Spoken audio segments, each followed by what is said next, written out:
Good morning. Good morning, traders. Good morning. I'm your host, Cousin Vinny, coming to you from theclosingprint.com. It is a overcast Friday, the 29th. Little chill in the air here in Myrtle Beach. It's got to be about 65, I would think. Let me just check the weather. What? Yeah, 65. The high expected today, 82. So we're going to have a 20-degree swing intraday. Right now, though, it's about 65 degrees. 67, sorry. Can't be off 2 degrees. First 15 minutes of the trading day, I'm always taking profits off the table if we have profits. If I'm up over 20, 30% overnight, I'll probably take some profits off, usually reassess the markets. I'll look to take profits into strength, looking for any kind of topping candles. I won't just sell immediately at the open. Sometimes I do. If I'm up big and it looks like liquidity is overhead, like we see with Bookmap, I just posted in the trading room. Bookmap, we have overhead resistance above 43.70, futures 43.72.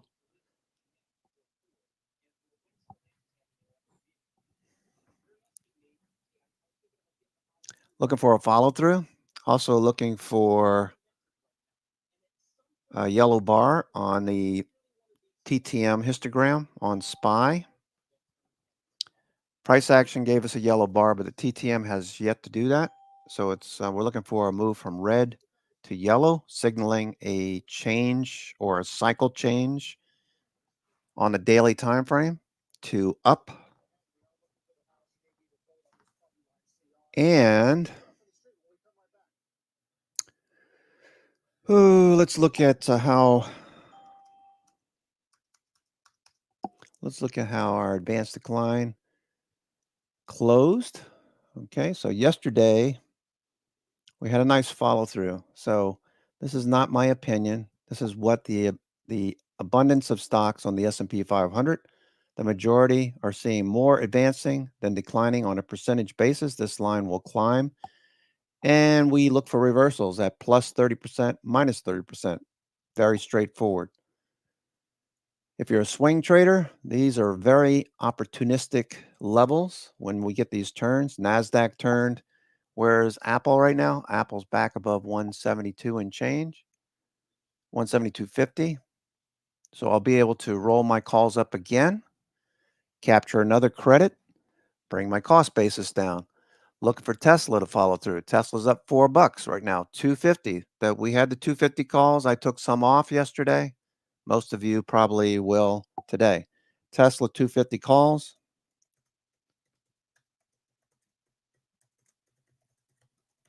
Are in the money. All right, Edmund. There we go. Edmund. Good morning.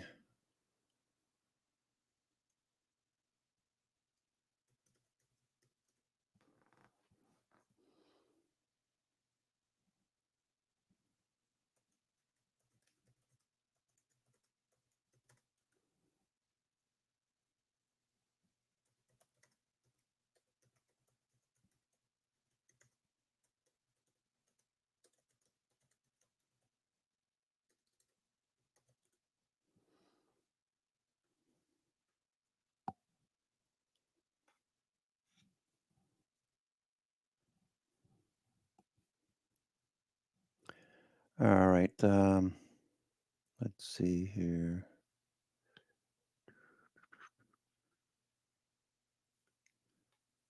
All right, just doing a little bit of maintenance here real quick.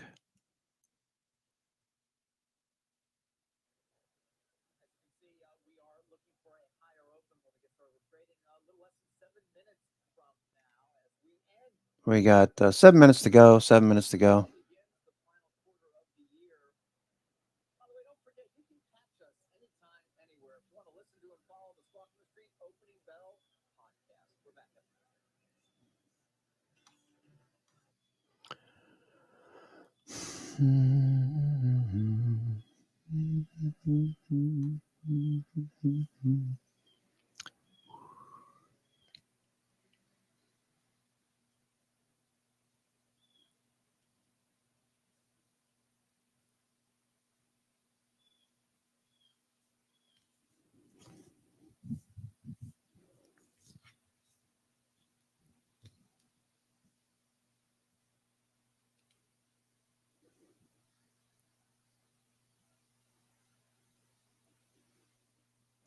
All right, we've got 6 minutes to go. 6 minutes to go. We're looking for a change in direction. That may have already started. Looking at advanced decline percent, you can see how well we performed. Now here's small caps, dead center, small caps, about to cross the zero line. Let's take a look at small caps, the way they finished. We were looking for a base down here near 174. Okay, so let me see where IWM is right now. Never a hurry. I'm never in a hurry. Just want to analyze.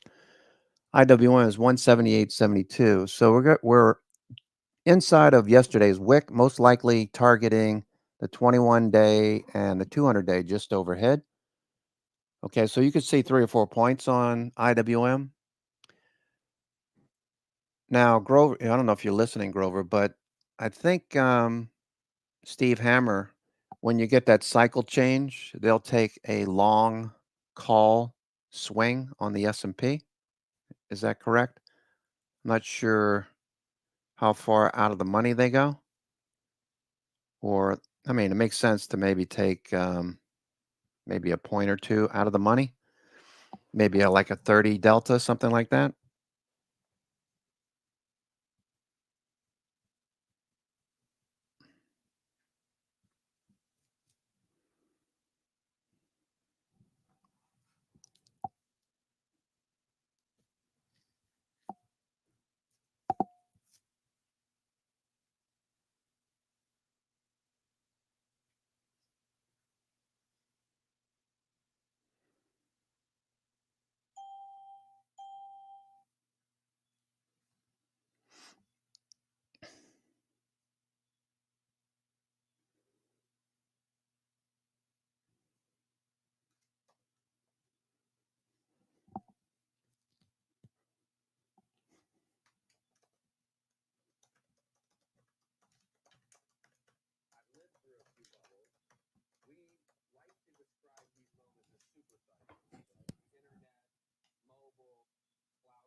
Okay, we got 3 minutes to go. Let me get Woody up and running here. Let me just check my email, make sure I'm not missing anything. New members, etc., etc. Okay.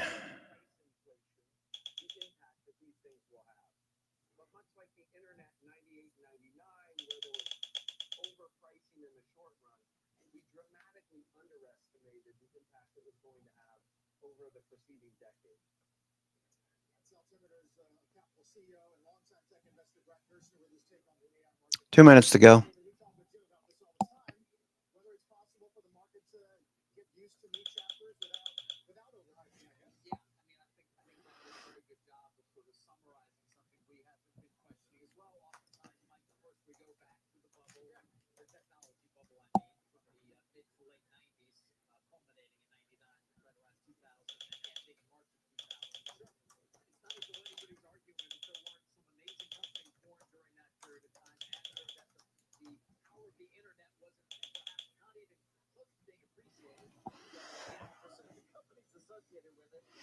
I know, Corey.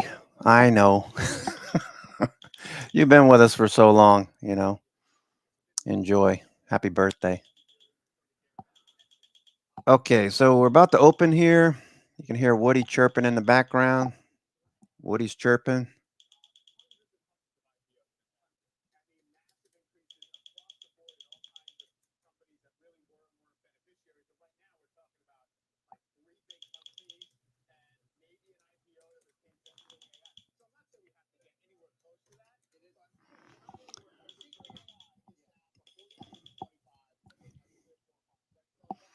All right, first 15 minutes, I'm just taking profits off the table.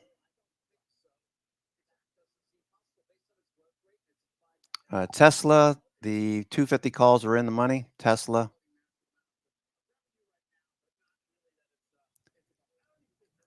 Okay. I would like to take some calls again on Tesla, not today, probably Friday, next Friday, on the first dip-ish dip. What happened? No? No signal? Okay, well, my bell didn't go off here. I have to reboot Thinkorswim, I guess. Are we locked up? What's going on here? Oh, there's the open. Okay, there's the open. All right, Nike up near 100. Watch Nike. Nike on the move. Big earnings beat.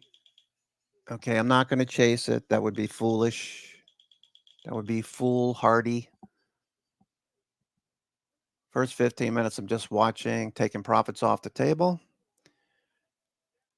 A glorious Friday.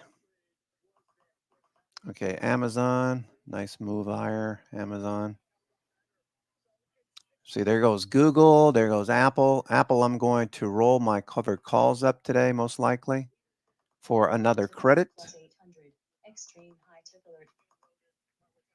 Okay, IWM on the move. All right, everything gapping up. You can hear that profit taking in the background. Okay, you can hear the profit taking. Okay, so there's the open on Nike. Give it a few minutes. Carvana gapping up. I'm going to roll my covered calls on Carvana. Let's see how this does. Carvana. Okay, I currently have the December 45s. I sold those for $6.20 per contract, $620 per contract. Got 3 of those.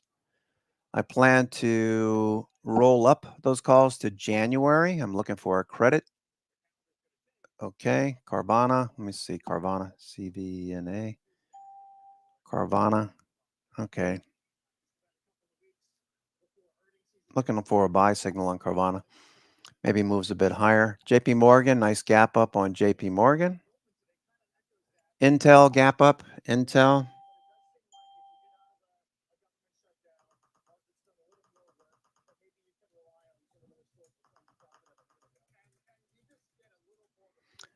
Intel gap and go.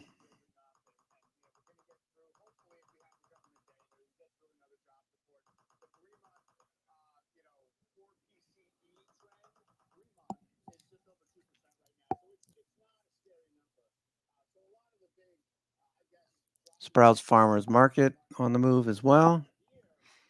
Sprouts.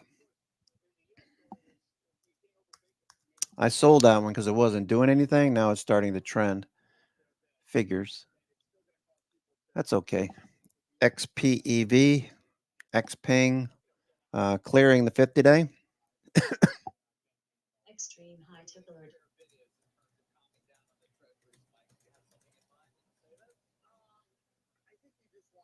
You know that I like when stocks clear the 50-day. It takes an effort. We got a higher low. We're above the 50-day. RSI is above 50. I'll keep an eye on this one. MACD has crossed.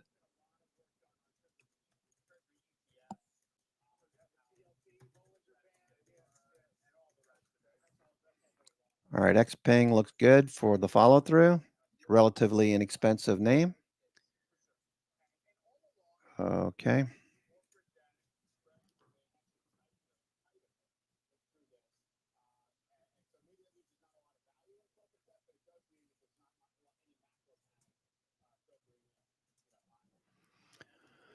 Okay, Intel continuation, X, US Steel.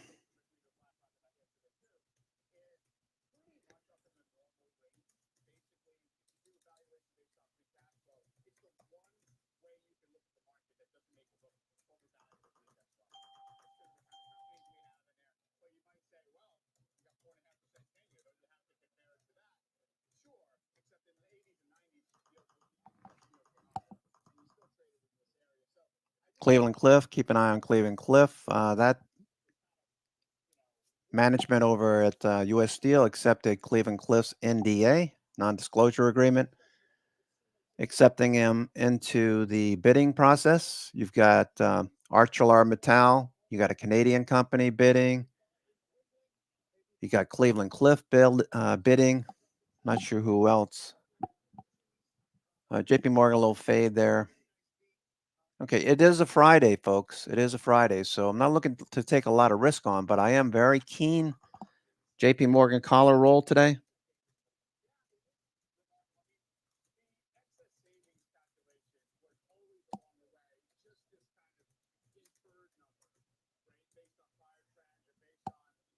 JP Morgan collar rolls to December, today. So we're at the close. We're very interested to see what JP Morgan will do.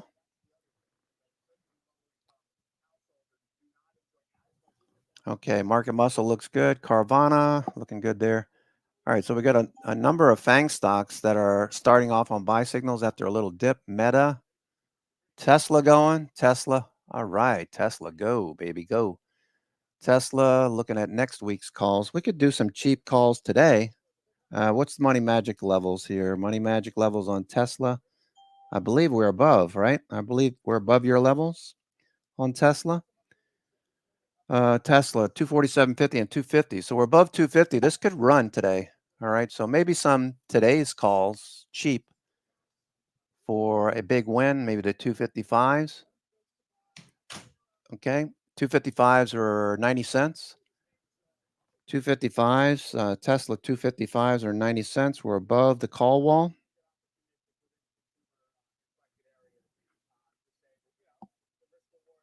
Yeah. So if you're not using Money Magic's levels, you're missing a big part of options trading as a tool. This is really good.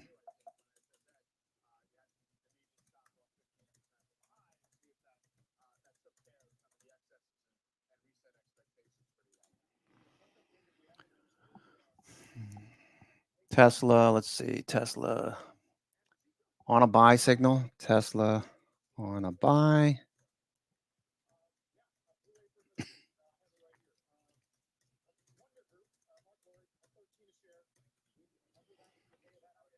Next week, next week we have 250 is the largest, 260, 255. All right, so that makes sense.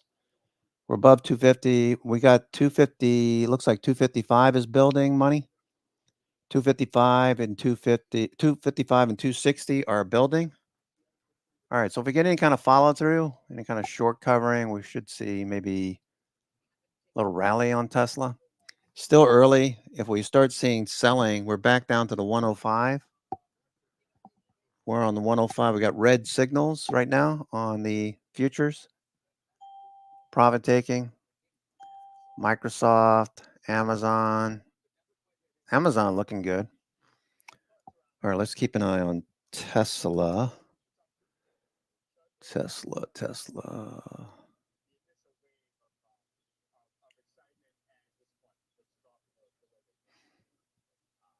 Okay, we need to stay above 250. We want VWAP to be up and to the right. It's still a little early to be able to tell if Tesla will continue or not. The people who have 250, the 250 strike, are most likely taking profits. Coming into today, we had 30,000 in open interest, 20,600 have already traded. So 2/3 of open interest have already traded today, the 250s for today, Tesla. Yeah, good. So once again, if you're an options trader, make sure you're checking out the Money Magic channel. Basically, the red is support. That's where traders will take profits as we start to near those support levels on Money Magic's graphics. As we start to move higher, the green boxes are delineations of where 6 months worth of option volume is aggregated. That becomes resistance. As we approach those green boxes or call walls, we look for sellers. We look for liquidity. Okay. Amazon looks pretty good here. Amazon on the move. So support and resistance, basically.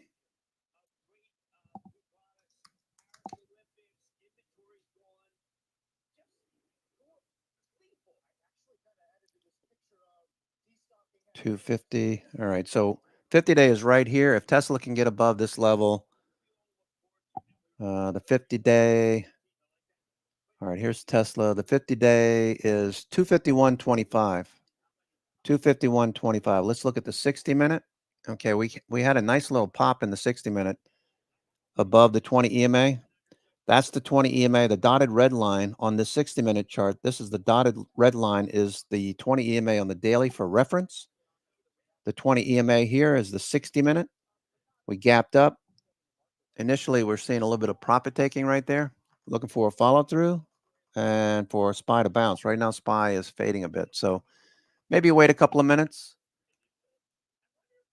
Planet Fitness, I'm watching that one too. Planet Fitness. Planet Fitness, a possible swing. PLNT.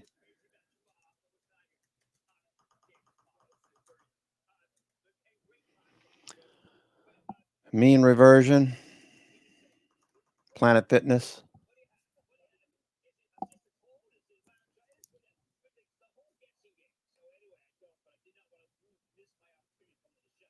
K-Web gapping up.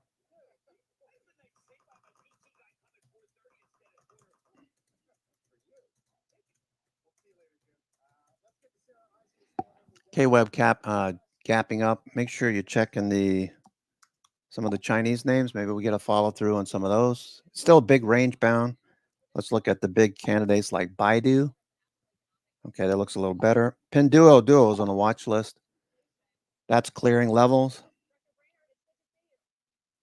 PDD. K-Web following through.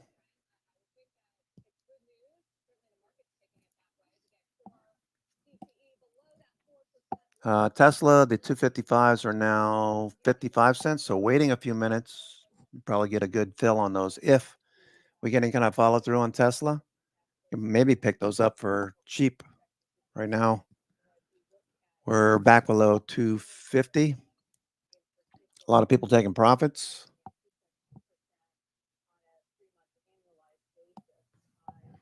Okay, we're below the 105. We got red signals for now on the futures. Meta looks pretty strong. Let me take a look at Meta Daily. Meta Daily. All right, Meta. All right, Meta looks pretty good.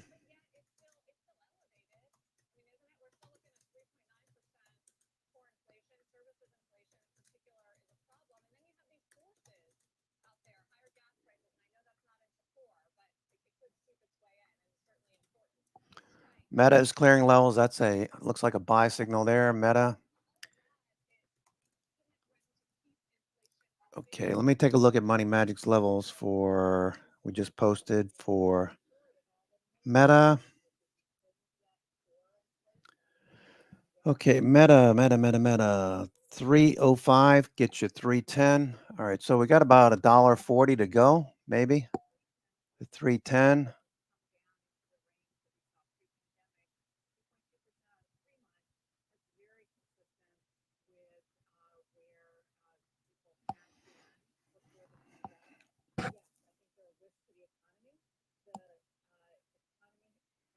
All right, Meta's clearing some levels. Let's keep an eye on Meta here. Meta on the move. All right, maybe a big winner here. Look at the volume coming in. Meta.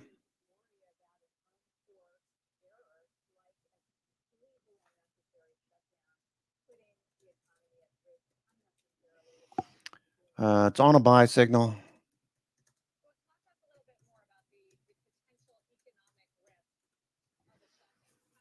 Meta's on a buy. Tesla. All right, let's see. Supermicro, follow through. AMD, profit taking, no surprise there. The 105s were big. All right, the dip, I'm looking to buy the dip, maybe, I don't know, October monthlies on AMD. Amazon looking pretty strong. There goes Meta. Amazon looking pretty strong. Okay, return to the 100-day. The 9 EMA is at 130. The 9 EMA is at 130.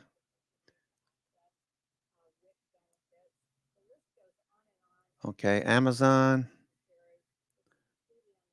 Again, checking Money Magic's levels on Amazon. We got 126 and 127 overhead. 126 and 127. We're above 127. Now we're running into 130. I believe that was a level before, Money. I believe 130 was a level before. It's at the 100 and the 90 EMA. Looking for Amazon to follow through. If this cycle change continues, all right, we got our first yellow bar on, got our first yellow bar. Okay, we were looking for that yesterday.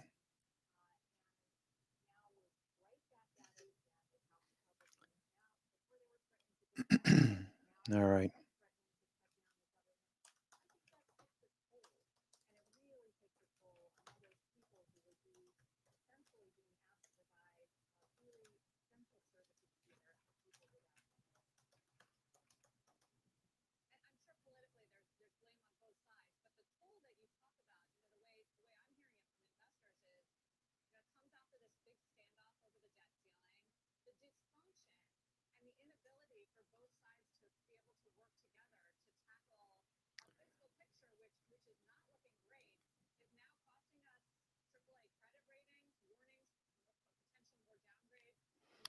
CNBC stirring up the fear in the markets. All right, there goes Amazon.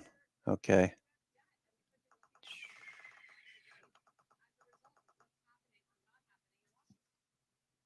Okay, there goes Meta. First yellow bar showing up on TTM.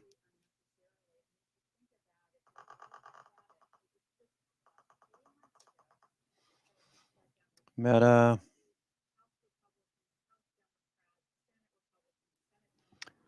Tesla, looking for a follow through. Looking for this dip to get bought. We're below the 105.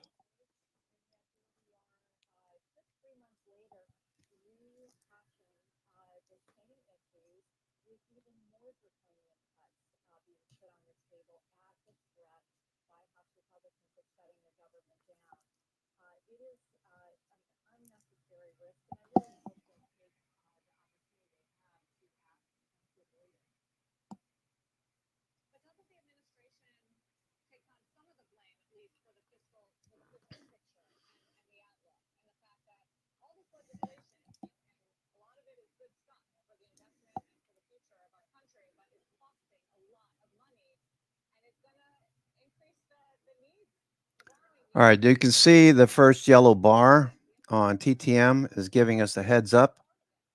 Look for more. Looking for a trend change.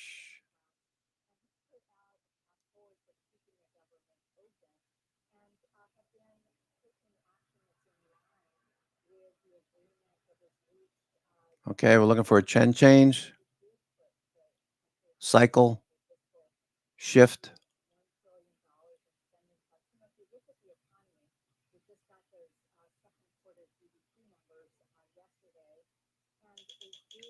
Okay, so there goes Meta. Meta, cheap calls on Meta.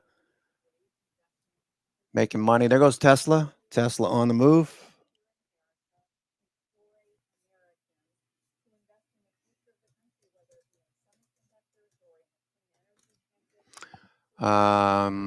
What's Nvidia doing? Nvidia.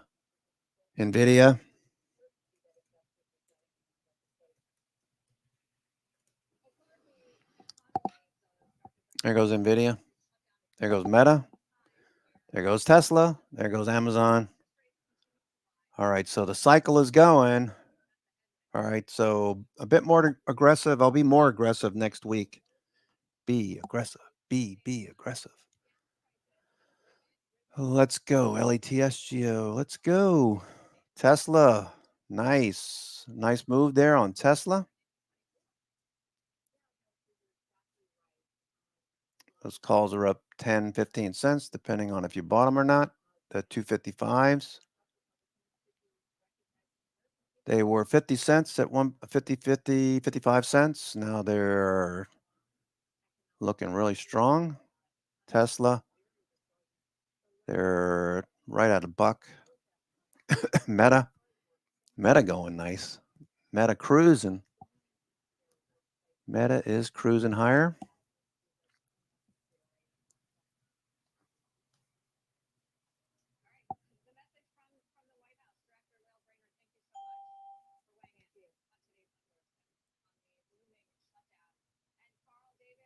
So in 10 minutes time now at the top of the hour to get the University of Michigan Sentiment September final data. All right, University of Michigan Sentiment, that should have a little impact. Meta following through. Let's see, Google.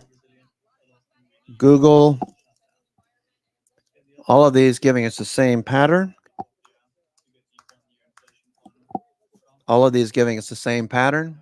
Up and to the right, VWAP up and to the right. That's pretty concerted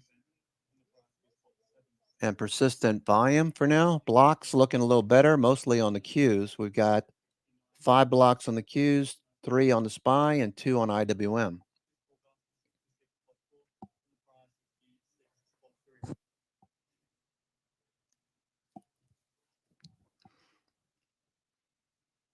All right, Google.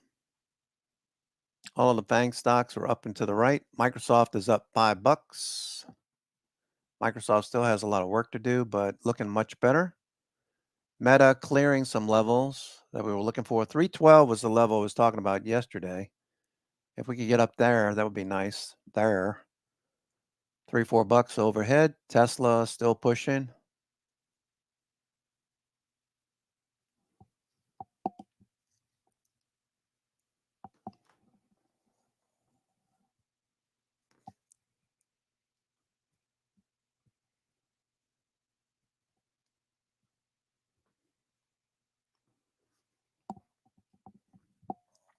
All right, so listening for Woody or his older brother to give us signals. Roku back to 70. Roku reversing now. Netflix grinding higher. Netflix.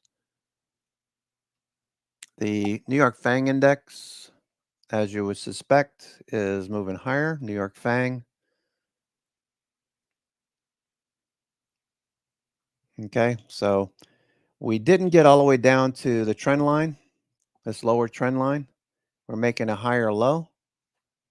Okay, compared to the 71.77, 71.63, higher low. RSI is rising, about to give us a signal. We got the cycles turning. You got NIMO turning up. You got a trigger on stochastic and MACD. Be a little more aggressive. Maybe you take 2 positions today instead of 1. Maybe you try today's options for the cheap.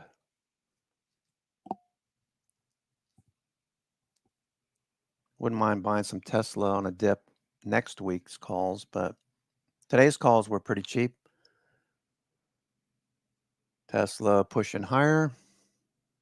All right, so we got a lot of momentum behind this so far. Let me just go check net flow so far.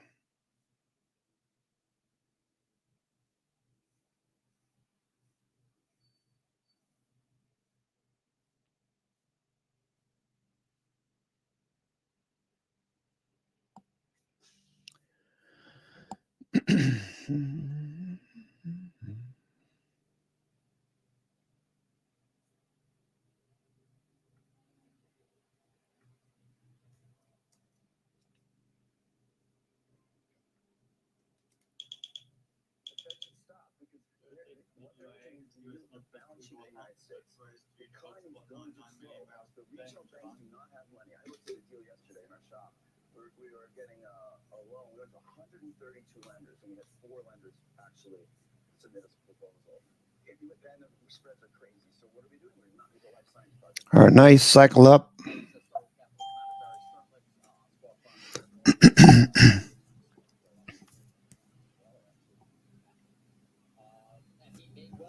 Meta following through. Nice move on Meta.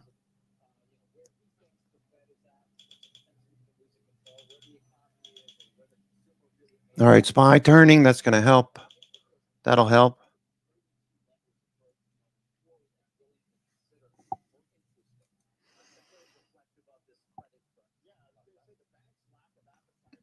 All right, so Tesla is trading 64% of its ATR. Daily range, 42% of its daily range.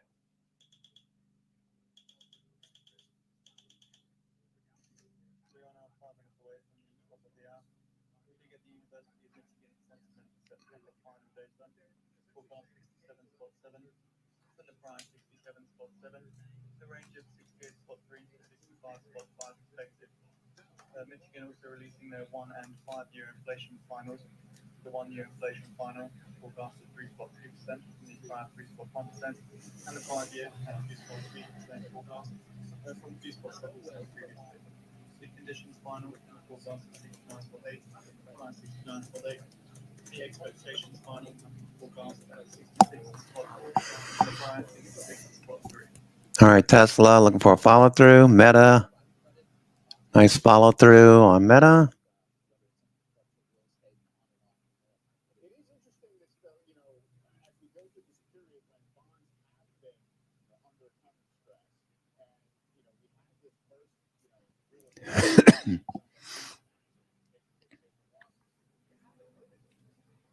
All right, Meta looking for a higher high.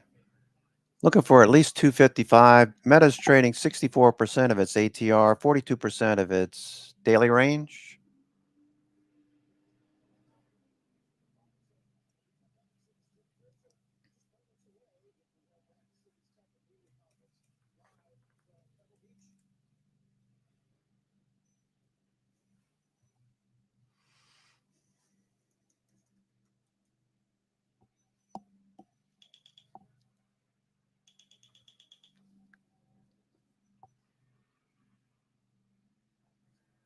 All right, Meta.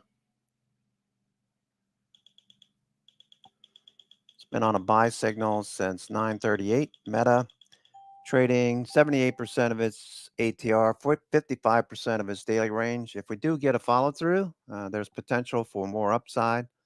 We're above some of Money Magic's levels. There goes Tesla again. All right, looking good. Tesla, nice follow through. Futures are back above the 105. The 105 is upsloping. We got green signals.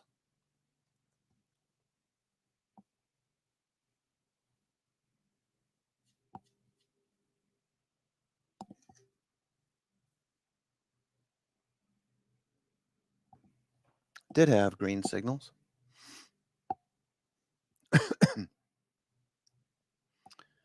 All right, looking for Tesla to continue here.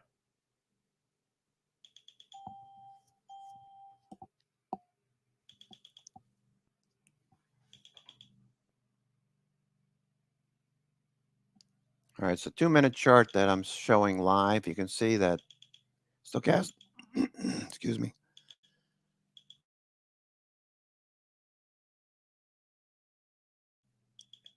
Stochastic RSI is turning. Google on the move. Google's still going here. Looks good, Google.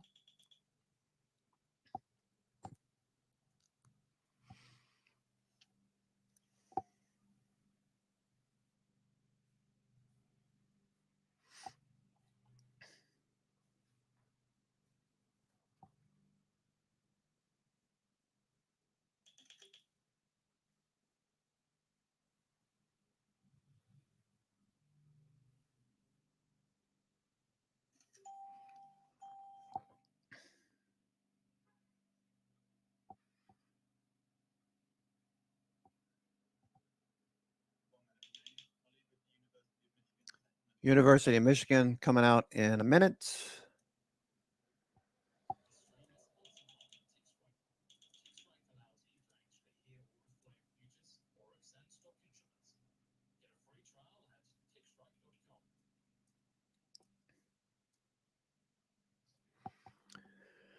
All right, University of Michigan will be out in 30 seconds.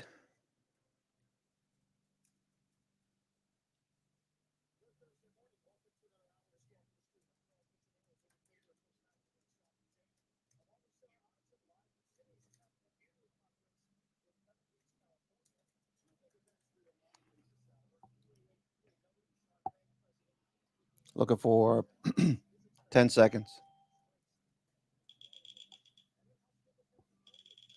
All right, here we go. Not a bad idea to maybe sell some in strength if we get a nice pop on this.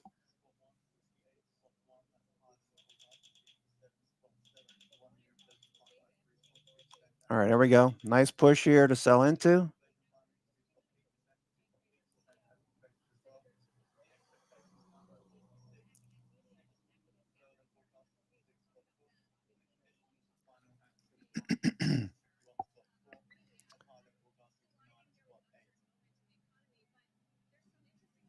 All right, Tesla. Watch Tesla here.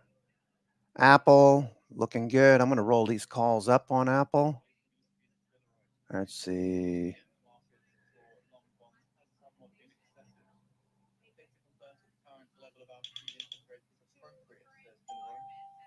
I roll those out.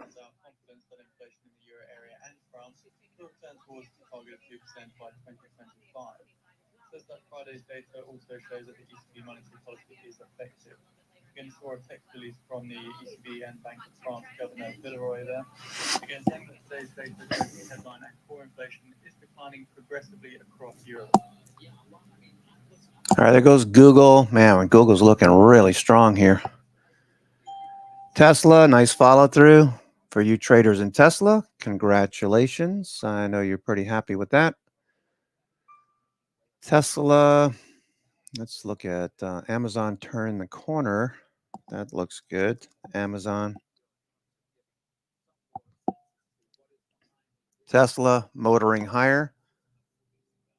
Nice move on Tesla.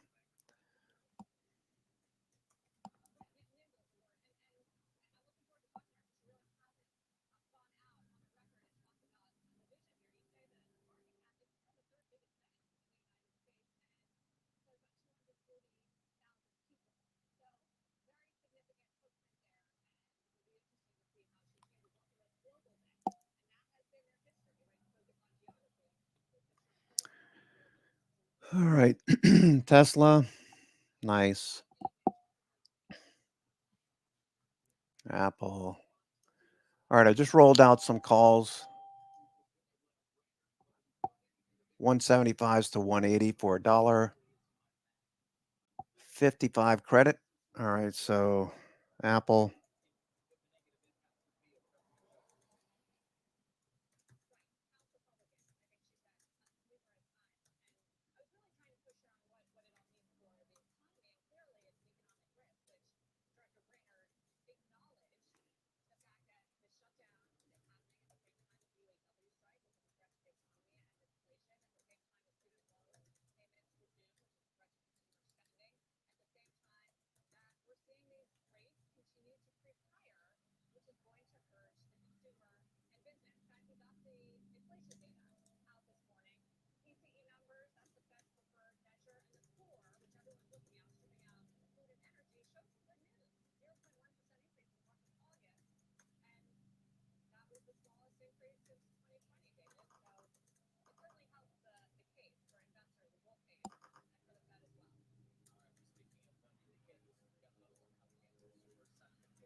All right. Apple, I rolled up from 175 to 180.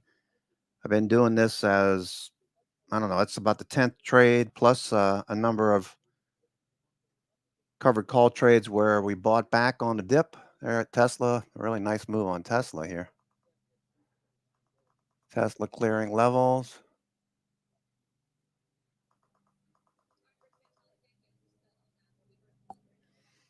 All right, so Tesla's at the highs. I'm not going to buy next week's calls until we get a dip. Look at the volume.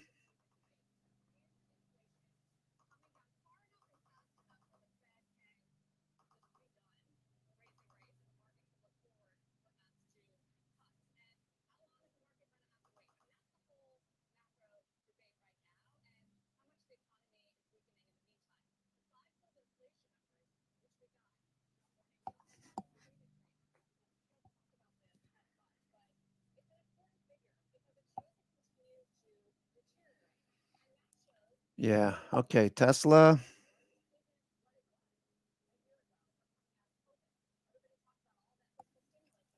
Okay, we're very close to that 255 level.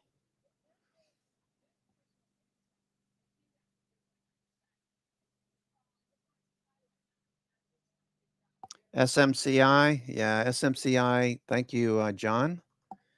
SMCI Supermicro. That looks really good. Supermicro.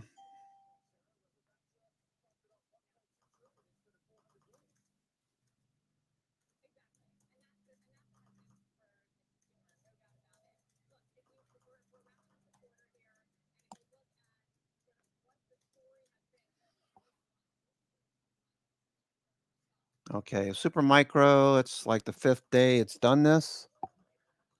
On the move, Supermicro. We mentioned that earlier in the week. All right, what's Tesla. All right, a little backtracking here. Meta back to VWAP. Meta.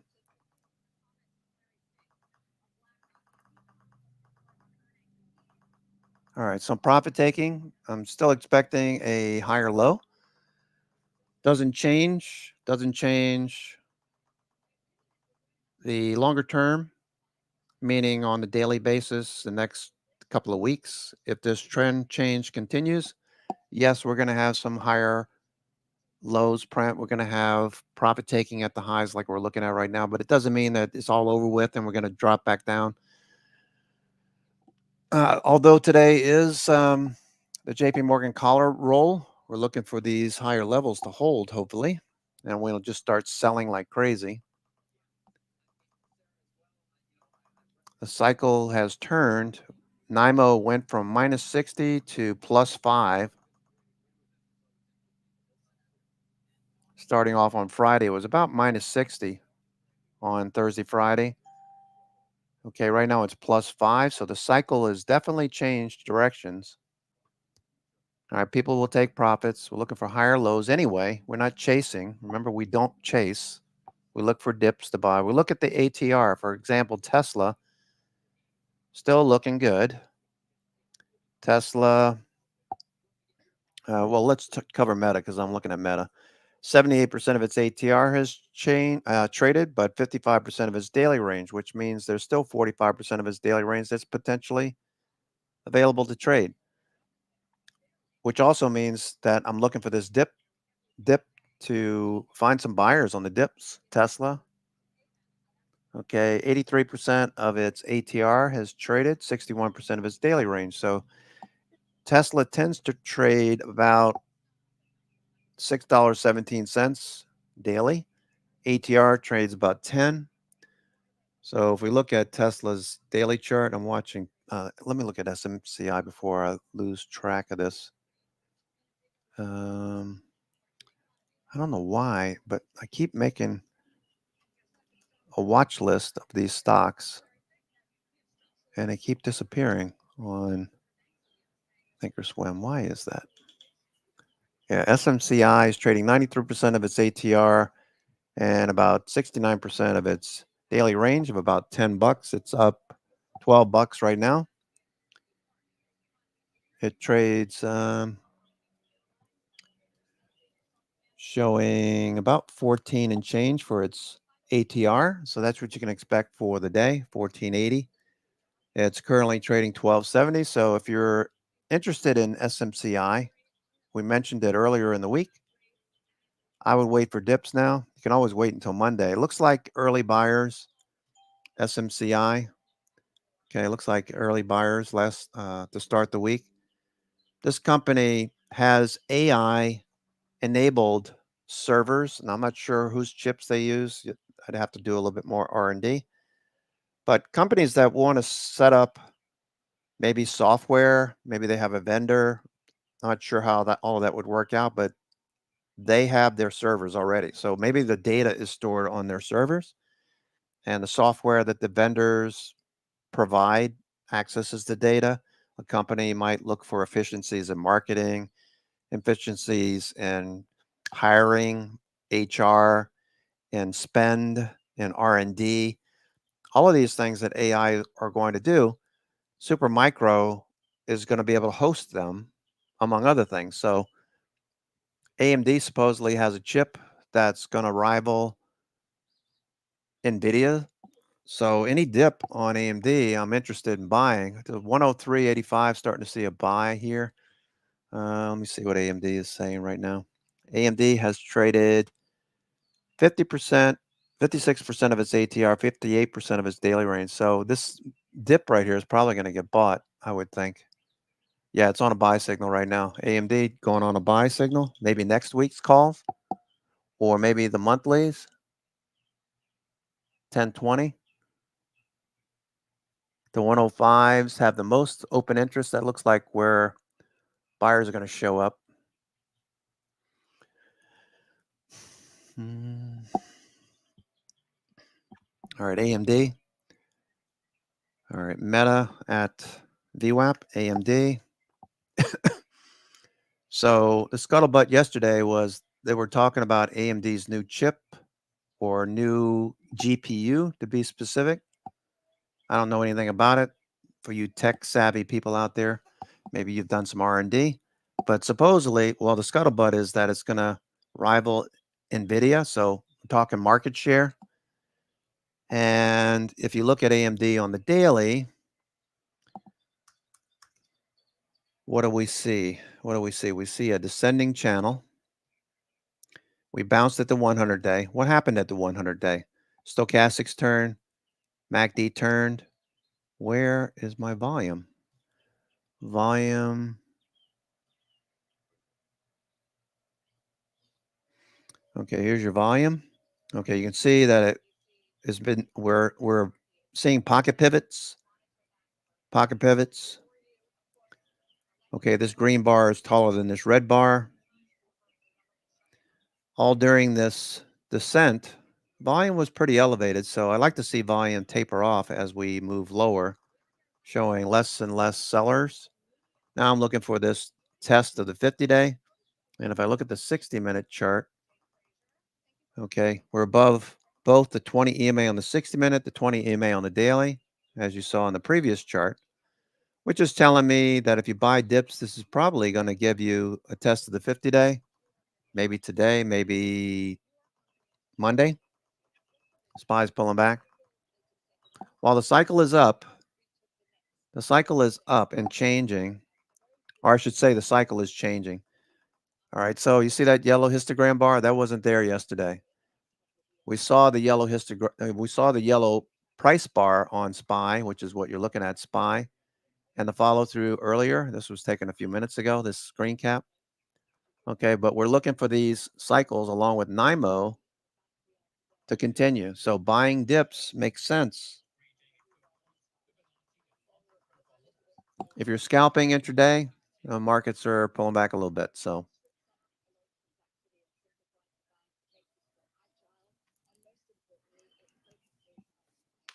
not too aggressive on a Friday.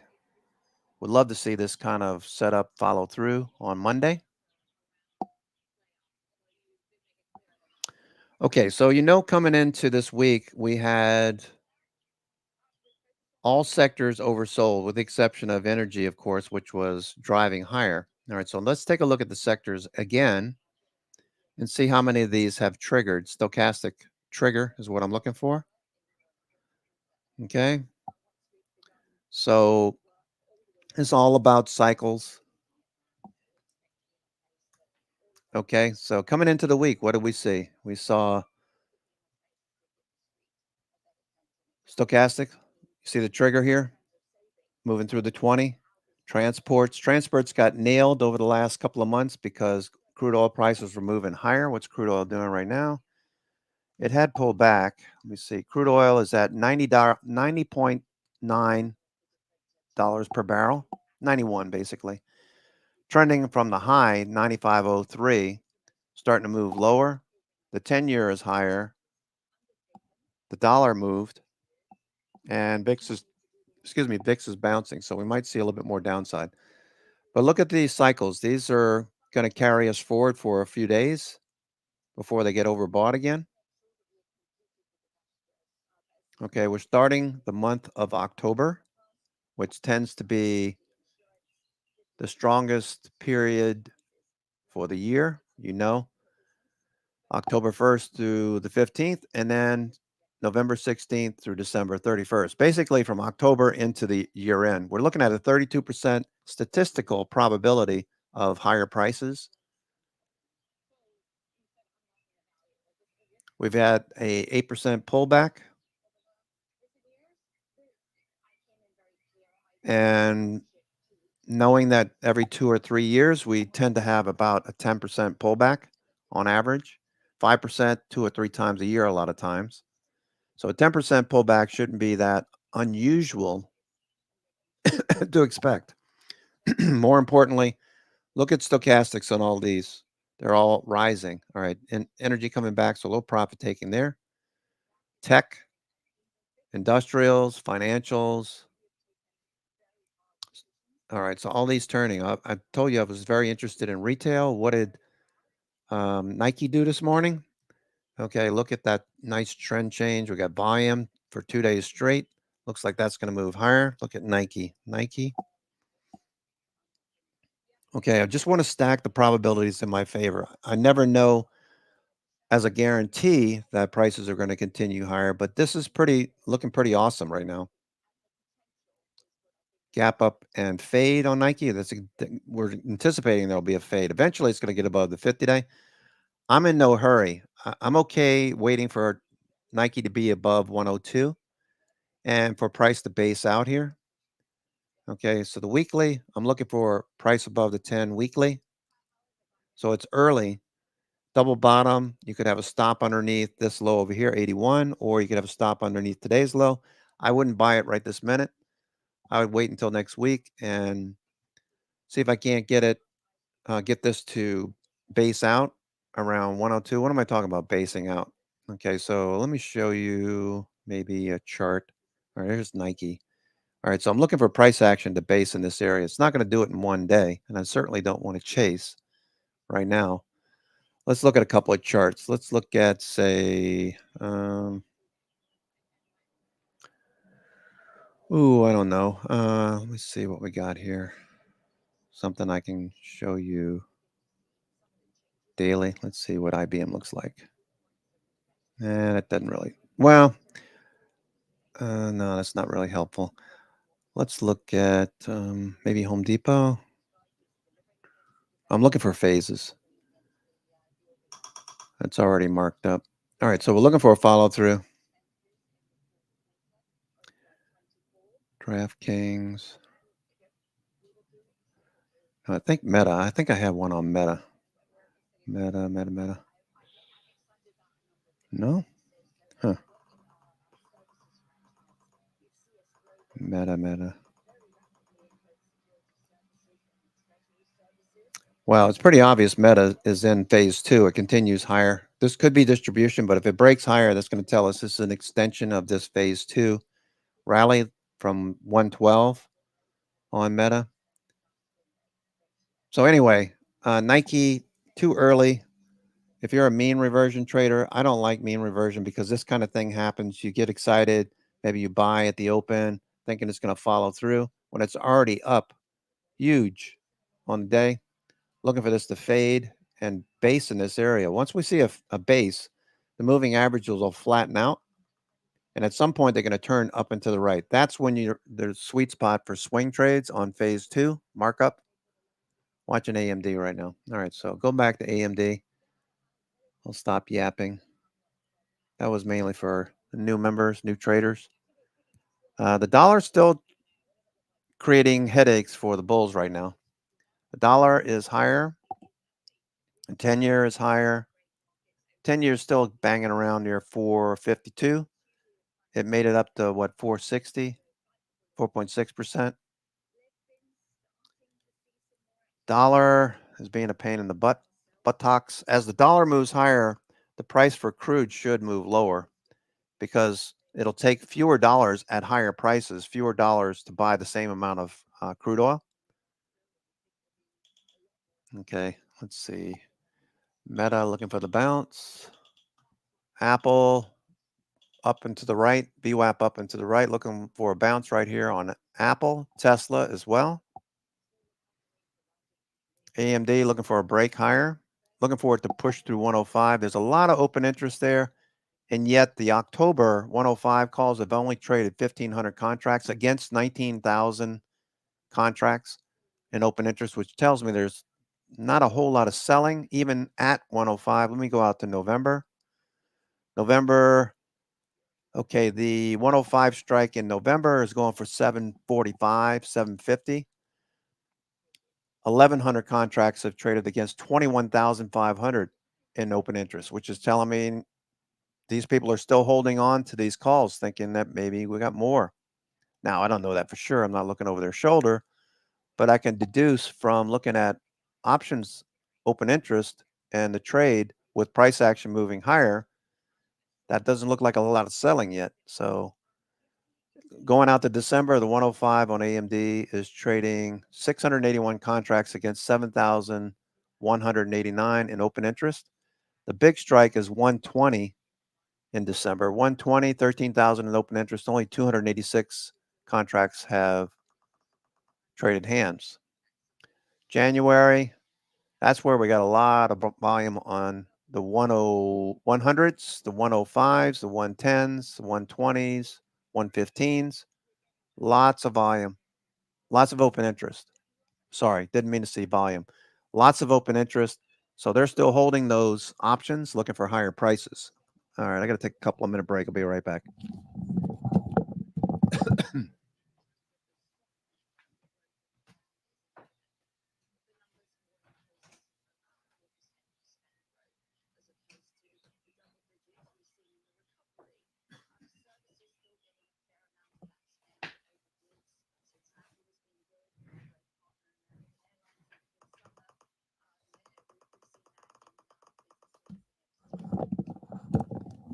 All right, SPY fading a little bit for the bulls who think that the market's going to go straight up.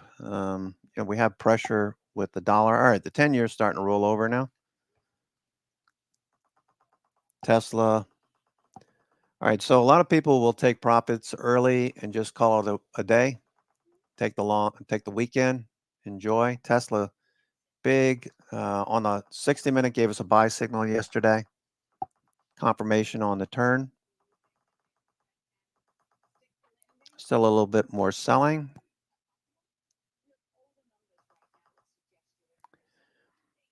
Okay, Grover's cycle change is telling us 2 hours, perhaps 2 hours to go. All right, so we might dip first. VIX pushing a bit higher. All right, SPY had a yellow bar. Now it's flickering back and forth from red to yellow. Very interesting watching this happen.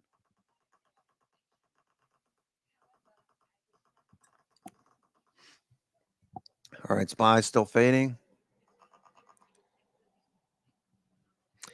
Just remember, we got the JP Morgan collar rolling today out to December. The JP Morgan collar. As you know, the 4210 is near the 200-day right now.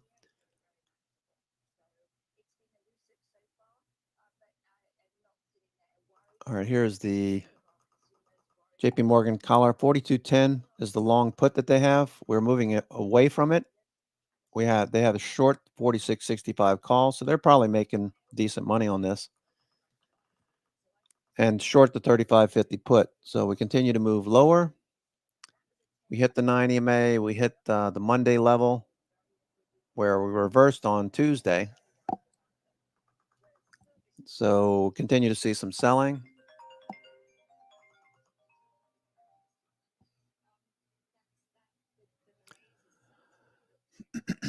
Looking for AMD to continue.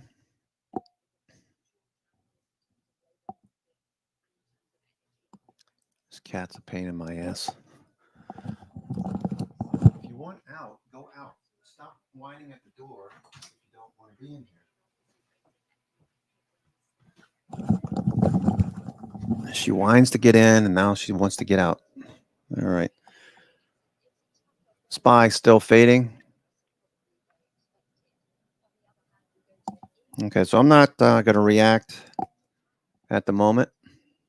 SPY or AMD, mild grind higher at the moment. 105 is a big strike, but there's not a lot of volume yet that is traded. Tesla back to VWAP. All right, Meta should be below VWAP. Yeah, below VWAP. Looking for it to move back up to the top.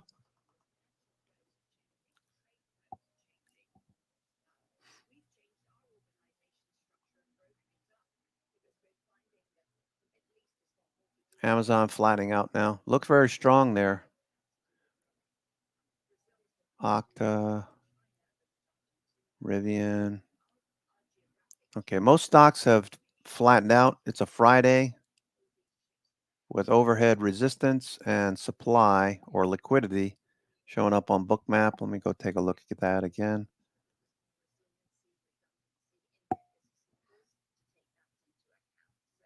Yeah, so a nice little bounce here.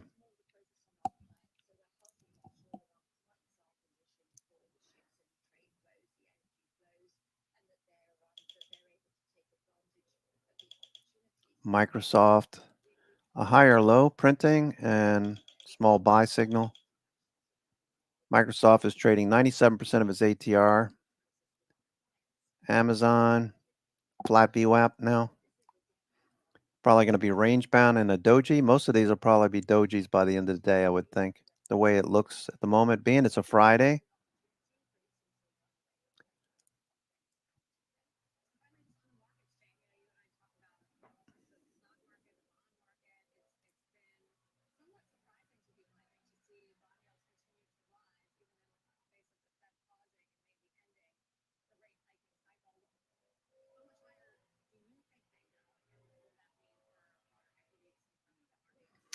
Melco Crown Resort. So let's see what the casinos are doing. Marriott had shown a nice bounce. Not really that interesting.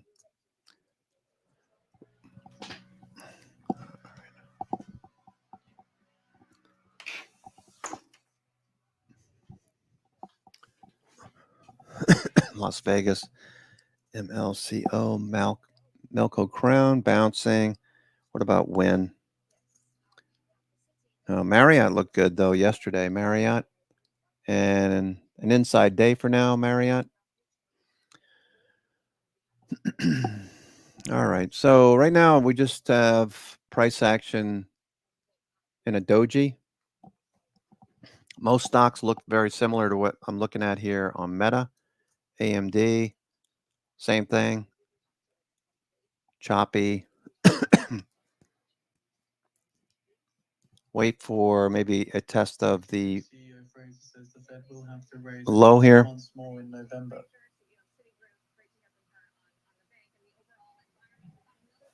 Looking for stocks to bounce off of their flat VWAP or stay in the range for now. SPY, let's see, SPY. Same thing, flat VWAP. We're below it, looking for a move back up to the top. Stochastic RSI is oversold. Volume starting to pick up. Shorts covering now.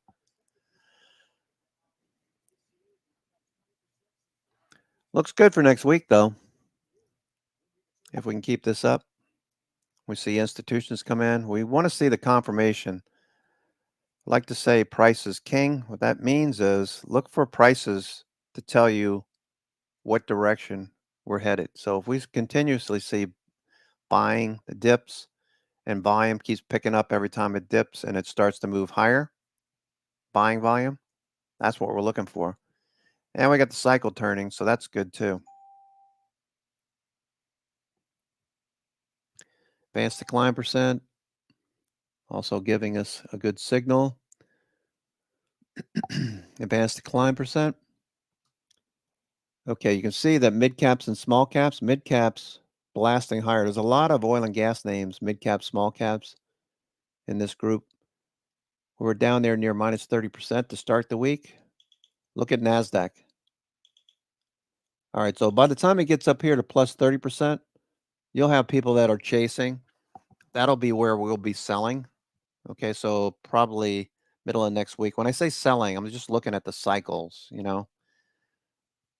There are plenty of opportunities to swing and look for prices to continue higher. Let's take a look at some stocks that have pulled back and think about that advanced decline percent on NASDAQ. All right, let's look at Google, for example. Google came back for a couple of days, but what's going on now? It's turning back up. So the cycle and the advanced decline percent are starting to agree with many of these. Stochastics oversold, MACD turning. A lot of people will take this as a signal. MACD will cross maybe next week. Stochastics will be rising, and RSI will be above 50 and beyond. Prices above the 50-day moving average. I mean, while it isn't a guarantee ever, this is a pretty good setup. And if you look at the 5-minute chart, Google is continuing. All right. So continuing to see buyers right there. There's your buy signal 3 minutes ago. AMD starting to bounce. Meta starting to bounce. All right. So looking good. All right. So I'm your host, Cousin Vinny, coming to you from theclosingprint.com. It's a Friday. Usually Fridays are slow days, especially after 12 o'clock, 1 o'clock on the East Coast. So if you've got profits early in the morning, maybe you took Tesla off. We had the 450, the 250s on Tesla.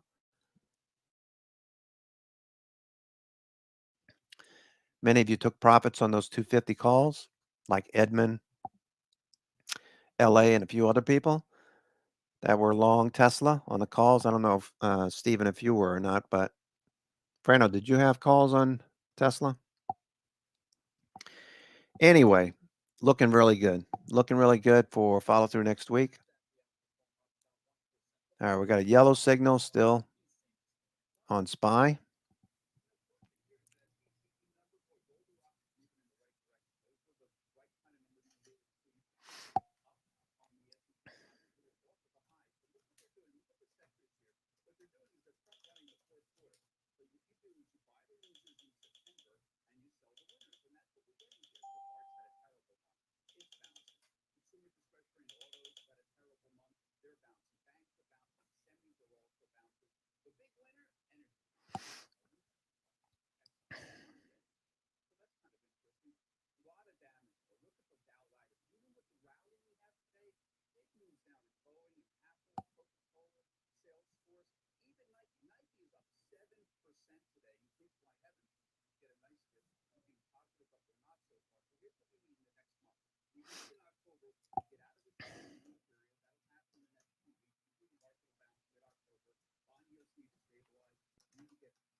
All right, looking good.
All right.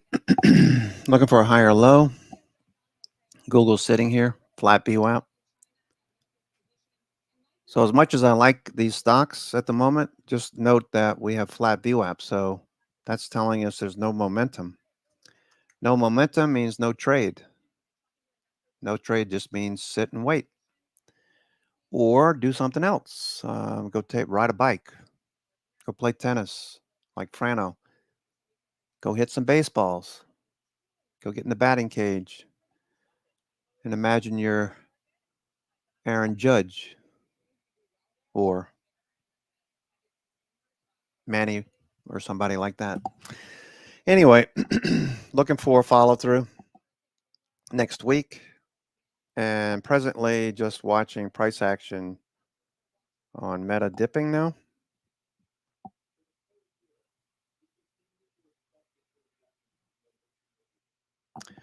Okay, let me go freshen my coffee. I'll be right back.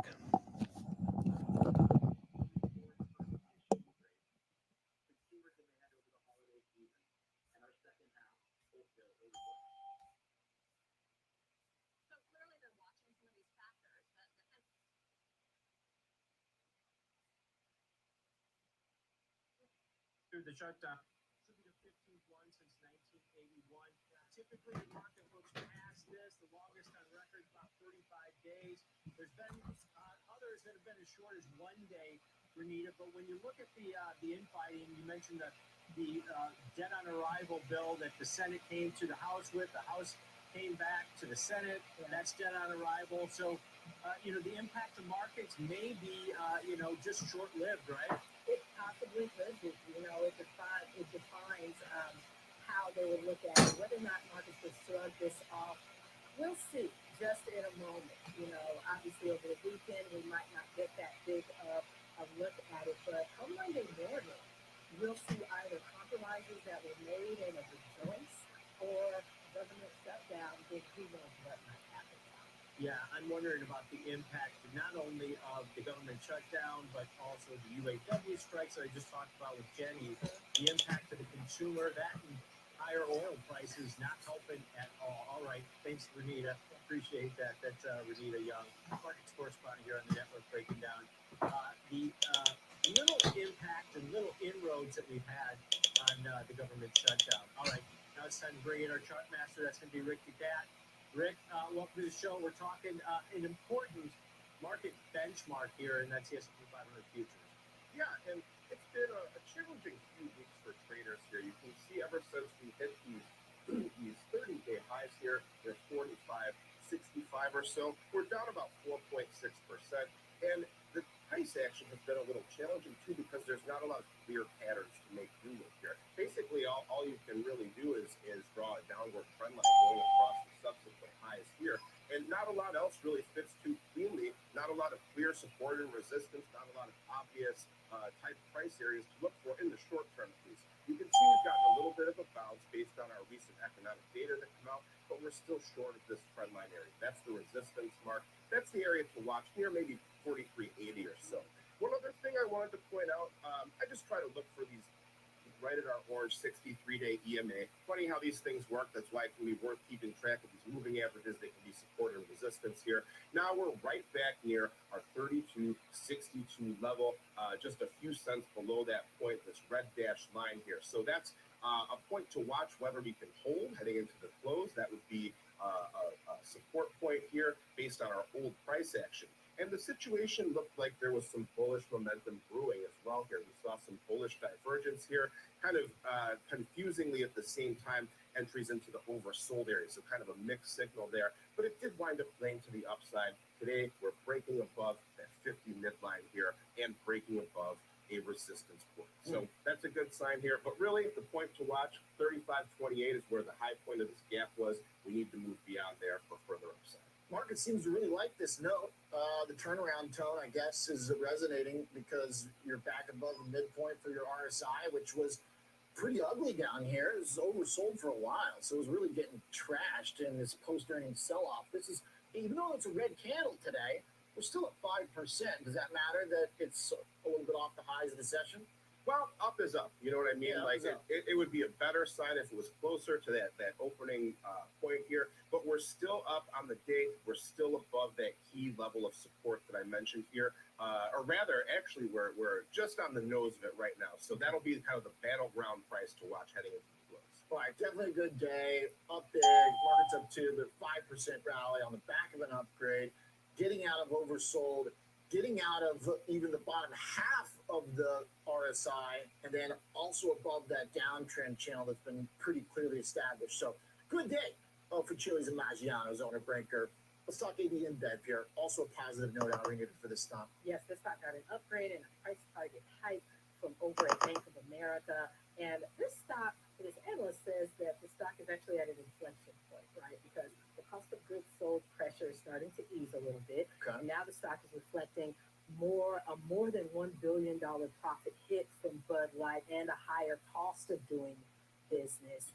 But that has actually weighed on margins over the recent years. And Bank of America says that in the current environment, AB InBev actually offers pretty good earnings visibility, and that it's not necessarily a horrible thing. They said it's hard not to be negative, though, about the U.S. volume outlook for this company. Shares, they are down year to date by more than 7%, and month to date, they're down more than 2.5%.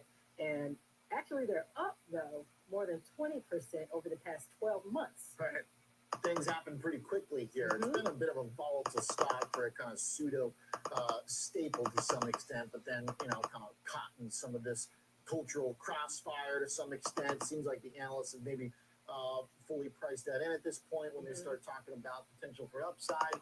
It is responding to, not quite as powerful as Brinker, but it's up this morning, 3.5%, almost, Rick.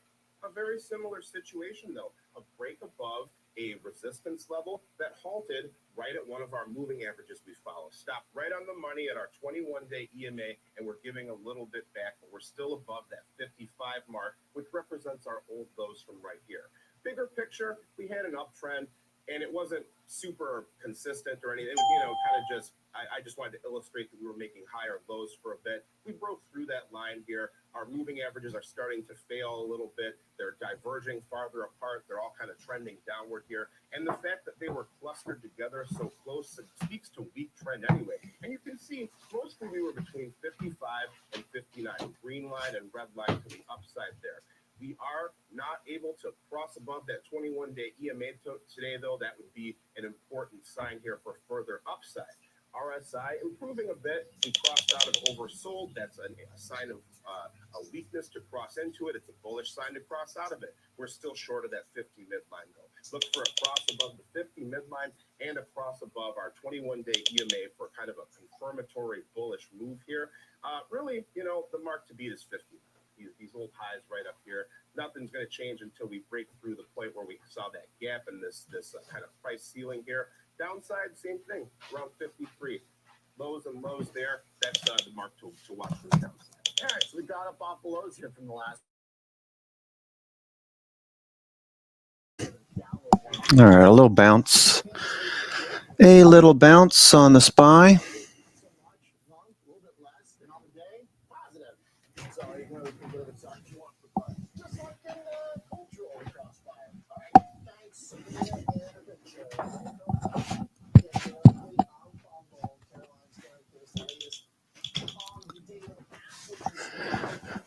All right, so Tesla looks pretty good. Squeezing, looks like it wants to pop again. Tesla squeezing, looking for a pop.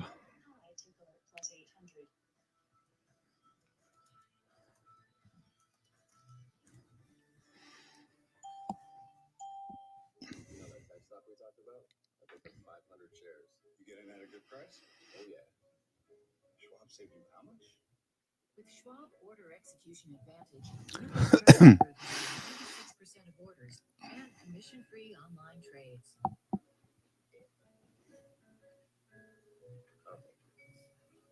Are you getting complete price transparency? Expect more from your firm. Schwab, the better place for traders. Kickstart your morning with a full dose of commodities, technical analysis, economic data, and live reaction in global markets.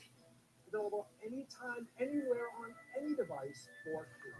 And available on all your favorite streaming services. Futures with Ben Lichtenstein every weekday, 8 a.m. Eastern on the Schwab Network.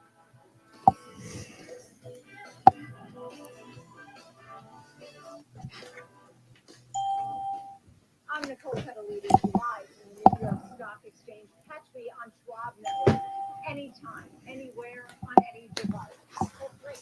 Schwab Network. All right, Meta making a nice little bounce here. Download the Schwab Network app and join us to follow all the market trends. Schwab Network is available anytime, anywhere, on any device for free. Schwab Network. Trading the trending names every day. It's Fast Market. Ready for you, ready to go. I'm Kevin Higgs.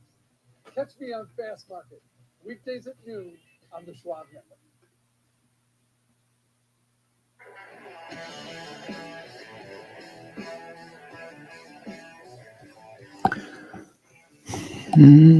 All right, looking for SPY to continue this push higher. However, we are in a flat VWAP, so just watching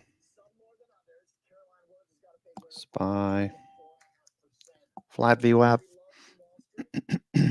Flat VWAP. Hey there, Oliver. Yes, a bullish call from Loop Capital giving Bumble shares a boost today. The analyst over at Loop Capital said now's the time to buy, essentially upgrading shares to buy from hold. This is actually the first time Loop has had a buy rating since it initiated coverage on the company about 2.5 years ago. Price target is $18. Shares, as you can see, trading just about $15, so almost $3 upside here, 20%. That being said, Bumble's down 28% year to date. Shares have been de-risked at their 52-week lows, saying while investors are skeptical of the total addressable market and longer-term growth trajectory of the online dating business, they are overly discounting Bumble's superior historical growth. All right, let's look at the NASDAQ. Ooh, NASDAQ is 80% green, 20% red. Red stocks are in the communications sector like Charter, Comcast. Costco is flat. We got Walgreens Boots Alliance is up 6%, almost 7%. WBA. Let me go take a look at that and see what's going on with Walgreens. Walgreens, I don't see any news. No news.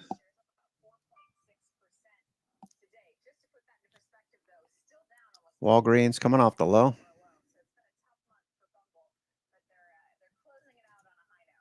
Yeah, that's kind of the way I was thinking about it too. It barely even registers if you kind of do the eye blur, pull away from the screen a little bit, like it's been getting hammered so hard. But at least someone's got hope that it's going to be able to turn it around.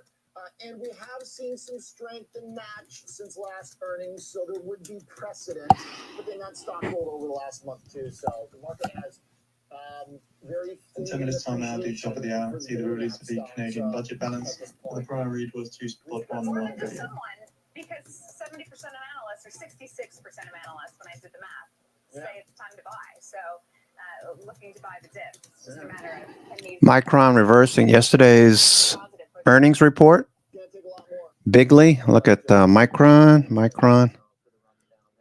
All right, here's Walgreens Boots Alliance. This is number one on NASDAQ 100. Coming off the low. Looks like buyers here. Let's look at Micron. Micron had earnings yesterday. And that's completely reversed. And then some. Zscaler is number 3 on the NASDAQ 100. Zscaler.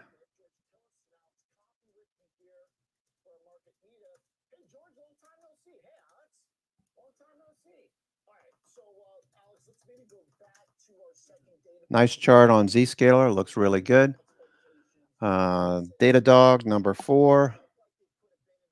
Datadog.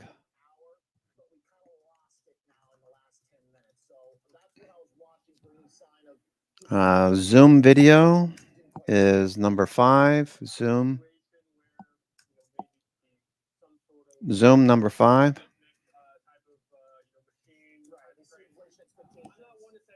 Okay, Tesla's number 6.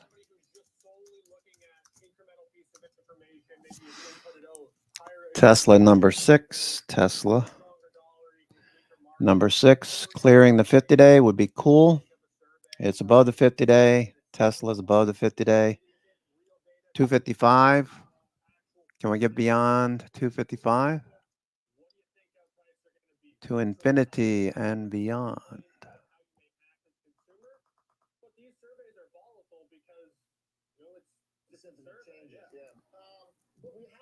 Wonder how Tim is doing. The voice of Buzz Lightyear. Wonder how he's doing. Anybody, Tim Allen, anybody know what he's doing these days? Could Google it. All right, Meta just chopping around. Apple just chopping around. I rolled some calls up for $1.55 credit. That was good. Keep doing that. Keep making credits and selling covered calls on Apple while it's basing in this area. Okay, it's a little descending wedge or channel. The 200 days right there. Meta fading a bit more.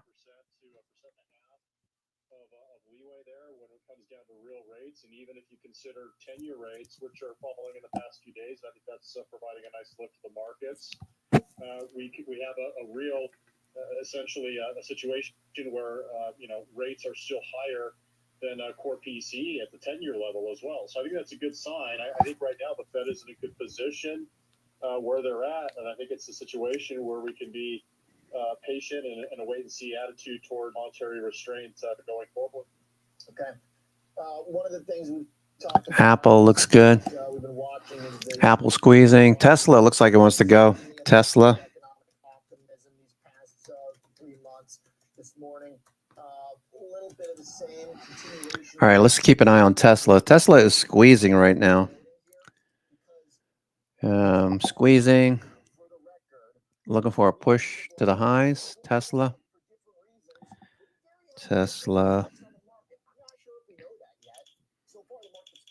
Okay, so it's RSI. Look for direction from RSI, stochastics, and MACD. MACD turning, volume tapering off into this squeeze. Now we're looking for a break to the upside. There goes Tesla. It's about ready to go. Tesla's about ready to go.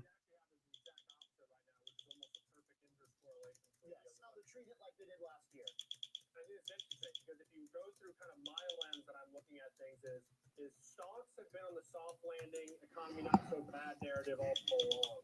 Bonds have been more pessimistic. I think both have been. All right, Tesla watching here. Tesla's about to trigger a signal right here. Okay. Look at RSI. Squeeze, we get through 254. That would be nice follow through. Meta turning the corner. Meta calls for today. Pretty cheap at this point after the dip. I'm still not so sure we're not going to get something. PMIs have flashed red for a long, long time, continue to do so. We're going to get ISMs next week. I think This they're time going to be now, really the top of important. the hour. If you get the Canadian budget balance, the So prior was two until spot we're in on that 1 billion. form, it's hard to say how things are going to actually react, and at some point, there's big official. What do you think, George? Bonds to stock connection? Do we have to be like it was last year? Every time yield goes up, stocks go down. Does it have to be that way? No, I don't think so. I mean, I think the aspects of the yield curve widening out right now are rather bullish for the equity market. I think it shows a sign of strength in the economy, especially when you consider the Federal Reserve essentially cramming rates higher for the last year or so. I think it's been sort of a remarkable year, to say the least. I'm not really concerned too much about it right now, especially if the short end of the curve continues. Tesla, looking for that break higher. You have to be aware of, but I'm sure you are, is if short-term rates start to fall, that's where the concerns are really lost. That'll probably manifest when we actually see some weakening in the labor market, which we haven't seen so far as well. So I think productivity and labor are still intact. I think that's positive for GDP, and that's all you need to know from a variable standpoint to determine. Super micro, a close above the 50-day would be good for next week. You could see a good 50, 55 point move in super micro. And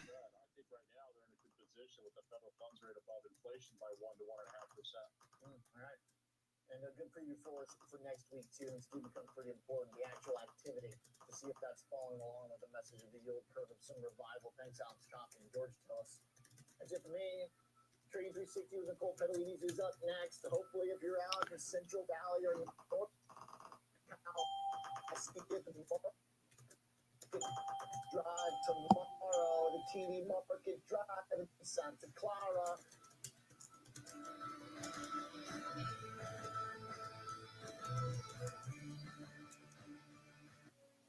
You know that tech stock we talked about? I picked up 500 shares. You getting at a good price? Oh yeah. Schwab saved you how much? With Schwab Order Execution Advantage, you get price improvement on 96 credit orders and commission-free online trades.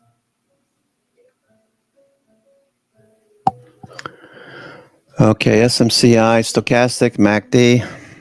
Expect more from your firm. Schwab, the better place for traders. Trading the trending names every day. I'm Tom White, host of Fast Market. All right, so looking for potential PM Eastern on the Schwab Network. on SMCI. Volume on SMCI as well. That's a good sign. There goes, good. Okay, Tesla looking for a push higher. SPY just reluctant to do anything, chopping people up at the moment. Flat VWAP, Tesla's flattening out. Let's see if we can't get a little push higher.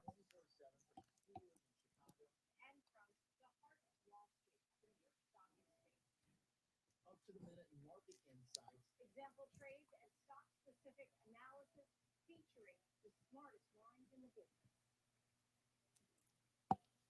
No politics, No noise.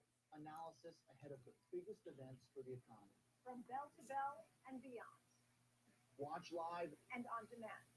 24/7, 7 days a week on schwabnetwork.com. And on all your favorite streaming services. Available anytime, anywhere. On any device for free. Schwab Network, empowering every investor in greater. Every market day.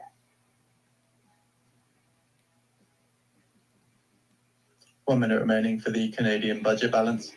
Oh, what? Let me go check something real quick here. Every tip. There's no fear of missing out on next gen investment. Available anytime, anywhere, on any device for free. Empower your portfolio with the Schwab Network. He's Alex Coffey. I'm Jenny Horn. Join us for Next Gen Investing. 1 p.m. Eastern, only on the Schwab Network.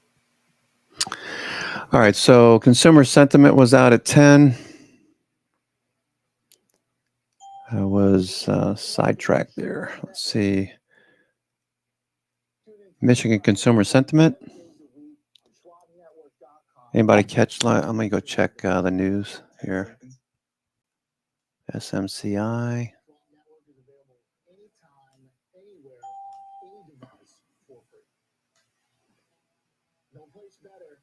Minus 4.86 billion, minus 4.86 billion.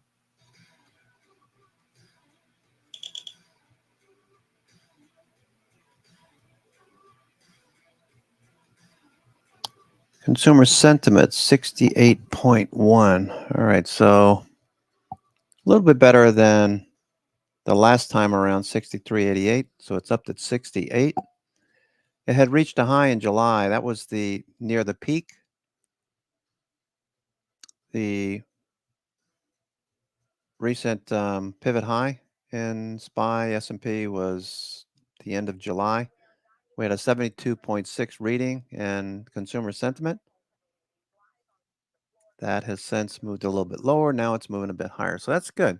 That's good. Tesla, no follow through. Tesla, no follow through. Stocks are still just sitting here. Flat VWAP. No one's winning unless you're a range bound. You like range trading.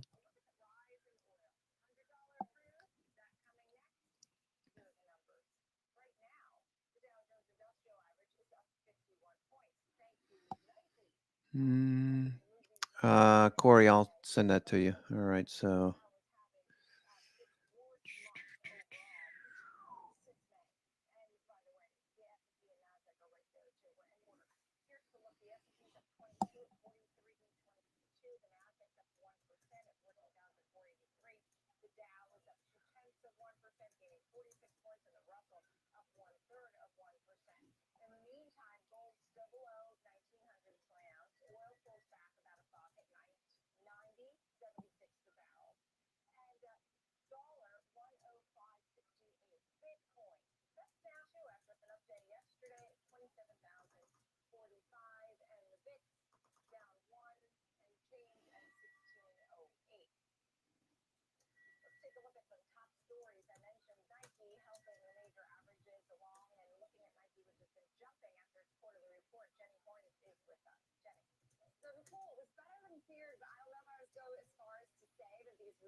Short put, sorry, that was short, the last one.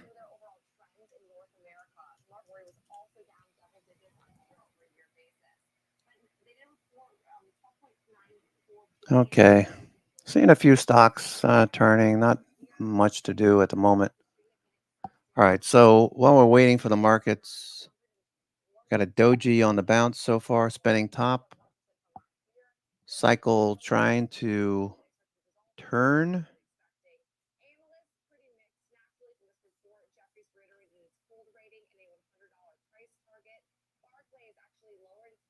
We're at the 0 line, NYMO at the 0 line. Daily cycle is 1 3/4 hours. So that puts us about 12:30, 1 o'clock. Potential cycle change.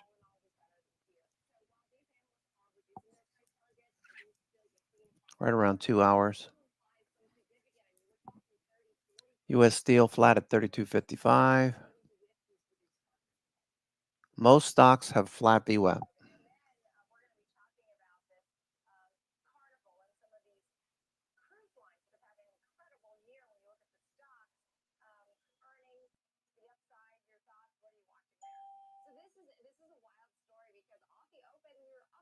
Nice acceleration on Upstart. There's some big shorts on Upstart.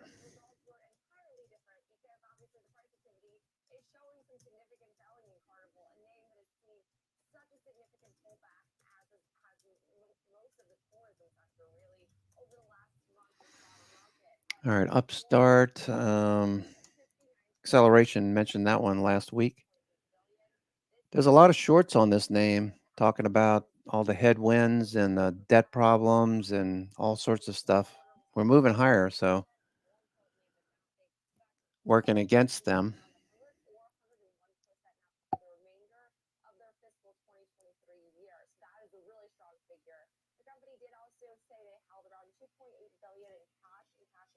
All right, so SPY a little drift lower here.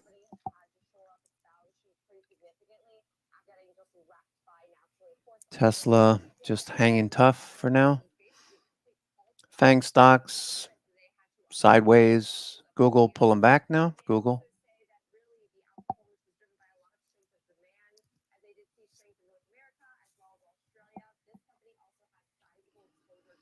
Fridays require a lot more patience. I don't particularly care to trade that much on Fridays. We're looking for a big move next week.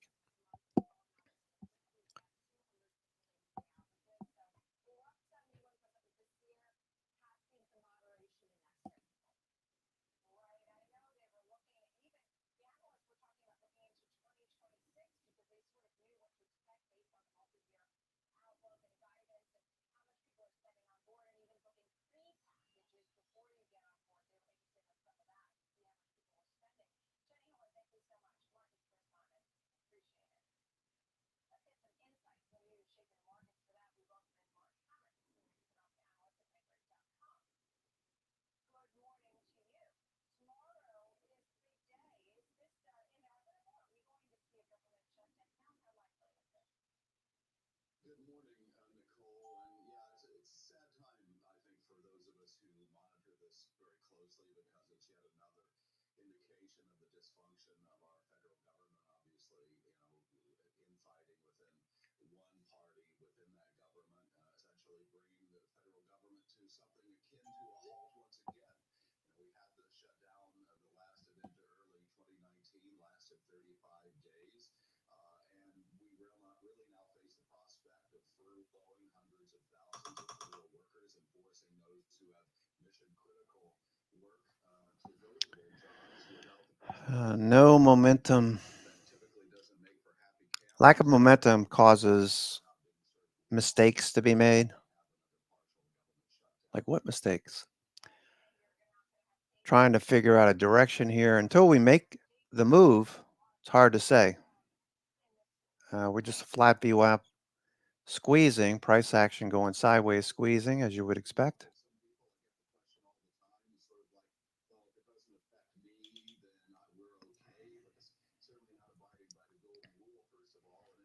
SPY and the S&P, kind of a descending channel, ever so slightly.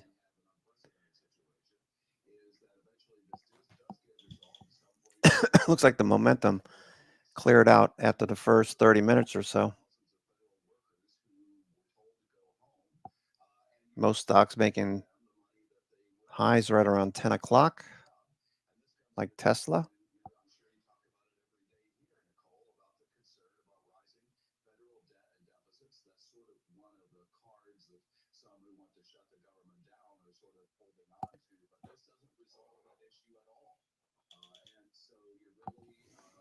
Burning money. And in the meantime, Nicole, one of my biggest concerns, and I'm sure you share it with me, is Not really. Let's talk about Stellantis a little bit. Sean Payne said that they have seen some meaningful progress in terms of the discussions with Stellantis. Not enough at this point, guys, to say, yeah, we think that they're going to get this resolved soon, but that is the way he characterized the fact that they are encouraged by the pace of discussions there, and as a result, they did not call for new strikes at any Stellantis facilities here in the U.S. And again, the strikes that were announced don't start at noon Eastern time. VWAP is flat. Market's flat. There were those who argued they didn't think they would go against all three automakers, that they would do a pattern bargain starting with Stellantis. Is Stellantis sort of going to be the pattern model? I don't think so. I don't think that you can pick a pattern, Carl. I think that, for a while there was discussion or, the intimation, suggestion when you would talk to people that Ford is further ahead than GM or Stellantis. And now that you have Stellantis not being included today, I think it's too far to say NVIDIA higher. Stellantis is ahead, and it will be the pattern. Looking for NVIDIA to break. NVIDIA with a nice gap up this morning. We closed right around, what, 430, 50 or so? Gapped up 9, 10 points. On each of those automakers so that nobody can say, okay, these guys have locked in. Here's a general idea of what we think we can get. He wants. We're up 8 3/4 on NVIDIA. You better come more to the table. Come to the table with more than what you had last time, and enough to make the deal. A lot of high stakes standoffs we are following here into this weekend. So thank you very much. We'll turn to you, of course, for the latest still above. We've got a big hour still ahead on this show. CEOs of Farm, NASDAQ, and Carnival are all coming up in just a few minutes. Carnival with a big beat while guidance comes in a bit weak. We continue to watch the markets on this final trading day of the quarter. S&P Nasdaq on pace for their worst month of the year. Dow is trading below the 200-day, and the S&P close to session lows up 18. Stay with us.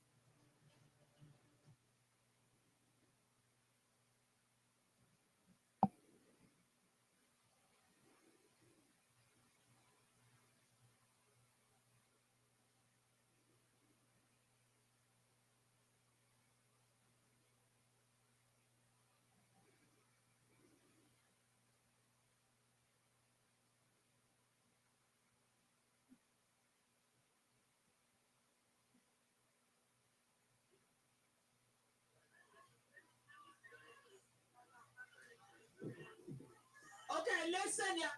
Let me tell you, we finna put parties aside. Cause it ain't about parties today. A bullet don't know a party. So don't get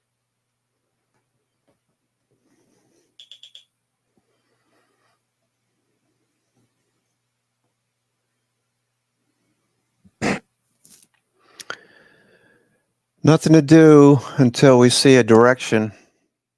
We faded from the 10 o'clock high in most cases, gone sideways in many, flat VWAP in most. Just telling you, not much to do.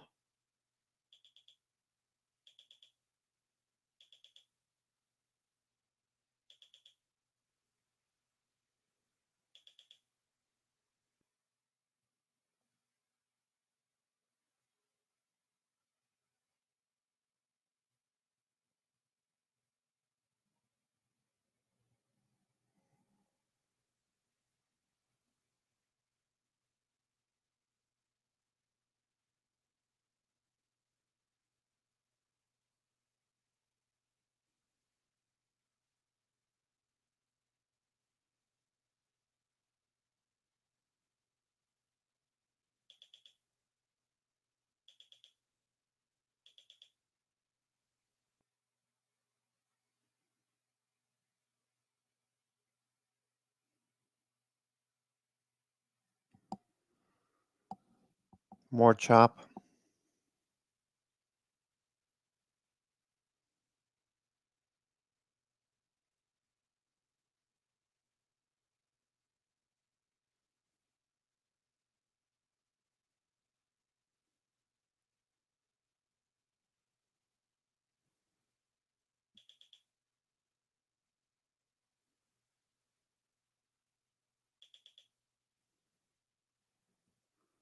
Tesla bouncing off a VWAP.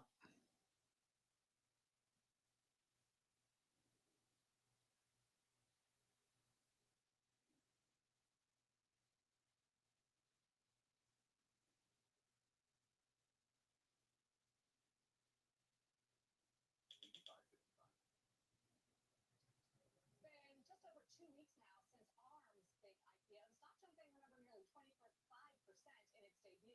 Has struggled to keep up the momentum since then. So what should investors expect for the stock and the company at large, for the industry at large, which has become one of the most important and interesting industries? Joining me now at Citigroup's TMT conference and for an exclusive interview is ARM CEO Rene Haas. Good to see you. Thank you. Rene. And good to talk to you after your stock opened, had a blockbuster debut, and then kind of has struggled since then. What's your reaction to the price action? In general, we're super happy with the process. Roadshow was a long ordeal. Had never gone through one of those before. our advisor said if you could price at the high end of the range and go out at that number, it's a good thing. That's what we did. So we're just really, really happy about where things are at the moment. A lot of the analysts have come out with reports, and I know it's been a bit of a choppy environment overall in the market, but there are these lingering questions about where growth is going to come from for you, especially in a kind of post-smartphone growth world. All right, still drifting sideways to lower.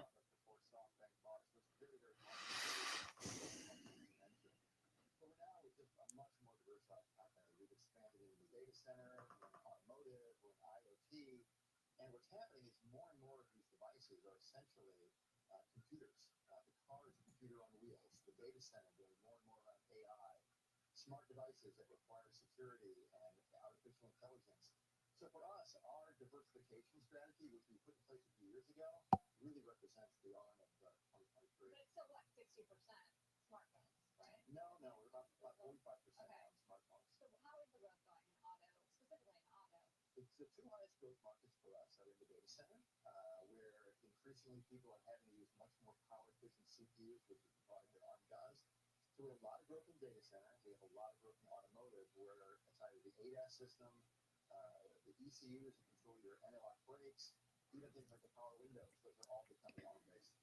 And I know you're in AI, and you help power one of NVIDIA's new chips, which maybe we talked about. Are you struggling to convince investors though that you're an AI play?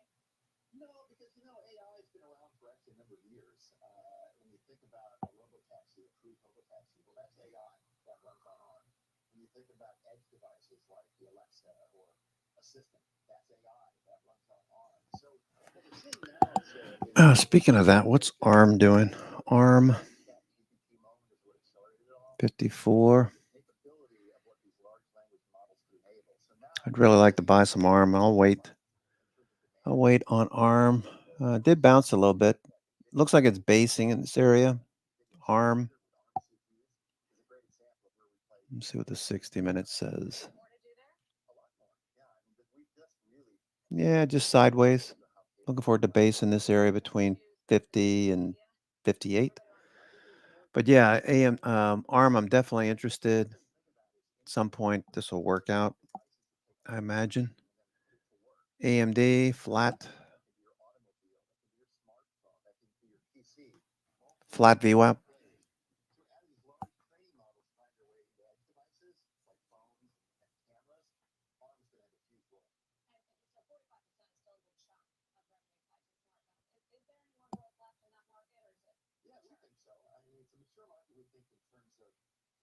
Units per year, we're not saying double-digit growth any longer, but at the same time, the devices are getting smarter. They're requiring more and more compute capability. We see a lot of demand for more and more power efficiency, so we think there's a lot of room to grow still in the smartphone market. There's a lot of external factors that are affecting your industry as well. On the CHIPS Act in the U.S. as a chip designer, I mean, they wanted to leverage innovation in this country, R&D and design. How are you affected by it?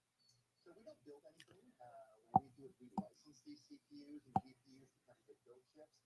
So on one level, we're not directly involved. Another level, we're extremely involved. I personally think the CHIPS Act is a great thing. I think it's a strong move in terms of getting supply chain resiliency, which is needed. Right now, it's very concentrated in one part of the world. I think having more and more manufacturing across the United States and also CHIPS Act in Europe is really important. Tesla, no follow through, just fading. Are you seeing the talent that you need when it comes to design? If the U.S. really is going to become, I know it's largely about manufacturing, but you have worked before to try to upskill talent so that people can do this in this This is an industry-wide problem and a challenge. We need more and more engineers. It's funny, people talk about AI replacing jobs and jobs going away, and then say, well, geez, we need more and more engineers. And I think that is going to be the case for our industry for the next decade or so. These chips are complex to design, which is what we do. They're very complex to manufacture, which is what these manufacturers do, and we will need more people. Does the U.S. have a problem on that front? I think it's a global issue. Just having more and more engineers that we can get into these curriculums to learn semiconductors. You and I were chatting briefly before break. Semiconductors were not the kind of industry that people were going into 10 years ago at universities. Maybe now with all of the new Back to the top of the Bollinger Bands. Very tight bands on Apple, Microsoft, Tesla. NVIDIA, Meta.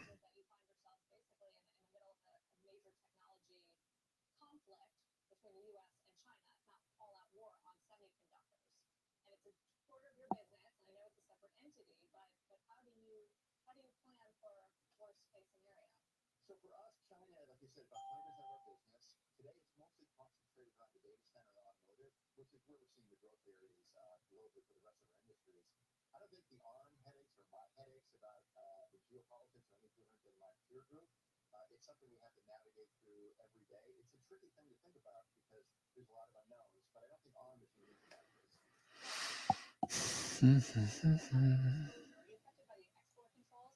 Just scanning through stocks at the moment. Not a whole lot to do. Most everything is flat with the indices.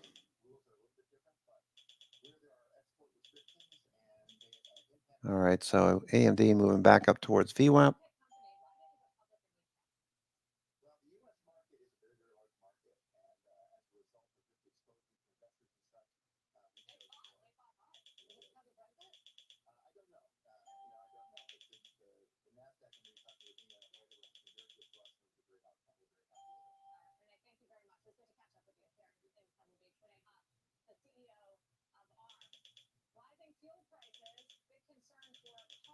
Nice rally back up to VWAP. Microsoft's coming out of the squeeze.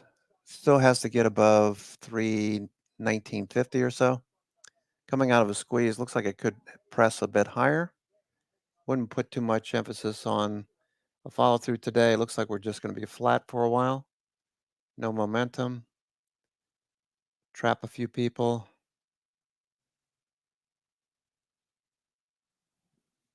Impatient people. We really need to see a follow through. And that's most likely going to come on Monday, I would think. A new quarter, fourth quarter.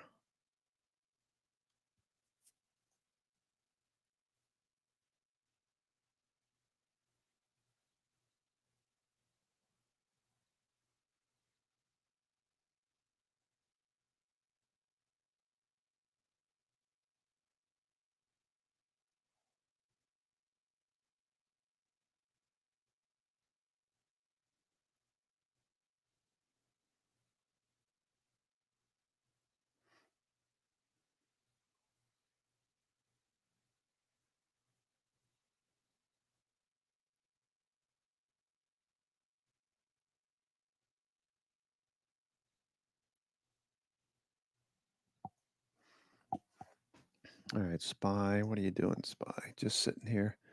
Trying to get back to VWAP. Flat in this area. Here's your low. There's your high this morning.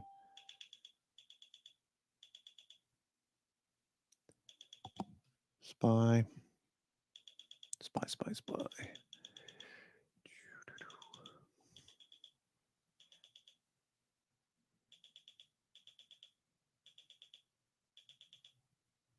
All right, nice little rally. Plus 800.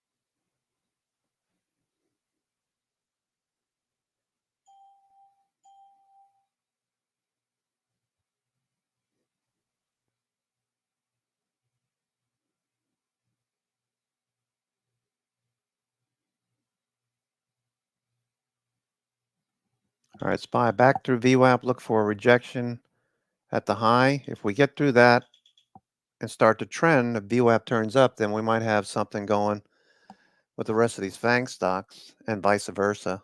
If the FANG stocks start going like Apple and Microsoft right here, we'll look for the rest of these to catch a bid too.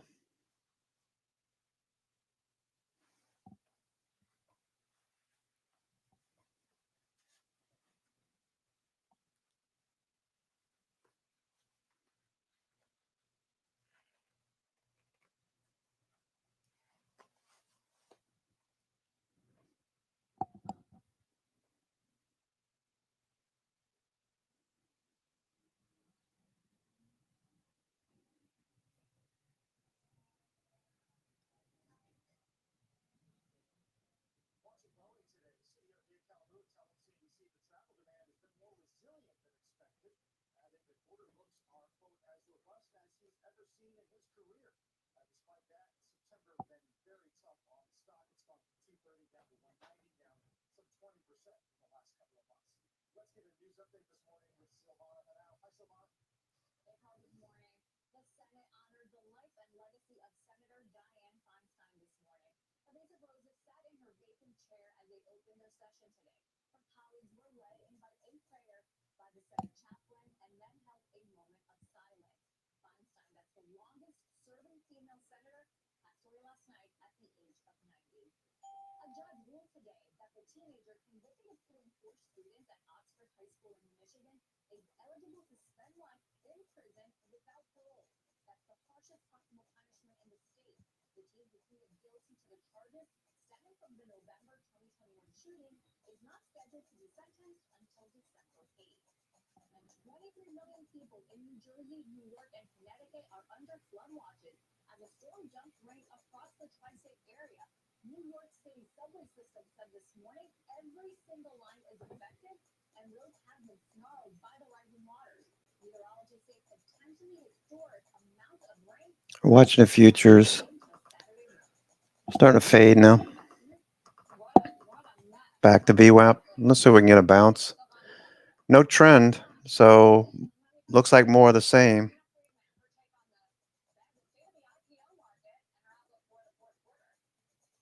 CNBC celebrates Hispanic heritage. We're sharing the stories of influential Hispanic business leaders like the CFO of CarMax. Immigrants, including my father, are pioneers. They go into the great unknown. He wasn't fully sure what to expect when he entered it. But he had hopes, he had aspirations, he had dreams. And that's a lot of risk. When you think about it, it's a risk and reward kind of mentality. And you need to be really clear what your long-term vision is when you take such a risk. And I know my father did.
Right back down to the lows of this range.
All right, so trapped a few bulls, I'm sure.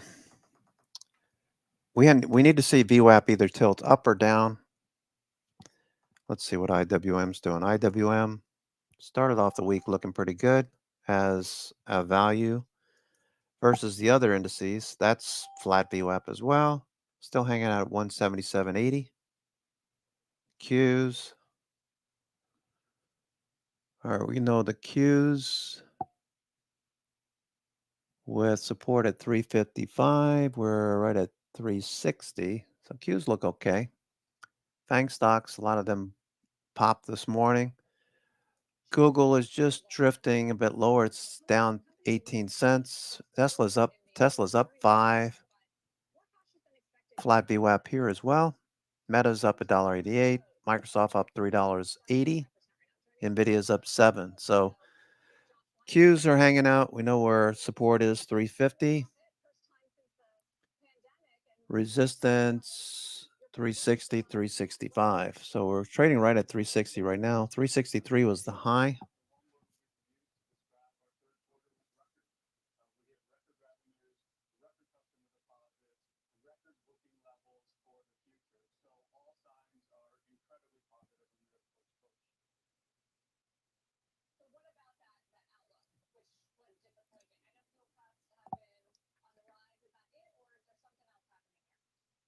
Well, I mean, I can tell you what we delivered, which was that record position for our third quarter. I can also tell you for the fourth quarter, we're projecting continued strength in revenue. Our per diems are going to be up 7% again, which is consistent with the first quarter and the second quarter and effective in the third quarter. So we're doing the job. Google fading, Meta fading, just killing premium. Absolutely, which is a big piece of our.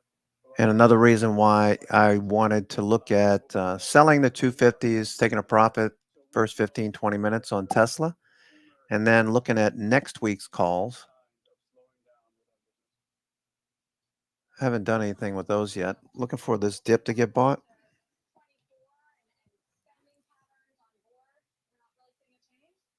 You know, we're really not. You know, what we said on our call earlier today is when you look at the onward spend levels of our consumers, it's been consistent every single quarter, and we're forecasting the same for the fourth quarter. So there's been no slowdown in that immediate sense of gratification that we can get from the onward spend levels.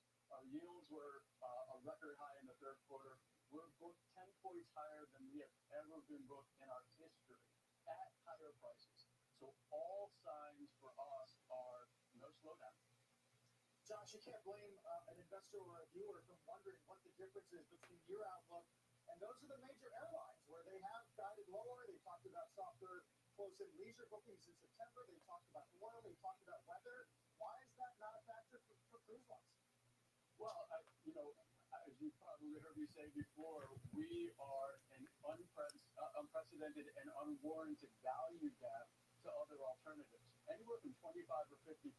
And in this type of environment, that is a fantastic wind at our back. Why? Because the consumer knows they'll get great value from us.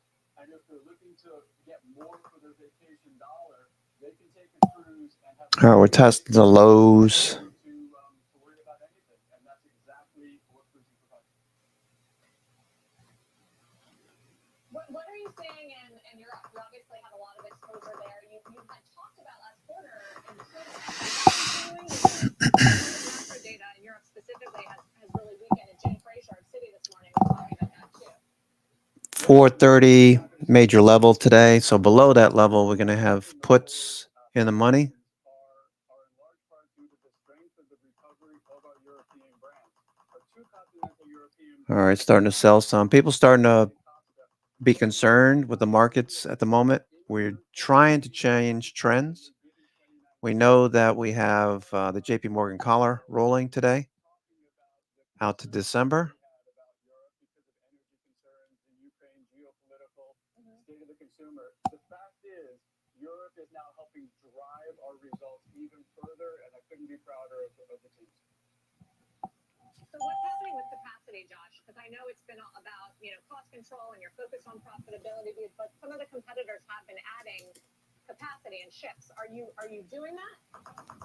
So we've got about 5% capacity growth on tap for 2024, and then we only have one more ship on order for 2025. You know, I'm not really worried about what our competitors are doing in the capacity space. I'm focused on our brands and driving more demand for the capacity that we have. And the demand has been improving incredibly well. So we're focused on that. And you don't need a new build to drive consumer sentiment your way. As a matter of fact, just yesterday, we announced some details on Celebration Key, our new destination, which is A going dollar just off the highs of the day, 106.09. The 10-year back up to 454, 4.54%.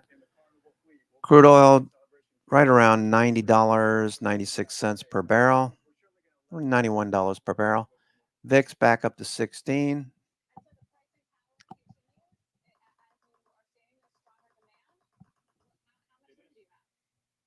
you know, if you think about that 25 to 50% value gap to land, we have a tremendous amount of room to keep increasing pricing while still being of value. VIX still pushing higher. And that's actually a sweet spot because we can play on both sides of that. So if we do have a recession here in the U.S., Josh, how do you think about the impact on the industry? You sound you don't sound worried about demand or pricing or spending powers, and yet we do have an economy that is softening with some things going into recession. You know, we've been talking about that every quarter when I come on. It's going to happen sooner or later, but the fact is we are well over 50% booked when you look at the next 12 months. We're getting 40% of our onboard spending. Okay, so 4,300, it's right here. And next level is about 42.75. Below that, 42.50. So while we're still waiting for a trend change, we do know that there is a call wall. Excuse me, there is a collar rolling. We have a lot of puts down here. A lot of bears looking to make a profit with 4,300 as resistance. S&P is at 43.11 right now. Trying to hold this area.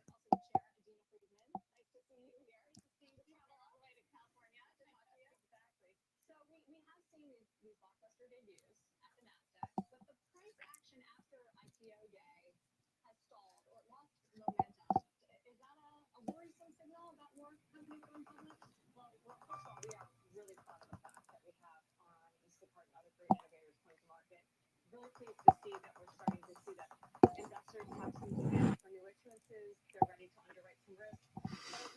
All right, more downside potential. Have been a little bit more tumultuous. I think that that's really more of a macro issue more so than a company-specific issue. And as we look at going forward, are having more serious conversations with companies and firms looking to tap the public markets, but they're still a little bit trepidatious just based on the fact that there is still market volatility. But so far this year, we've won 85% of the IPOs and 4 of the top 5. I think that as we go into the second half of the fourth quarter, see some interesting companies come out, but we also would expect more companies to be planning for the first half of next year. And even got a convert, a DoorDash from the. We did, yeah. We actually have had 3 companies switch to NASDAQ in the third quarter, so we're really, really. NVIDIA hanging out the highs, Meta fading, Tesla fading, Google fading, Apple fading. Extreme low, take a look. We have a whole range of IR, investor relations, and sustainability solutions, as well as governance solutions that really help companies navigate public markets, and that's part of the. Okay, so we have a gap down there, S&P. This gap over here, right around 4,300.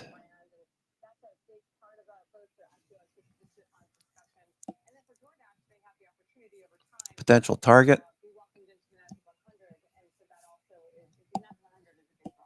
Yeah, I mean, I was looking at some of your financial statements because you've managed to grow even in this period where there haven't been a lot of IPOs. It's been a very sleepy period, and double-digit growth in the anti-crime unit. A lot of people don't realize what you do. What is driving that business? We've done a lot to expand the business. We have this great core foundation as an exchange operator, but over time we've said what more impact can we have to help companies navigate the markets, to help the financial institutions deal with the risk in the market. So we've become a very scaled software provider in anti-financial crime as well as in capital markets technology as we work with banks and brokers. And that business, anti-fin crime business, that's growing about 18%. That has over the course of several quarters.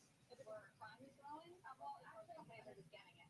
I think there's 2 things. One, we're definitely growing. VIX pushing a bit higher. $10-year VIX all at the highs. As long as that continues, we should see more downside for now. And yet we're looking for a cycle change.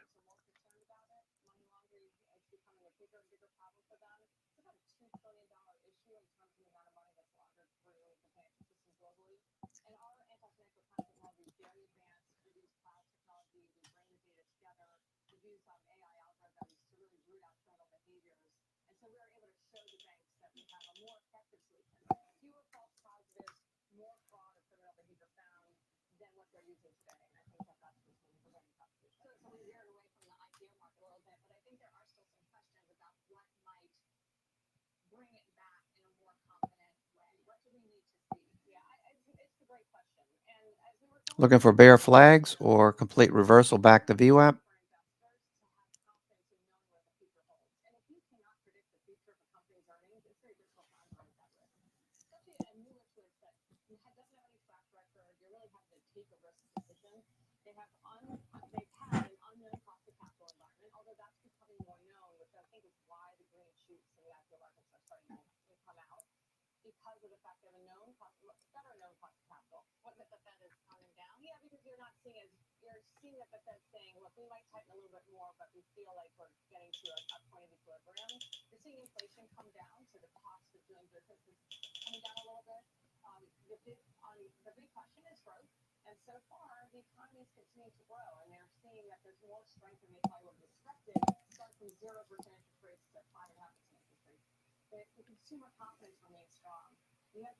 Stock still fading below VWAP. Indices trying to bounce, looking for bear flags.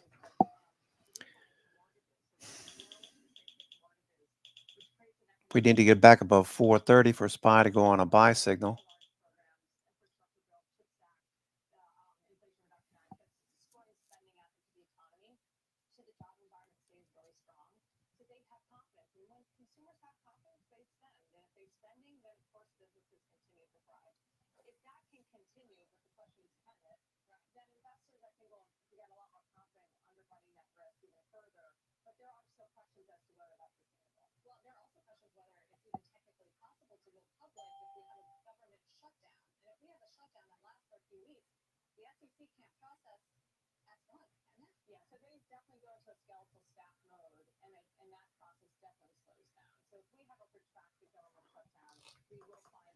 Bear flag breaking down again.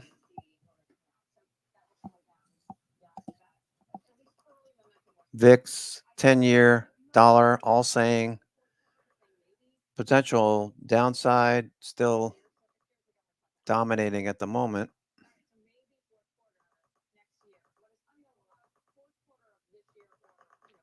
We do have end of quarter. There's going to be some selling. Portfolio managers that want to get rid of some of their losers to buy some of the potential fourth quarter winners.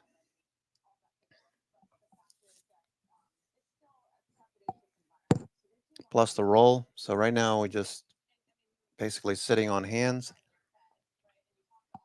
Flat VWAP turning into slightly downsloping in many stocks. SPY VWAP is sloping lower. We got a gap fill down here at 426.50 or so. 428. I'm sorry, 428.50.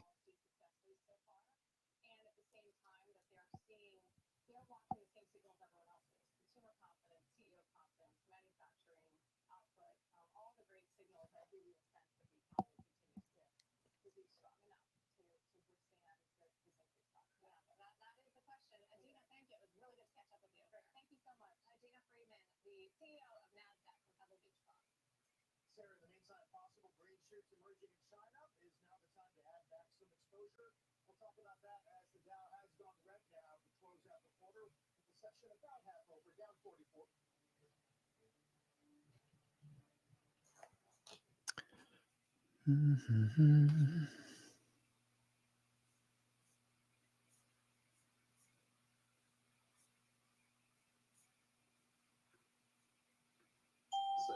a week from today, we're due to get the employment report, right? One of the most important data points of the month. And there's no way we're going to get that data if the government shuts down. And we'll be looking for jobless claims. We'll be looking for the job openings. Later, we'll be looking for the consumer price index. And if the government's not open, we're not going to get access to that. So that really does create a fog for individuals and for businesses. And oh, by the way, central bank. Looking for bear flags. SPY doesn't look like it's ready to bounce yet.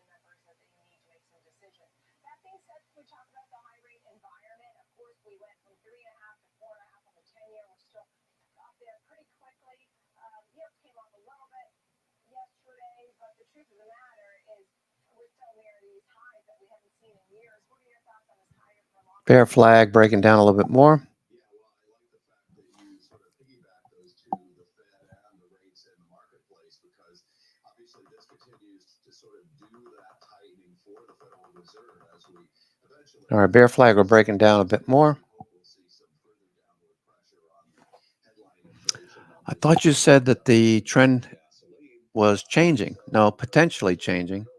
We saw a yellow histogram bar on TTM, but still could wait until Monday.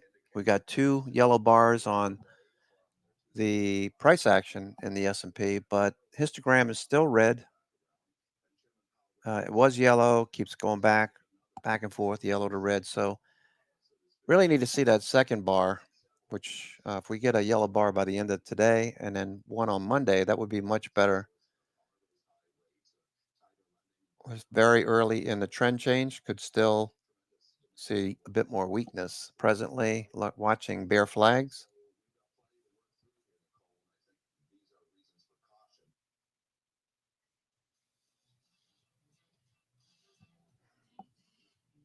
NYMO is trying to get above zero. Was above zero earlier. Was minus 66 as well last Friday. Minus 66, minus 65, something like that. We're right near the zero line now. Bullish momentum. So many indicators are setting up.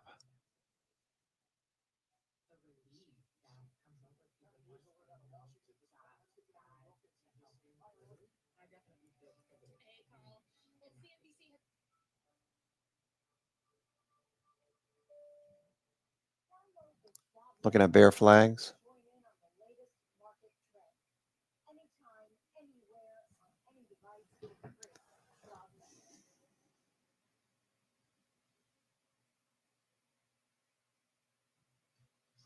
Every day. It's Fast Money. Ready for you, ready to go. I'm Kevin Hayes. Catch me on Fast Money. Weekdays at noon on the Swag Network. Cut the cord on the way you get market news. It's Market on Close. Join me, Oliver Rennick, for the biggest earnings coverage, insights from the smartest minds on Wall Street. Monday through Friday, 3 p.m. Eastern, available anytime, anywhere, on any device for free. Only on the Schwab Network.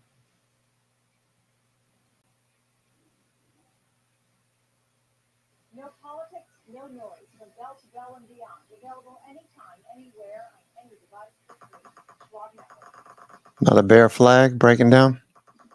Miss out on today's market headlines? Get caught up and catch the rest at SchwabNetwork.com. Available anytime, anywhere, on any device for free.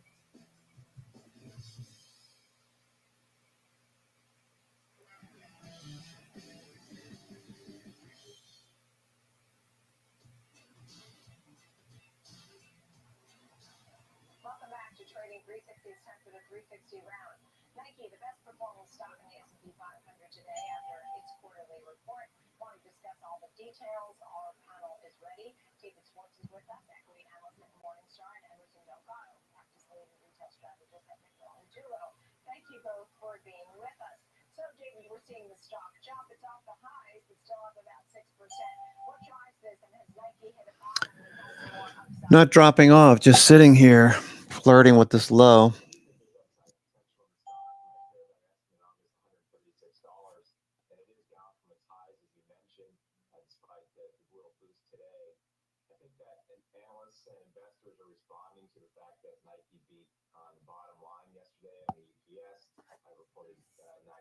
VIX still pushing a bit higher.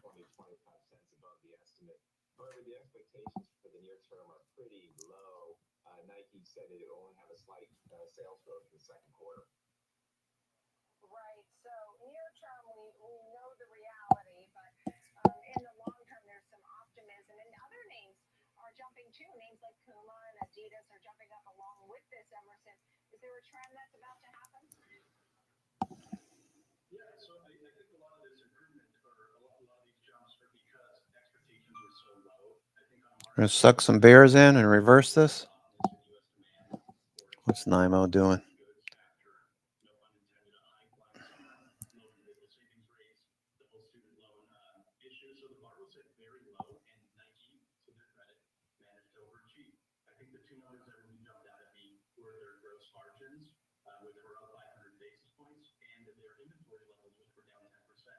So it's just telling you they pretty much sold through this collect old unproductive inventory, and now they're selling higher margin product at full price. I think it speaks highly to the strength of U.S. consumer demand, which is why we're seeing some of the competitors like Adidas and Puma also have these jumps today.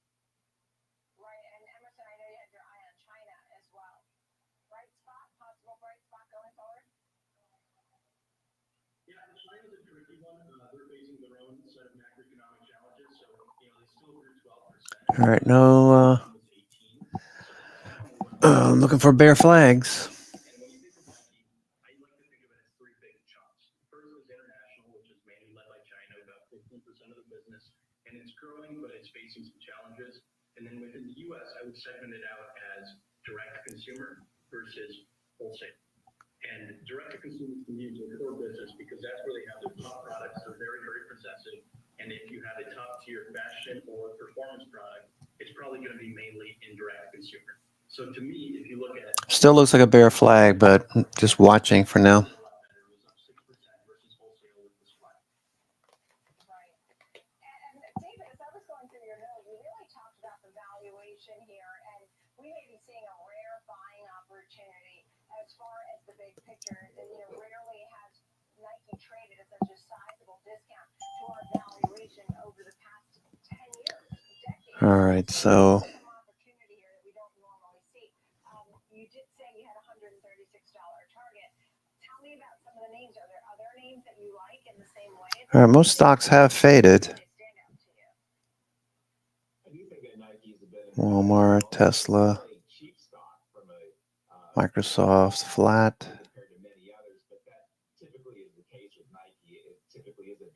Amazon, Roku.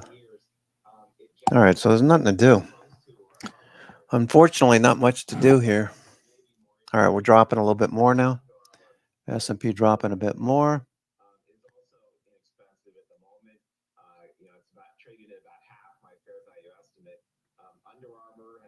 Low tick alert minus 800.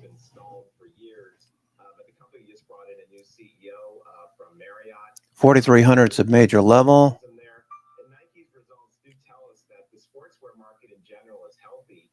The apparel market in the Right at 4,300 right now, 4,302. But generally, I still think that activewear has a lot of growth ahead of it. And there could be some companies like Under Armour that could benefit. Another one that I could mention would be Urban Outfitters, which owns Free People Movement, which is a growing athleisure brand. There could be some others besides Nike to look at. Right, right. All right, selling coming in. Nike did pull back quite a bit from its pre-market gap up highs, about $4 off the high.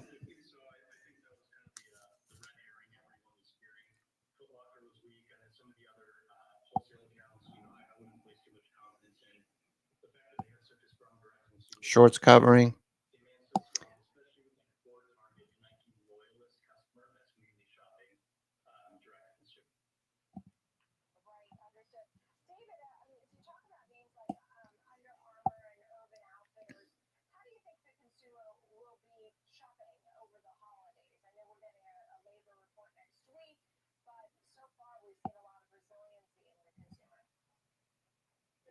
expectations are pretty low this year for the holiday season in North America. I would say that people probably are looking for growth that's pretty much in line with inflation. And last year's holiday season was not particularly strong either.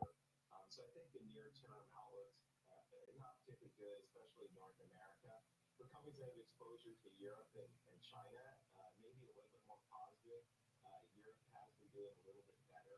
That would be beneficial, for example, for a company like PVH, which has high exposure to Europe, where Tommy Hilfiger does very well. So, I think the expectations are pretty low. The inventories across the industry are in better shape than they were last year at this time. That's certainly the case for Nike. And so maybe they're just trying to see what Thank you both very much. It's wonderful to see you both and a good look there at Nike, which is up at 3,500. It's the leader in the Dow Jones Industrial Average. FANG stocks all right near VWAP. No momentum. Little grind back up towards VWAP.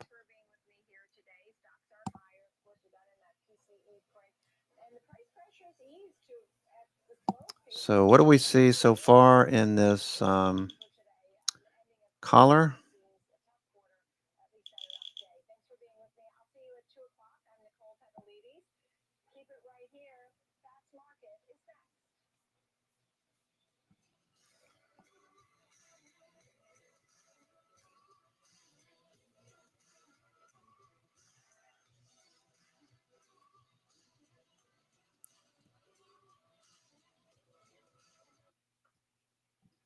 You could think getting commission-free trades is as good as it gets, but you know better.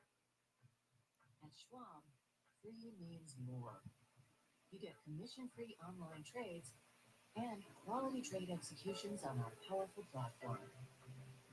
Plus the satisfaction guarantee. Expect more from your firm.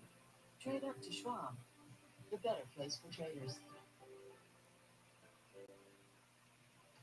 Trading the trending names every day. I'm Tom White, host of Fast Market. Ready for you, ready to go at 12 p.m. Eastern on the Schwab Network. At each and every angle, the whole picture, everything. All right, trying to bounce. Not following through though. Some shorts covering. Looks like another drop here, potentially.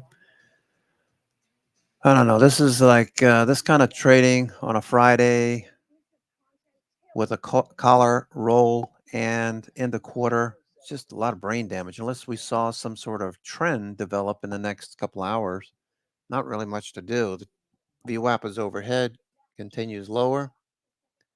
Yes, we can bounce. A lot of brain damage trying to trade this though.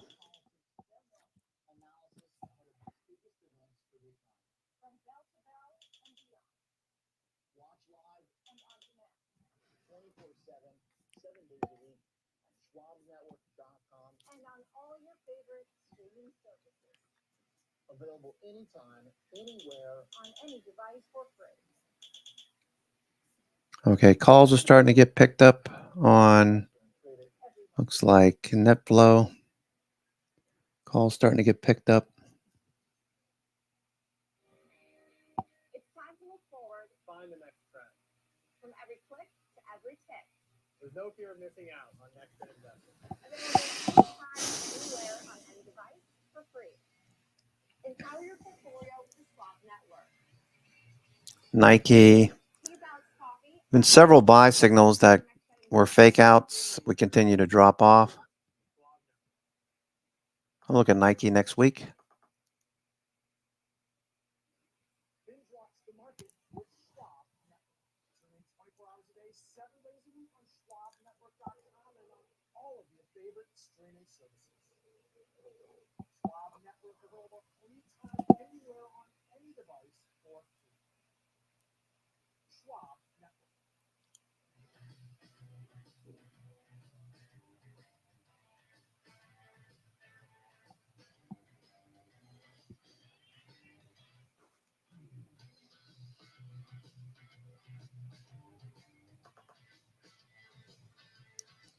Potential bear flag.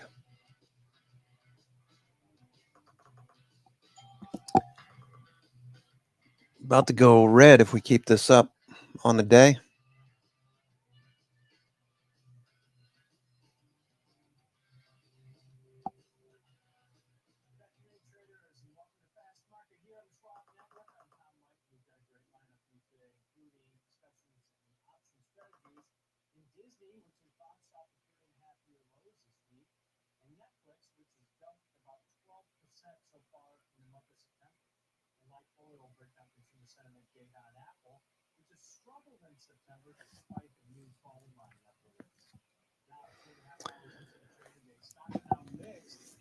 After core personal consumption expenditures price index, which strips out volatile food and energy, rose 0.1%. All right, another bear flag. Looks like it's going to break down. Bang stock still flat. As they wrap up a dismal month for stocks. Now let's take a look at those four major AMD trying to get back above VWAP right now. Stealth mode. No one's really paying attention to AMD.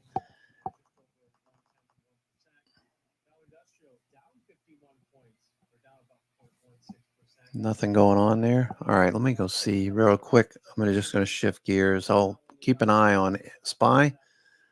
Let's see what's working. We have all sectors were oversold coming into the week. Many of them showing signs of a turn. I would think Monday will be good. We got Blue Apron with a buyout. Somebody buying Blue Apron. That's up 133%. WWW, Wolverine Worldwide, a base down at 8. Okay, so this is a good example. All right, so imagine this is Nike. Nike had its first, not Nike, Planet Fitness had its first week of sideways price action. Look at this right here. All right, so Planet Fitness. Okay, so Planet Fitness is chopping around here. Could continue higher. More than likely, though, it's going to do something like this. This is kind of like where we are right here. Planet Fitness moves up to the 21-day. The object here is to wait until moving averages flatten out and then start to turn up and to the right. Okay, so this is 8 weeks into this base. And Planet Fitness is just a couple of weeks into this. So I'm thinking it's going to chop around a little bit more. Moving averages will go flat. And at some point, we're going to go and have our moving averages start to turn. This one still hasn't turned. RSI is starting to grind higher. So this might actually get something going. Wolverine Worldwide. Let's see what else is on here. Kohl's. All right. Change in direction on Kohl's.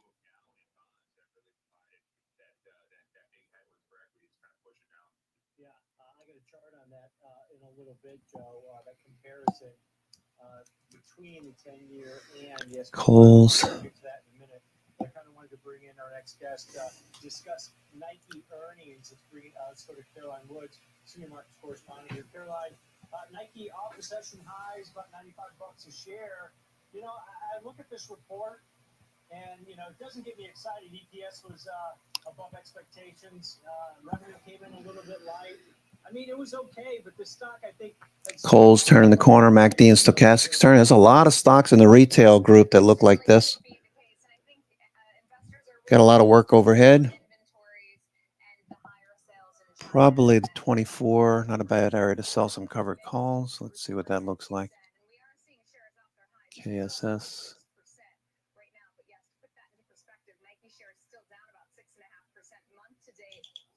All right. Trying to hold this level here so far. SPY and S&P.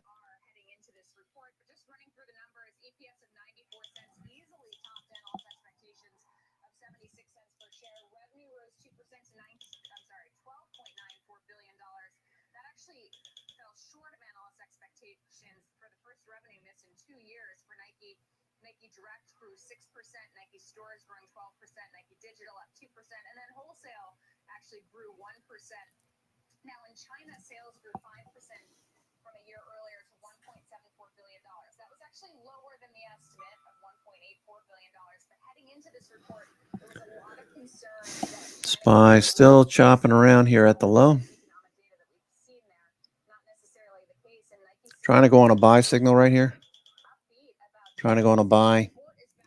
SPY. We're going to reverse this now. Great confidence about the future and the Chinese consumer in our segment, regardless of the macroeconomic outlook there. So he feels good about their position there.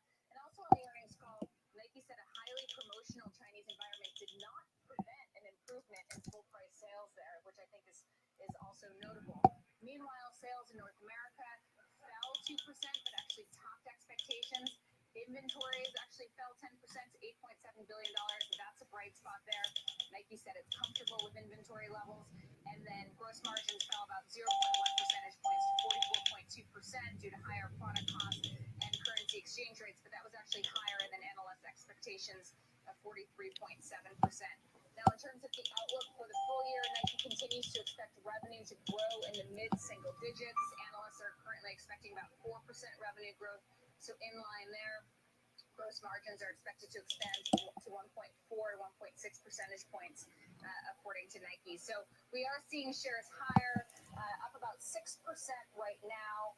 Only up about 4.6% on the week, though, which goes to show there was some weakness heading into this report. But maybe just a sigh of relief that inventories are improving, and that helps margins as well. Hey, Caroline, one of the things that really caught my attention in that report is that Nike's initiative to really push those market gains, 1.4 to 1.6% by the end of the year. How much of that is due to the direct-to-consumer push that Nike's really moving towards? And I guess the second part of that question is, how does that affect companies like Dick's and Foot Locker? Well, we are seeing shares of Dick's and Foot Locker both higher. All right, so VWAP test, that's possible, I guess. Nice to see we're not making more downside. Like to see that cycle go yellow.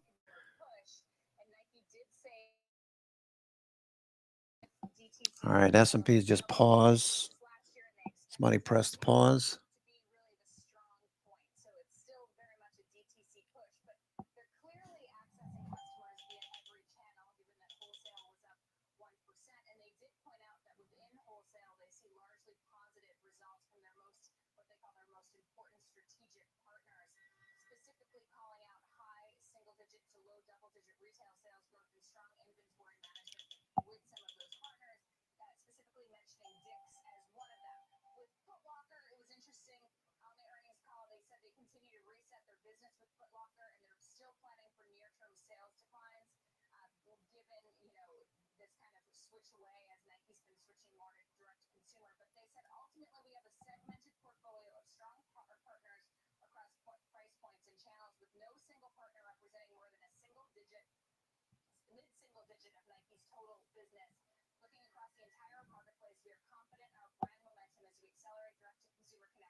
DTC is the most important one right now, but we aren't seeing any of that commentary weigh on.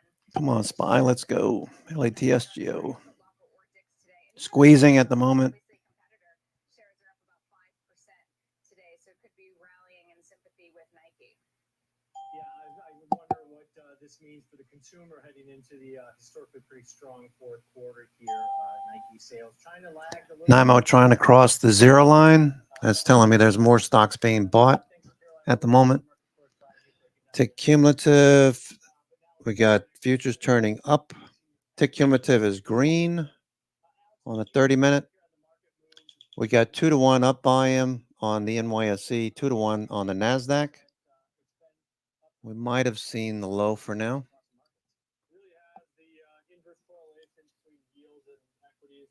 What time is 12:09?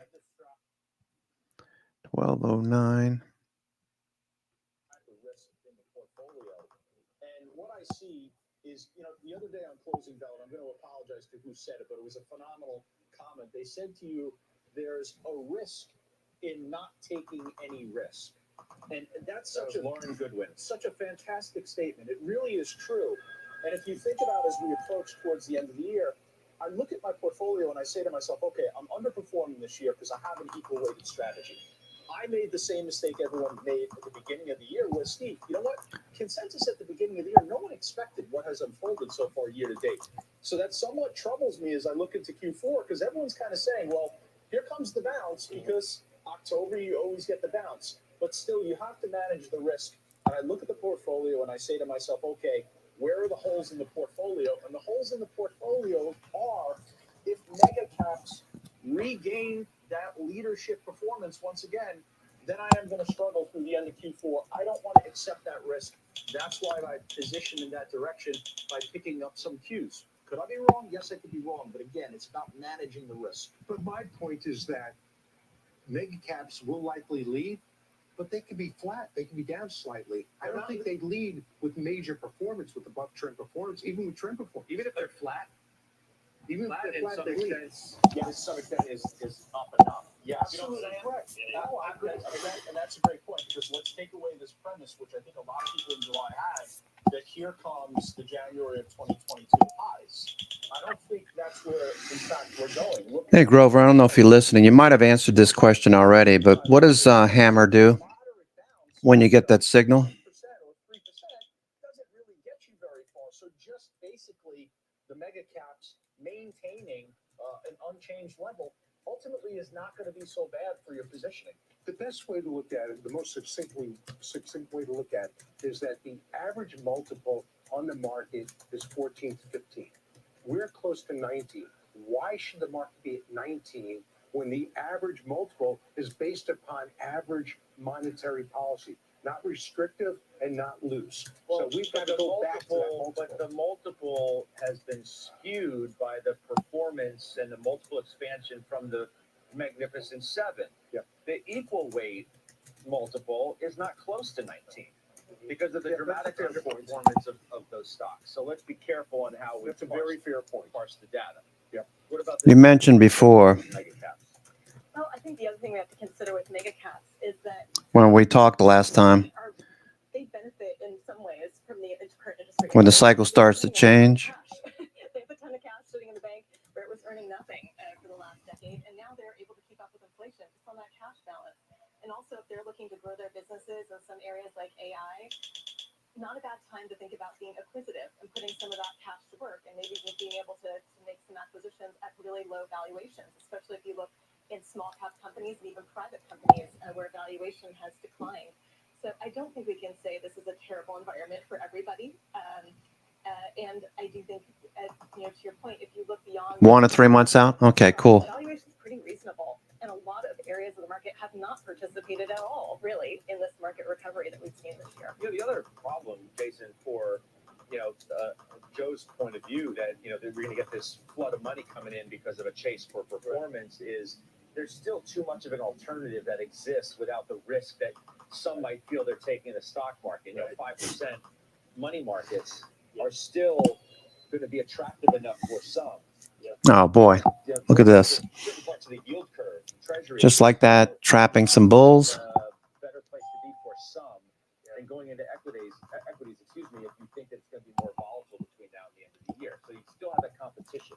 Absolutely. And there's no doubt about it. The optionality that exists in the market wasn't something that existed a few years ago, right? So yes, a 3-month treasury paying at 5.5%, money market's paying about 5%. Just like that, right back down to the low. In the short run. But however, So it still looks like a bear flag. Long-term, and obviously there's a lot of long-term investors that invested in the market. I think a lot of folks are looking 4,300 is a major level, so we should see a lot of profit taking puts in this area, which could launch us higher pretty quick.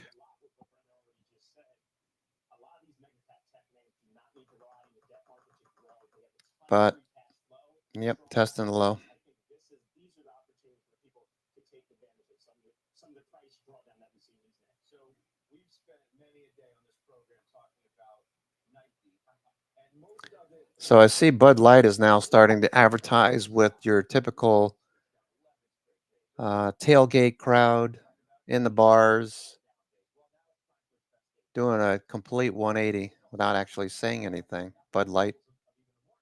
Just saw a commercial there out of the corner of my eye. You've been in the center of many of these conversations that we've had over Nike, and you've said, stay the course, stay the course. China's going to get better. It's still Nike, right? And here you are, rewarded in some respects. Now, the stock has obviously had a tough go of it, but you're getting some of it back today. Yeah, look, there were very low expectations headed into the print, as you mentioned, down 20% year to date.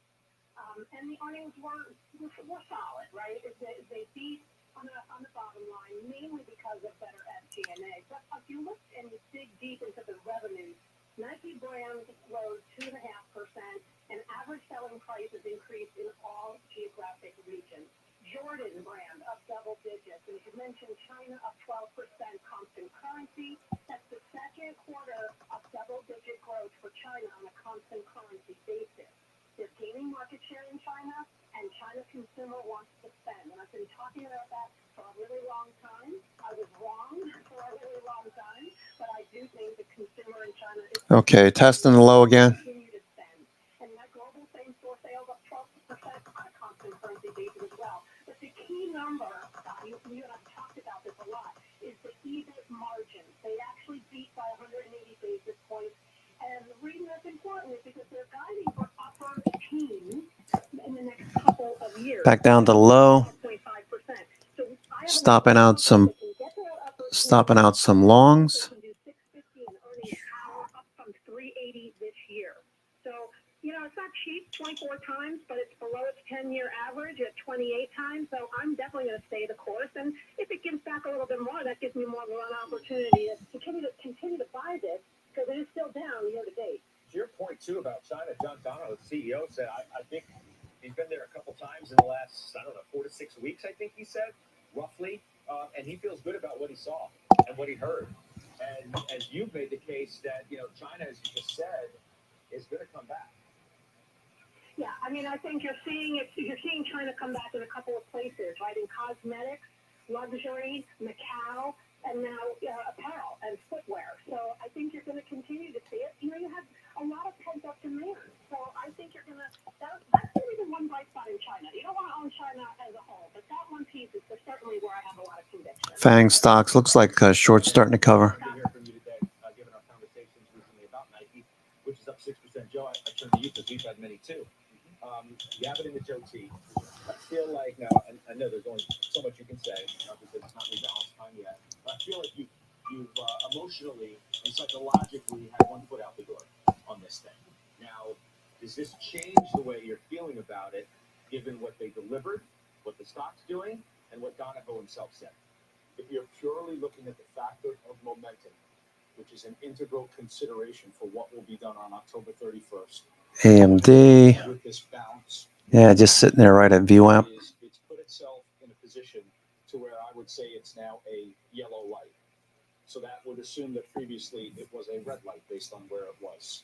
It's important that Nike maintains the price gains that we have had since yesterday afternoon. And if it's able to accelerate from there, then at the end of the month, we'll take a look at Nike and decide what to do with it. Yeah. Weiss, and you heard Citi's Jane Fraser with Sarah out at Pebble. Resilient consumer, but a softer one. Since we're broadening it out to the consumer's gotten us here, the consumer needs to keep us here, right? In terms of where we got into in this market, in large respects, the economy too. Yeah, and I think that's the issue. So there's a tendency in the market to say, hey, look at the data today, everything's okay. But that's not All right, so we tested the low again and see if they just keep chopping this around at the low. 4,300 is a big level. Puts and calls. If we start to rally, we could get a vicious move in the upside to the upside.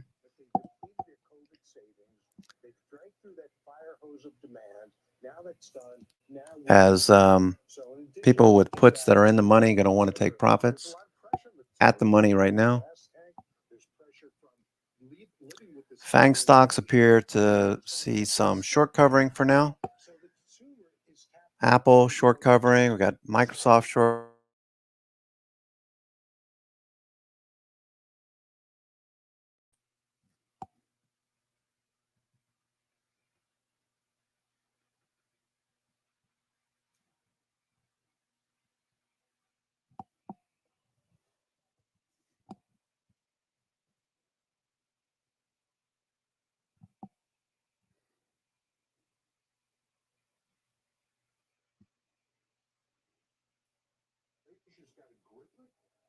That's a moment in time. I'm looking forward. So in terms of Nike, it was better than expected. The setup for the quarter, the setup for the form state was just classic. We saw it in UNH, which is why I bought more when it just got to the bottom right before earnings, because it was never going to be that. I just say, look going forward. I think Nike's okay. Is Nike a gift under $100? I don't think it depends. If your time frame is 5 years, absolute gift. Okay, absolute. If your timeline is 2 to 3 years, it's also a gift, not as great a gift. So I have no problem buying Nike here. I'm not going to buy it despite today. It's something I've been watching. It's a great company. China can go either way. We just don't know. Their economy is not really recovering. Xi is just killing the economy. We just need to get a better steward there, a better policy. But overall, I think it's okay. That's a very strong assessment of the consumer. I think there's something important to understand that applies to retail. The synergy between the strength of the Chinese consumer and the U.S. consumer, it really hasn't been present. And now I think you have to ask yourself the question, if Stephanie is correct and the Chinese consumer actually now begins to recover and is contributing, does the U.S. consumer weaken at that point? You need to have at some point. Okay, a lot of these FANG stocks are turning, more short covering. And I think looking forward, when you're trying to understand where you go with retail, understand that just because Chinese consumption might increase on the part of the All right, looking for S&P to motor higher now. something that's favorable for NIMO's about to cross zero. consumer is actually going in the opposite direction. NIMO's about to cross zero. Estee Lauder, right? So If we think the consumer in China is about to turn a corner, if you believe, let's look at NYSE. been over there a couple times, as we said, what he saw, stocks up 2 1/3%. I mean, there are other names that are super reliant. Okay, so this is one indicator when we see selling capitulate. A lot of times we'll get down to this green zone. You can see how we're hooking to the upside now. This is the NIMO for volume, McClellan oscillator for volume. When it hits these lows, that's capitulation selling. We're looking for this to turn back up as a buy signal. The last time we had a buy signal here in the green zone, we had a nice rally for a week and a half and then went sideways at the 50-day. So that's adding up to a few more positives for the bulls. Okay, we got this hooking higher. The black line's turning up. We got a move above the zero line. We got 200 more stocks out of 2,700. Taking this simple calculation, new highs minus new lows. We got a green bar. Let's see what the NASDAQ looks like. NASDAQ. Not yet. And New York Stock Exchange advanced decline, turned back above the 200-day. Let's see what the NASDAQ looks like at the 200-day. NASDAQ. All right, it's still below. We'll do that a little bit later. In the meantime, coming up, delivering Alphabet. Bill Ackman versus Brad Gerstner on Google's role in AI. Is it the stock to own right now or not? We'll talk about who's getting it right. The debate's next. Okay, bullish percent. All right, that's starting to hook. Okay, that's a good sign. 40% of stocks are on a point and figure buy signal. That means 60% are not. On the NYSE, 2,700 stocks. S&P 500. Earlier, we saw this as the growth stocks, tech growth, outperforming when that line's rising, moving back towards the 21-day. We're still below both growth and value. So this is a neutral signal for the most part. Equal weight index, equal weight, watch and spy, equal weight. Okay. So the number of stocks trading above their 50-day, flat at the moment.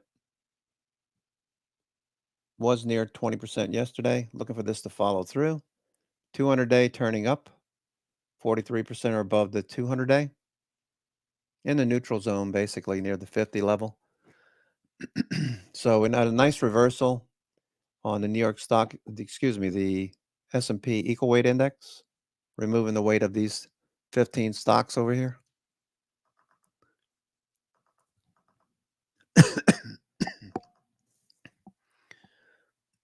S&P still squeezing. S&P 500 is still squeezing.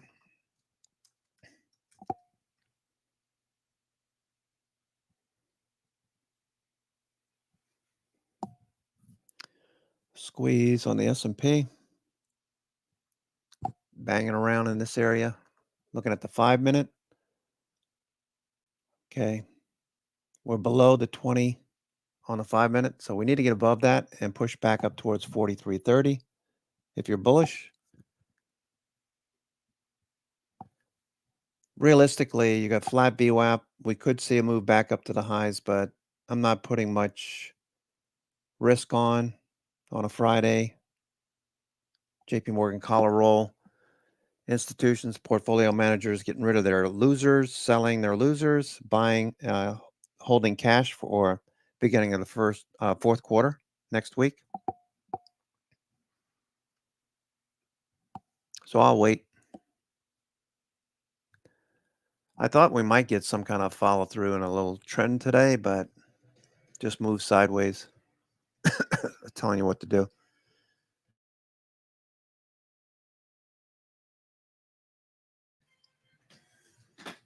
Welcome back. Among the topics discussed and debated at yesterday's CNBC Delivering Alpha conference, Alphabet and its role in AI. Both Brad Gerstner and Bill Ackman weighing in with slightly differing views. Listen. ChatGPT was launched, incredible, game-changing kind of product, and Google really fumbled their offering. As people said, "Oh my God, Google's way behind on AI," and the stock sold off to 15 times earnings for one of the greatest businesses in the world. That they took a much more cautious launch approach, and then kind of fumbled an early demonstration, made people think they were behind, and Microsoft and ChatGPT would sort of, if you will, OpenAI would eat their lunch. And it led to a very mispriced stock. And then we bought more in the 120s. It's our second largest investment. Let's say that Google with Bard is just as good as ChatGPT. So then the question is, will Bard have the same economics of Google search? And what I'm arguing this, even if they're competitive, even if Bard is the best, they're not going to have the same monopoly profits in the age of AI as they had with search. All right, Ackman and Gerstner weighing in on Alphabet. Now, Jason, for context, for those who may not remember, Gerstner came on our program, said AI, Alphabet missed the boat, sold the stock. Right. Said yesterday during our conversation. All right, so we had a few minutes of short covering, no follow through yet. Microsoft back to VWAP, Tesla back to VWAP. So I'm not feeling it. Still not feeling it yet. Any kind of upside. Just feeling and anticipating more of what we saw this morning. Flat VWAP. Range bound. The rollout for Bear clearly was fumbled, and I think that created some disconnection to the stock, no doubt about it. But what I would say about Microsoft, and I think the reason why I agree with Gerstner here, and what AI can do for their product and their suite of services, I think in terms of what they offer the consumer, the productivity and the AI themes, I think play out a little bit stronger with Microsoft than it does with Google. And I think that's why I prefer Google as an AI themed stock over, Microsoft over a Google here, but they're both great companies. They both have obviously really strong consumer bases that I think will benefit from all the trends, but Microsoft will be my play here. Okay. Going forward. Weiss, what about you? So that's the sort of Gerstner point of view that, that if not a fatal mistake by Alphabet, they just ceded too much ground to Microsoft to be able to recover enough to take that leadership role as this entire movement continues to move forward. I side with Bill on this. They're both great investors. It's important to know where they come from, their perspectives as investors. Brad, phenomenal venture investor, phenomenal early stage growth. So Brad, one of his largest positions, I'm guessing, is probably still Snowflake, which isn't making any money and selling at 150 times next year. Bill's more eclectic. Bill can own, as he did, Chipotle, and the multiple on that stock was 50 times, made a fortune on it.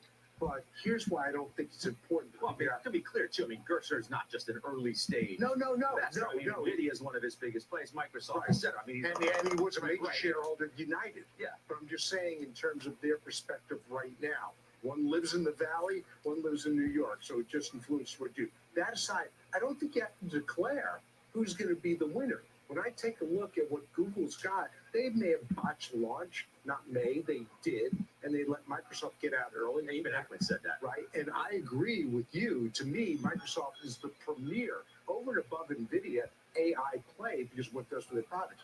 But also take a look at Google. So will Bard make search easier? Will you be less dependent, or other ChatGPT plays make you less dependent on search at Google? Possibly, but we don't know what they're going to do. Keep in mind, AI is really more of a dream than a fully fleshed out, mature business, number one. Number two, if you take a look at Google's cloud business, the need for cloud is going to grow exponentially as the computing power picks up, as the data picks up, as you incorporate AI into it. So they're not going to be a loser. They're going to be a winner. They're going to embed, and they started charging. Take a look. What they're doing, by the way, is sort of similar to what Microsoft is doing, right? They went to a subscription agreement.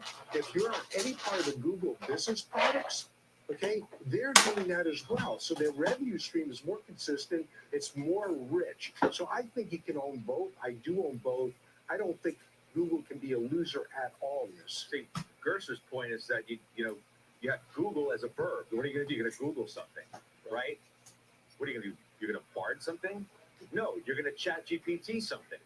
Right. That was part of the point that he made on the stage yesterday, and that in and of itself is so super powerful, and an advantage that Google gave up by letting Microsoft beat it to the punch when it had DeepMind in-house under its umbrella, and just wasn't a first mover. Okay, so to Brad's point, the wonderful economics of what search ultimately is that, and this is very rare, is that Alphabet has to worry about one thing: advertisers.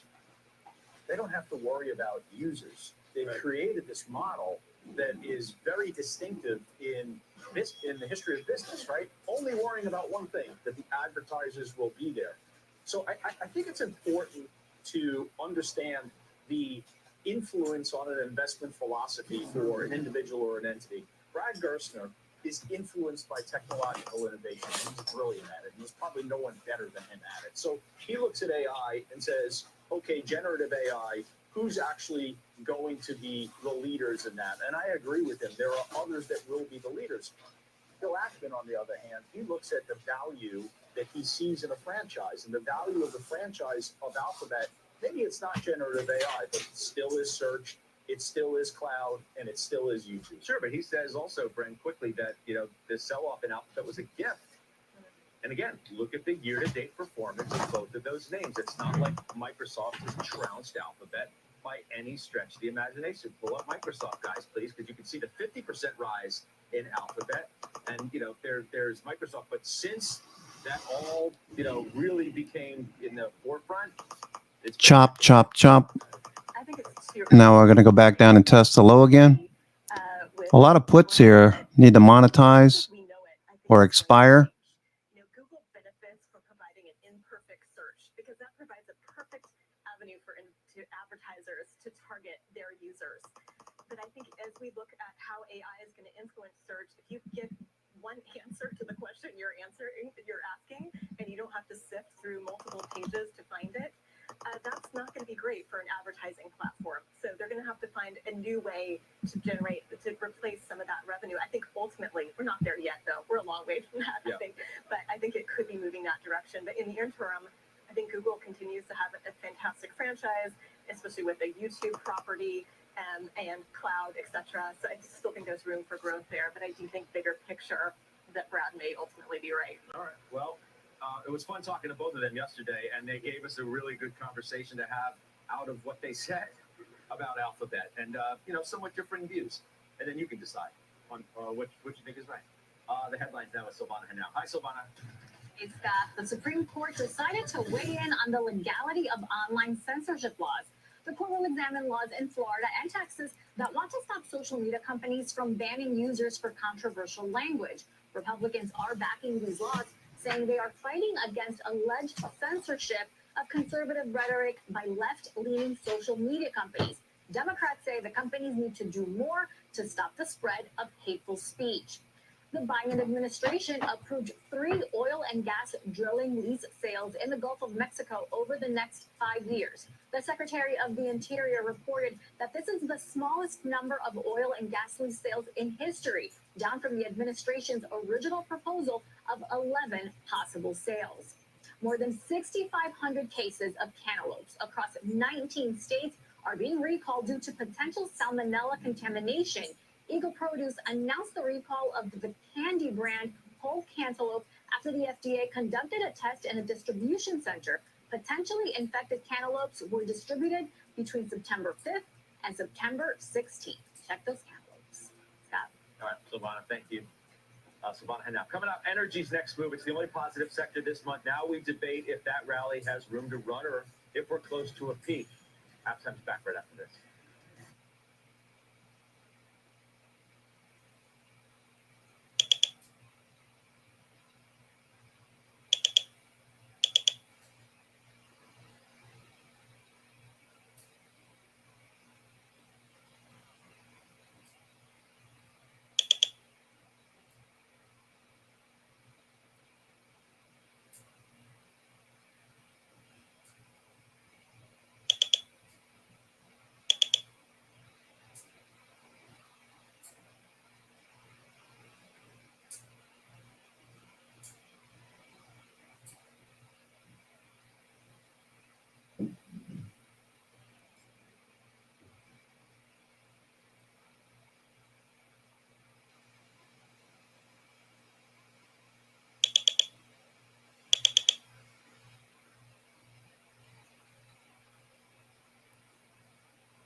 Just sitting here scanning through stocks. Not a whole lot to see.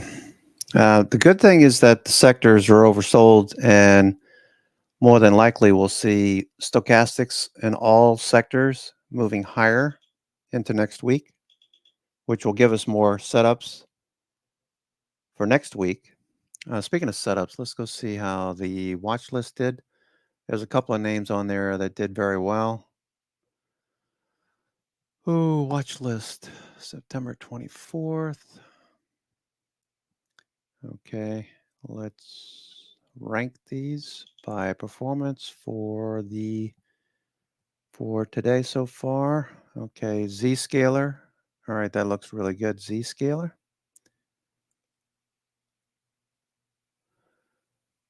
Pinduoduo. All right, nice gap up on Pinduoduo. So the watch list doing good. Zscaler. Nice rally above the 50-day. Finally. Team Atlassian. Some of these were on the extended watch lists as well. Team, TNGX, Tango Therapeutics, flagging out. Braze, BRAZE. Okay, that looks okay. All of these are green for the most part on the day. What's Dell doing? Dell's still flagging. Looking for Dell to break out of this range. Some of those stocks were pretty reasonable. I actually like some of the refiners, the service companies are actually pretty reasonable in a portfolio. And you're trading at multiples that are not terribly high, even if you assume that energy is going to come down. Those valuations. All right, let's look at these on the weekly time frame. 1 week performance. Valuations are pretty reasonable. Valuations on energy equities are extremely reasonable. All right, ACMR from the weekly standpoint, up quite a bit this week. We were looking for this base to hold. It did.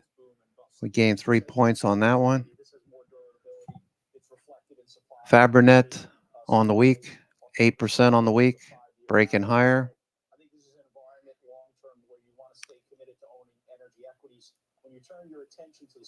International Seaways a lot of these shippers doing well.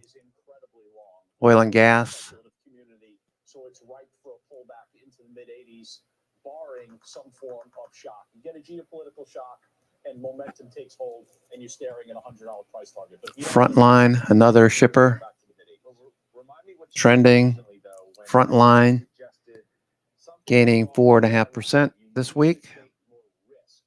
Zscaler's gained 4% on the week. Sprouts Farmers Market. I sold this one a week ago because it wasn't doing anything, and then it breaks out. Figures. But the setup was still there. I just got impatient. I wanted to reduce my risk. REVG still higher. You're going to have to buy some of the high beta names. One, for instance, I know Josh and others, Jim Leventhal, have spoken about RIG. You might have as well, Stephen. So I apologize if I've forgotten that. But you have to go high beta with energy if you think you're going to try and attain the type of return that you're seeing in the spot price of crude oil. Why Oxy? Why is that your one energy holding? Yeah, well, look, I came to it very late. By the way, I agree with everything Joe said except for durability. Because I don't know what that word is. I've never heard that word before. But the reason I went to Oxy is that I got one of the greatest investors in the world that owned it. So I didn't really do a lot of work on. I don't think this is a sector where you got to do tremendous work because it goes with the commodity. I don't think it's compellingly cheap because there are always low multiples in these stocks. You bought it because you're a guy? Yeah. Yeah, there you go, baby. That's it. But look, you know, The secret. you know, There it is, folks. yeah, there you go. But Pull the curtain back. energy's just very tough. Energy is just a very tough sector. Okay, you had to win there, Scott. Just take it and move on. Act like you've been there before. It's just a very tough sector. You've seen some of the smartest energy investors in the history of investing just blow up. So I'm safe. I think the momentum does turn. I do agree to fall to 80s because everybody is there. Everybody loves it. That's why I typically go the other way. Jason Snipe. Yeah, so I mean, I agree with a lot of what Joe already said. I mean, this clearly is a supply issue. I mean, you know, OPEC, the Saudis have been incentivized to cut, and we've seen that play out. I think the spot price of oil, to Joe's point. I mean, All right, so the watch list doing well. this has played a role. What I will say about energy earnings, however, I do think we see some solid earnings going into this quarter. A lot of the earnings in this past quarter are predicated off of lower oil prices. I think we'll see some strength in this quarter. All right, up next, Mike Santoli. He'll be here with his midday word. Halftime is back in just a couple minutes. Dow is still down by some 33 points. NASDAQ, S&P still in the green. Okay, we're gonna more than likely just gonna stay down here, waiting for more profit taking. Puts, there's lots and lots of puts down here at 4,300. Doesn't seem like anybody's interested in buying on a Friday. I'm not surprised. Okay, so that was the watch list. Let's see who is doing what on the Dow. Nike gapped up. Nike up 6.63% now. Walgreens Boots Alliance. That one looks really good, I have to say. Walgreens Boots Alliance. Once this gets some legs and bases down here, it'll probably be a nice setup. Right now, it's starting to show signs of turning. The moving averages are still dropping, so I'm not really interested yet. I want to see these flatten out and then turn up and to the right. That'll indicate phase 2 has started. Phase 1 is accumulation. Institutions will buy. If they do continue to buy, you'll see, you know, high volume days and price will just stay in this area. I don't see this just running straight up to 31 next week. More than likely it's going to stay between 21 and say 24, 25, the 50-day overhead, and just base around in this area. All right, Planet Fitness, another one. That one turned. Planet Fitness. Okay. I'm interested in Planet Fitness. I'll wait for it to base. Microsoft. Nope. Dow. Nope. Disney. Basing. Basically hasn't gone anywhere for months. For years, really. Unfortunately, Disney is just not something I'm interested in if I did have shares, I'd be selling premium. Problem is there's not a whole lot of implied vol, so you're selling premium for dirt cheap. You're not really getting a bang for your buck like with Apple or Nvidia or Google or Microsoft, something like that, Meta. And we continue to be in this downtrend or markdown on Disney. I see the 79 level over here. Yeah, there's not a whole lot going on though. Disney creating problems for itself and continues to trend lower. There's nothing here for Disney. I'm not interested in trading Disney. All right, 3M, some of the industrials. Speaking of the industrials, some of the industrials look good on Wednesday into Thursday. And let's just check the market. Okay, so we're much more green. Still got a ton of red in the financials, consumer staples, and energy. Energy upbeat most of the week. You can see the FANG stocks and technology, the top left corner. Okay, that's looking a lot better. Intel up nearly 1%. CRM, Micron. Micron's up quite a bit. Micron reversing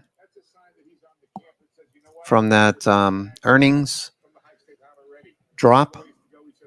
Okay, a little fade right there around 69.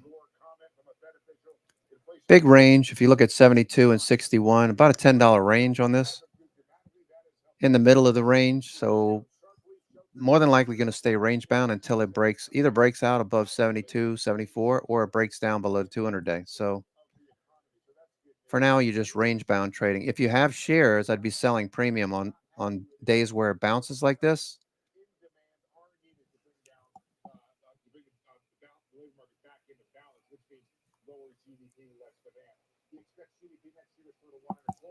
We're running north of 2 right now. Unemployment rates are rise to 4%. We're around 3.8. And he says he expects inflation to reach the 2% target in 2025. The number this morning on the PCE, the market might get a little bit of a decline in the outlook for the funds for that extra quarter point this year, still running about 33, 34%. And it did give the bond market a bit of a breather after a pretty serious run the last several days. Scott? Yeah, good point, Steve. No big surprises, I guess, from Mr. Williams. Steve, thank you, our senior economics reporter. Let's bring in our senior markets commentator, Mike Santoli now. All right, so September, get out of here, right? We all agree with that. Like, and don't come back. But what now? That's all that matters. No, I mean, what All right, back down to the lows. I do think that the process of the bond market sort of calming down to a fair degree. You know, Williams here with these headlines is pretty much as expected. As Steve said, slightly more dovish. And I think that's probably part of the ingredients, too, for what the market might need to stabilize. Big question. All right, test of the lows. VIX on the move now. Looks like we might test lower. We've got that collar roll today.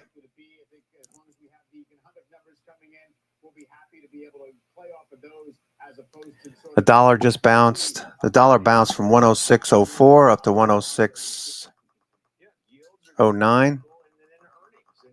VIX is pushing higher. The 10-year is dropping off 4.54%. We just made a new low.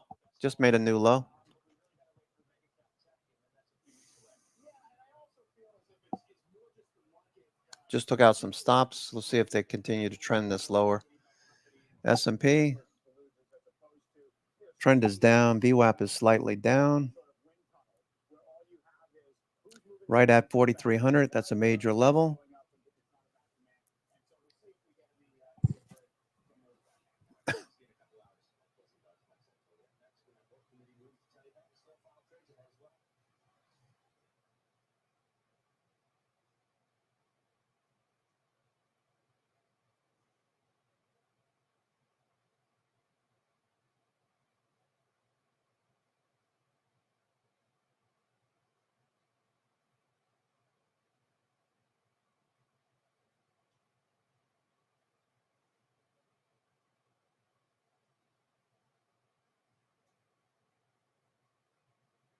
All right, looks like we're going to keep moving lower. VIX has popped up here.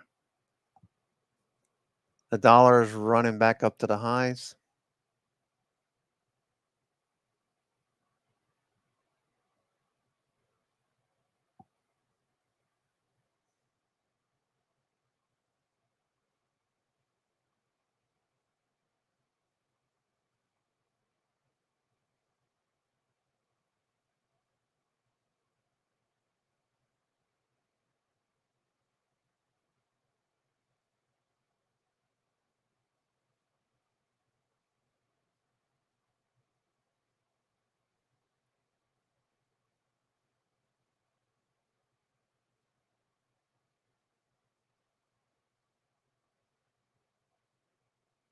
Low ticker at -800.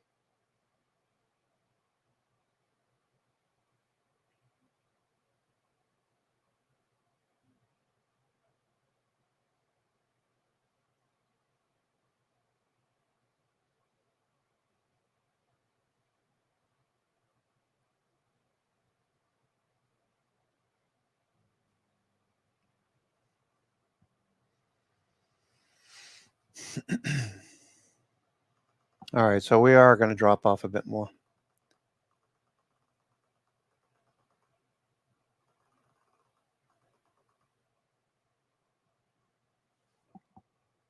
VIX at the highs.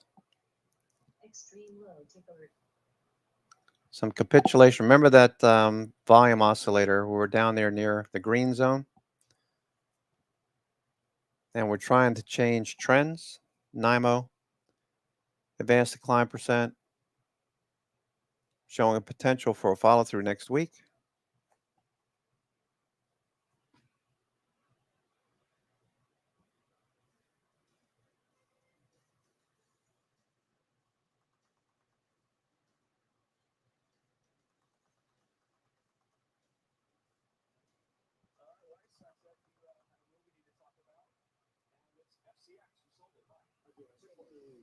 The reason is that All right, so dropping off. I do believe we go into recession. I don't believe more of a soft landing. And if you take a look at copper pricing, beginning of the year, you trade around $4. Now you're down. It just stopped going down actually this week. So it's moved up a little bit.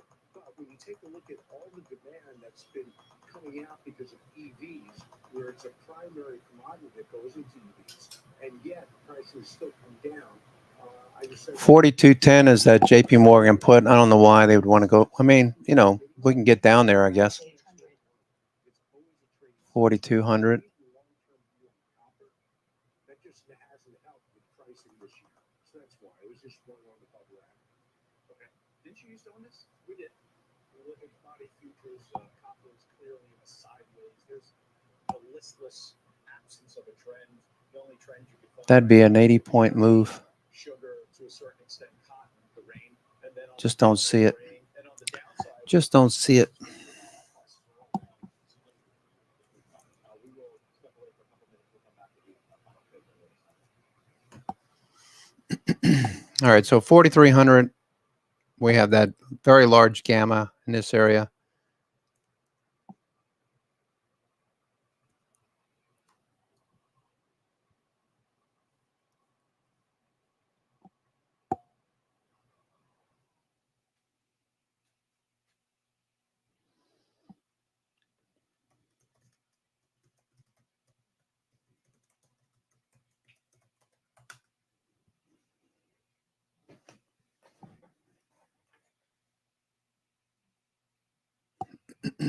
All right, just support and resistance that we're dealing with.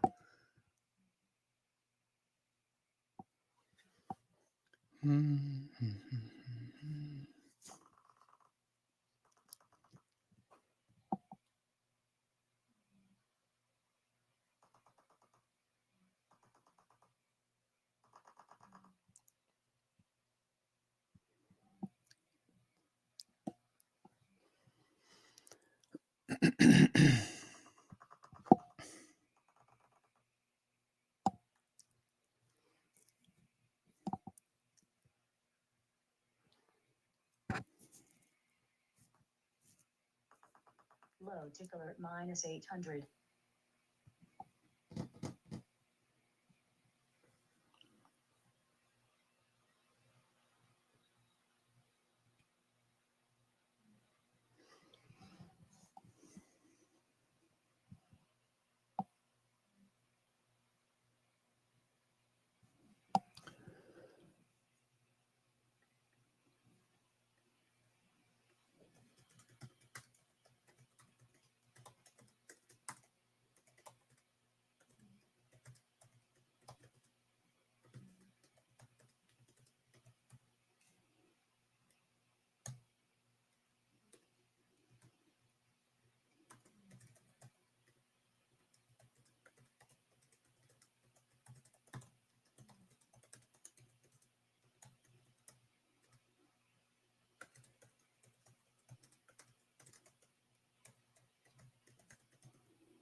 from True Earth.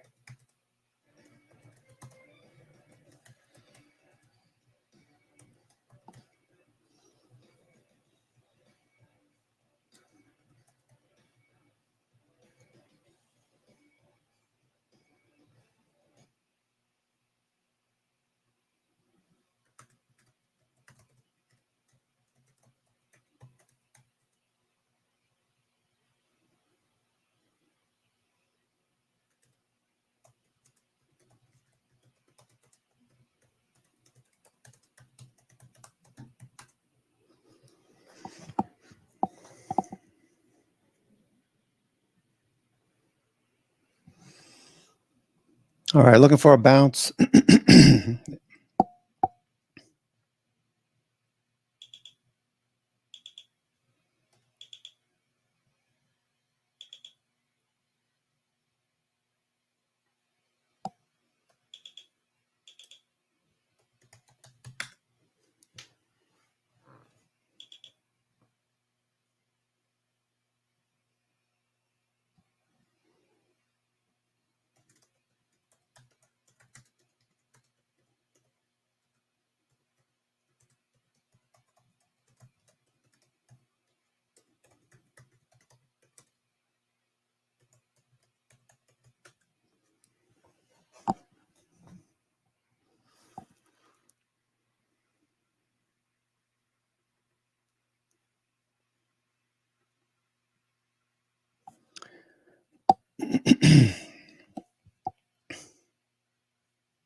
All right, excuse me.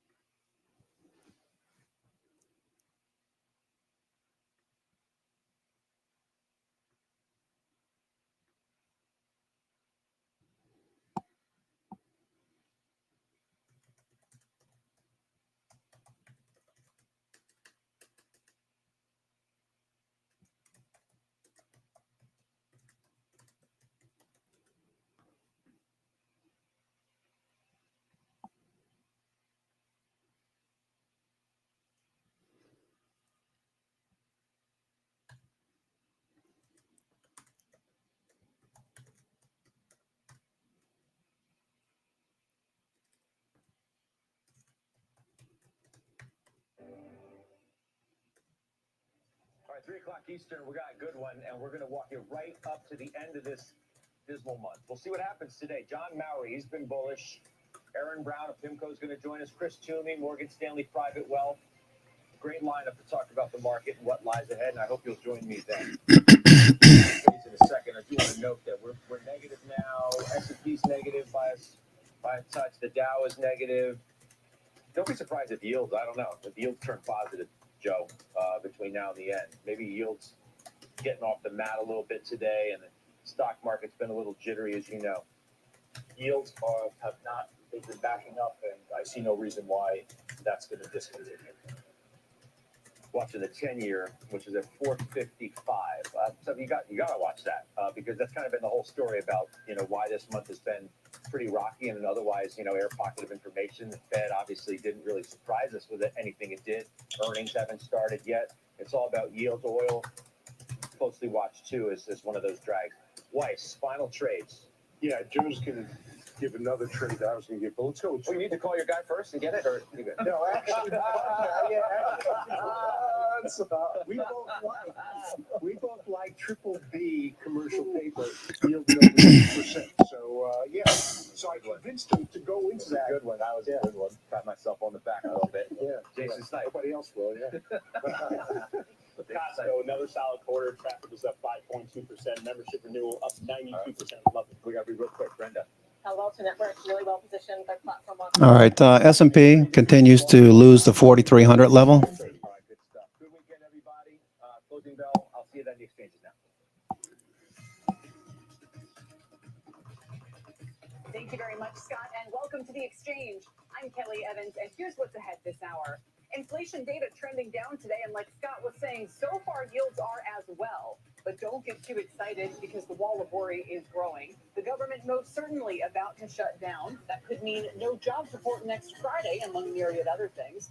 Also shutting down more auto plants as the UAW strike expands. More than 20% of Big Three production is now offline. And then there are some 70,000 childcare centers at risk of shutting down as pandemic subsidies stop tomorrow, while healthcare workers may also strike next week. All of this with big implications for inflation and the economy. How are markets digesting it all? We start this hour with Dom Chu and the very latest on that. A little indigestion as we progress in the day, Kelly, is what it comes down to. We were very much solidly in the green at one point today, but we are now just trading at just about session lows. The Dow Industrial is now down about 0.5%, 136 points to the downside, 33,530. The S&P 500 now below the 4,300 mark, 42.93, down about 6 points. This is now the session low. We were up roughly 34 points at the highs of the session. So again, down 6 right now, down about 0.1%, slowing momentum there. Even the tech trade, which was up north of 1% at one point today for the NASDAQ Composite, is up 1/3 of 1% right now, currently up 39 points. All right, so we continue to drop off here. One place that's interesting in terms of divergences, convergences in the marketplace right now is in energy, specifically between so-called new energy, solar, that sort of thing. All right, we continue to sell off here. This is pretty interesting, all things considered. Energy sector spider, oil and gas type companies, up 3.5%. Meanwhile, the Invesco Solar ETF that tracks many of those solar type names like Enphase and others, down 29%. But it's been tracking fairly closely up until about the summer, and then you saw the real divergence happening. That gap is just getting wider and wider. Certainly something to keep a close eye on as interest rates play more to the valuation discussion. So watch the energy trade. And then one other place to watch. All right, VIX is at the high. People getting scared again. Some Twitter users and ex-users out there kind of said, why don't you look at some of the price action there with regard to ETFs? So let's do that right now. To put that in other terms, the iShares 20-year Treasury Bond ETF, the ticker TLT, that's the white line. You can see there the real severe drop-off in the summer here towards where we are right now, translating to those highs and yields back to 2007. But check out the high-yield bond ETF, ticker JNK, the Spider Bloomberg Services high-yield bond ETF. It's been holding relatively steady throughout the course of this year. Even investment-grade corporate debt not really down as much. So what it comes down to is this is very much about interest rates, money supply, inflation, that sort of thing. Credit stress right now, Kelly, has not yet to manifest itself as much, certainly in the high-yield market. It'll be a dynamic to watch as we head towards the coming end of the year. I'll send things back over. Watching it like a hawk. Dom, thank you very much. I'll see you soon. That rise in yields had Starwood's Barry Sternlicht issuing a warning about the Fed's path of tightening on swap box earlier today. Take a listen. He should just be patient. The Fed should stop because what they're injuring is the balance sheet of the United States. The economy is going too slow. The regional banks do not have money. Well, there's another Barry who agrees. Ironside's Macro's Barry Knapp says a hawkish Fed and the ongoing bond rout poses so much risk to banks, he's no longer recommending investors get into equities for a year-end rally. And he joins me now, Barry. It's good to see you again. Welcome. Morning, Cal. Well, it's morning for me. Yeah, well, I was going to comment on the snowy peaks behind you, but no, you're not just talking about bank stocks either. You're talking about the market more broadly. Yes. So my expectation was, up until the Fed meeting of last week, that we still were on path for a potential bull steepening of the curve driven by disinflation. 3 ways the curve can disinvert, and it absolutely needs to disinvert by the first half of next year, because we've got a crack up coming in multifamily real estate, the banking system, small businesses, the labor market.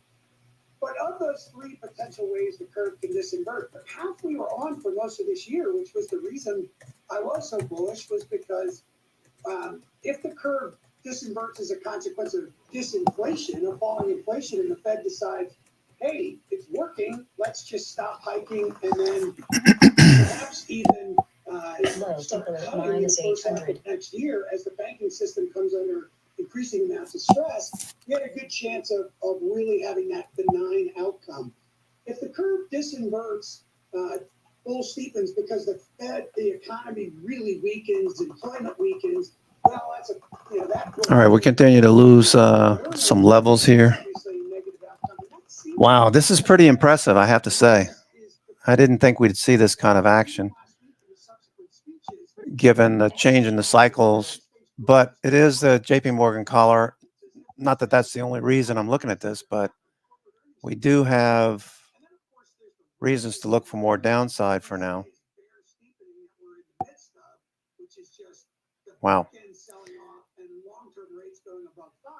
Which creates a whole myriad of other sets of problems. Sure. It's a risk off, stocks lose, bonds lose, everything loses. A lot of people thought the opposite would happen, that as we get talking about the economy worsening, the long end would decline. And instead it's as you said, the most notable event of the week is the impulsive sell-off of the market.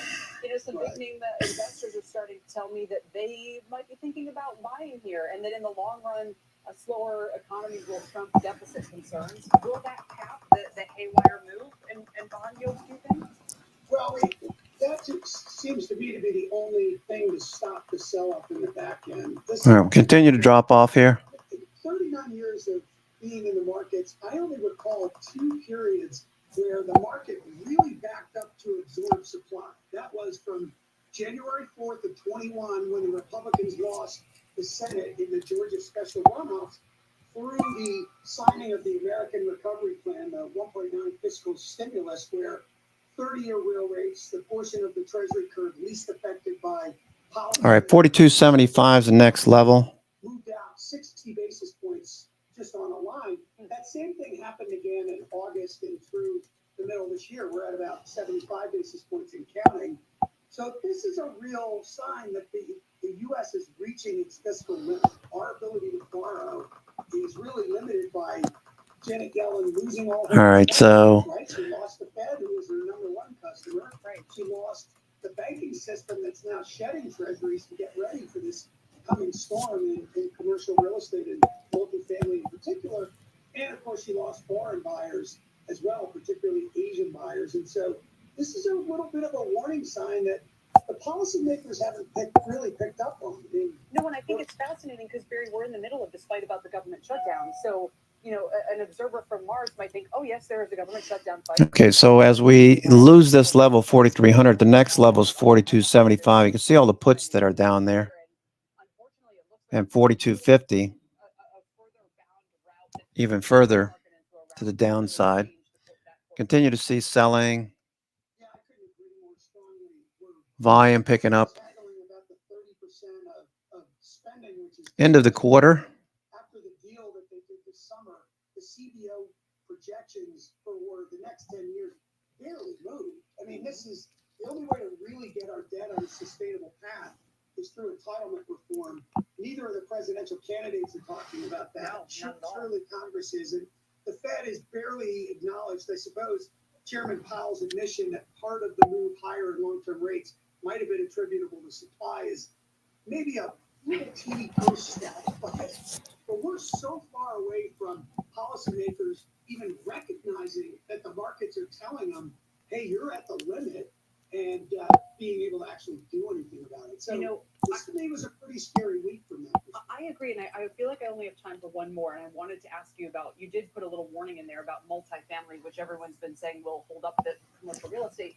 But if you don't mind, I kind of want to ask you a different question instead, Barry, which is this. Sure. You and I watched the global financial crisis play out as a slow then fast. All right, 42.84, 42.85. We got what a projection of this a big level below. Let me see what the...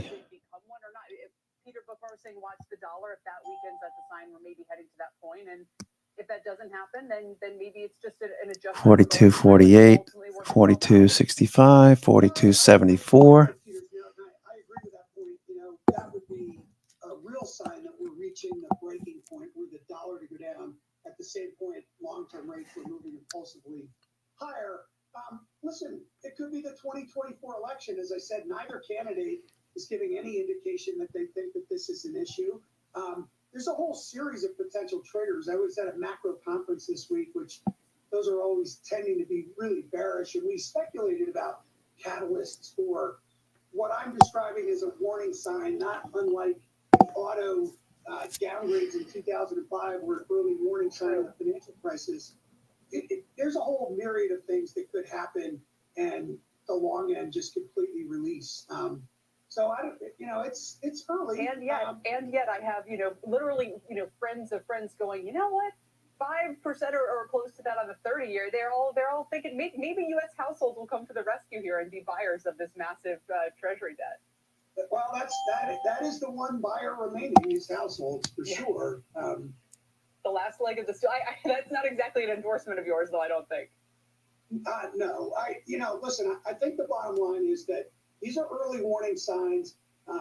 If the growth outlook deteriorates and the Fed changes their tune and says, you know what, we are indeed done, that's a better outcome. Okay, we're still sitting here. Lots of blocks flying past. Block trades. All right, that's a perfect place to leave it. Barry, thanks so much. We really appreciate your time, as always. Thanks for spending it with us. All right, Cal. Very nice. Sectors. As he just mentioned, time is 60% red, 40% green. Software and semiconductors, believe it or not, are hanging in there.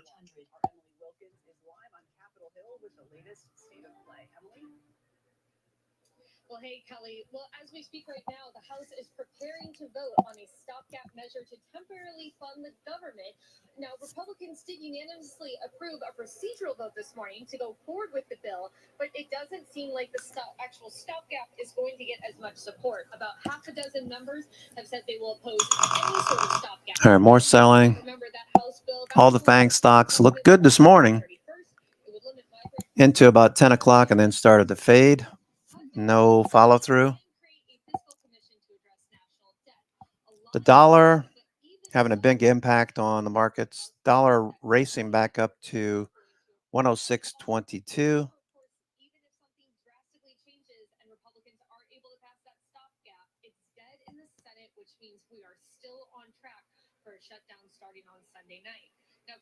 All right, so they're talking about the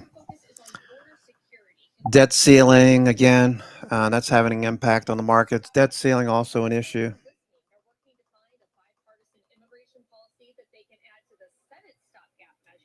McCarthy said today that he needs real policy change to support the Senate's proposal. What you have to do is get real policy, just like what we're doing today. This is real policy in HR2. Because the challenge is what the president has done here by opening the board. You have to get 60 votes in the Senate for policy change. That's going to be a high threshold, but it has to be policy. McCarthy suggested that he could accept policies similar to one from former President Trump that required migrants that are applying for asylum in the U.S. to remain in Mexico or other countries while they wait. But it remains to be seen what, if anything, the Senate decides on. And Kelly, I think at this point, the question isn't whether we're going into a shutdown. It's how long the shutdown's going to be. Absolutely. Emily, thank you so much. We appreciate it. Emily Wilkins reporting. Here's something else the government shutdown could effectively also shut down. The IPO market, which had just started to reopen.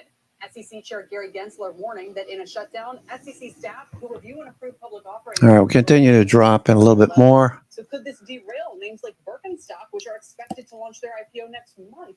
For more, let's bring in Dan Primack. He's the business editor at Axios. Dan, what are you hearing? Welcome. I'm hearing that assuming there's a government shutdown, which as Emily just said, all expectations, there's not an IPO market until the government shutdown ends, whether that's 2 days or 2 weeks or 2 months. So did we have an IPO market in 2013? Because this is one angle, I confess, I don't remember doing much reporting about back at the time. Yeah, I spoke to a couple bankers yesterday who they've kind of created teams, or they've been having meetings over the last week or so to kind of game out what this means for their clients and for their business. And so I admittedly haven't done first-person research, but the bankers I spoke to said they've looked back and know that nothing got done during those periods. So then let's take Birkenstock. There are others waiting. Are there others waiting? A lot of these covered calls that I've sold, the Apple in particular, making another $1 per contract, $100 per contract.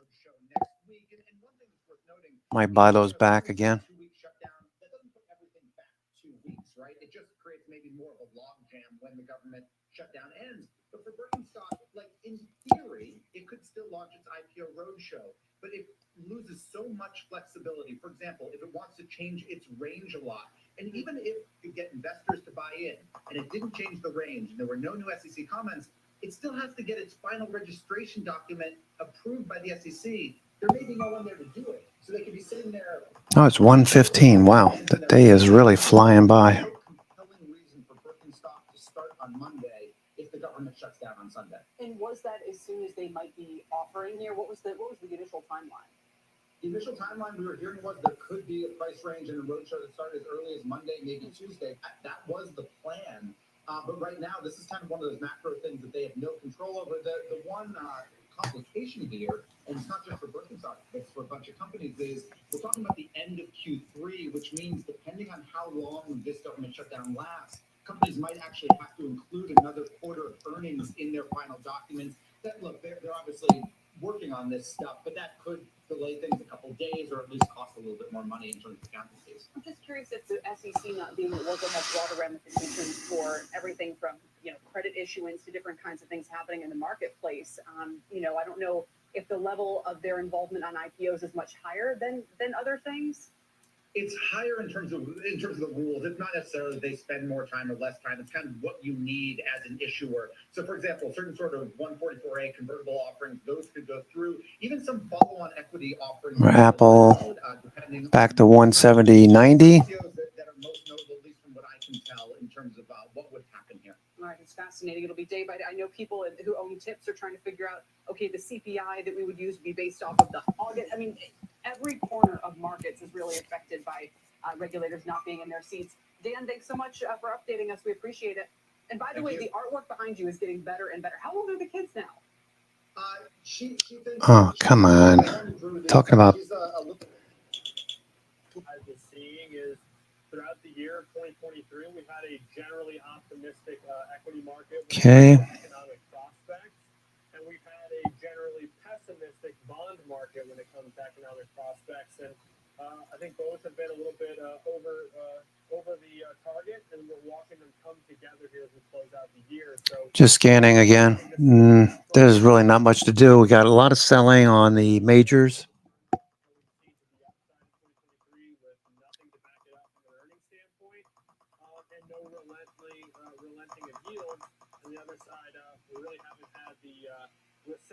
And as we keep dropping, more and more people pile into puts out of fear, buying. That's a great segue for my chart that I've got to bring up here. And it's basically comparing. All right, 4240 was the low on September 27th. And coinciding with the S&P 500, if we can get that up. And I think, Joe, most of the weakness that we've seen from this chart in the S&P 500 has been since the Fed meeting, where they came out a little bit hawkish and took away some of those potential rate cuts for 2024. We understand it. The equity market's historically optimistic here, but they had it wrong. We talked about it on the show multiple times. You see that divergence here, that 10-year has been rising pretty steadily. And all right, we'll continue to drift lower. S&P.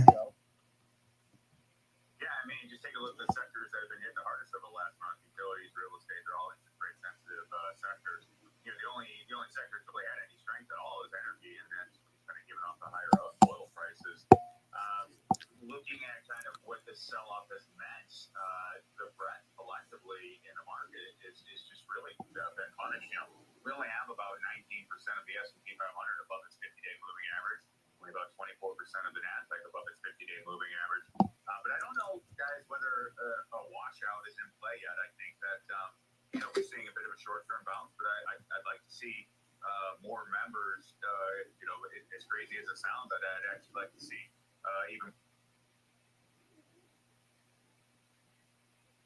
Pulled up on the right one. We'll look at it, but 3250 break even, risk 250 to make 250.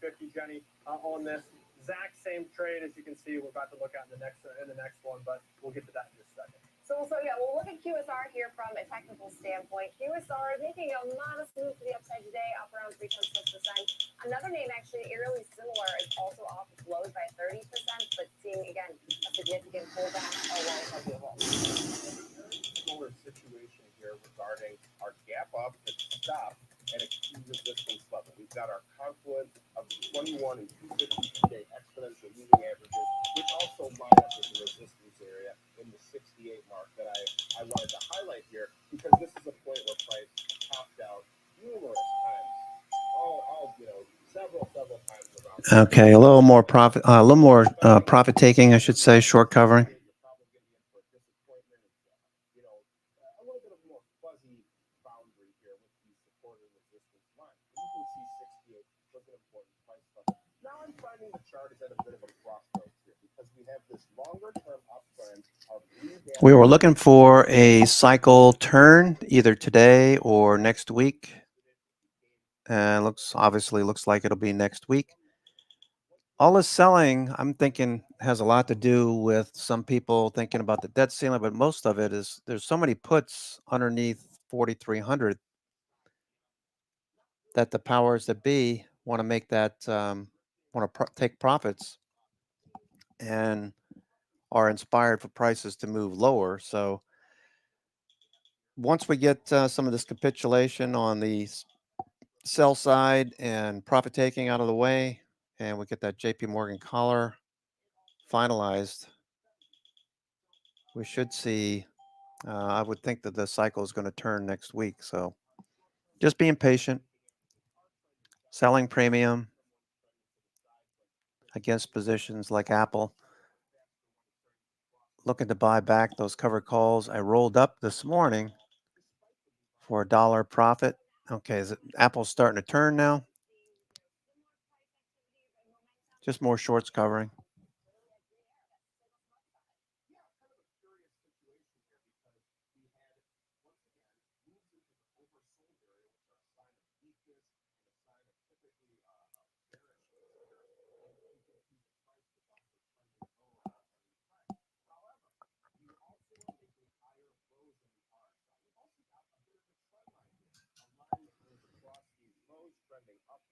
Trend lines can work on the RSI or the price. What we would really want to be looking for now is one of two things. If we keep moving to the upside, we want to move beyond that 50 level and then move beyond resistance at the same time. So price to break out and RSI to cross from bearish to bullish. On the other hand, we could also, if we're more interested in the downside, be looking for a break below. Okay, the low on the 27th was 42.40 on the S&P. Are we going to go down and visit that level? 42.75 is just below. That's another reference point. 42.50, 42.40 is that September 27th low.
Revisit QSR as far as trading goes. I know you mentioned something that's important with these names, and it's the lack of strike availability, price sort of not limiting you, but definitely influencing an example trade when looking at both of these things. It just gets some strategies out of play, what you're trying to do, then kind of in line with some of the loose guidelines that we talked about. So deja vu, looking at a call vertical in the name with $2.5 loss strike availability, limited option premium, and only monthly expirations on the board. And so looking at QSR, 65.70 in this case.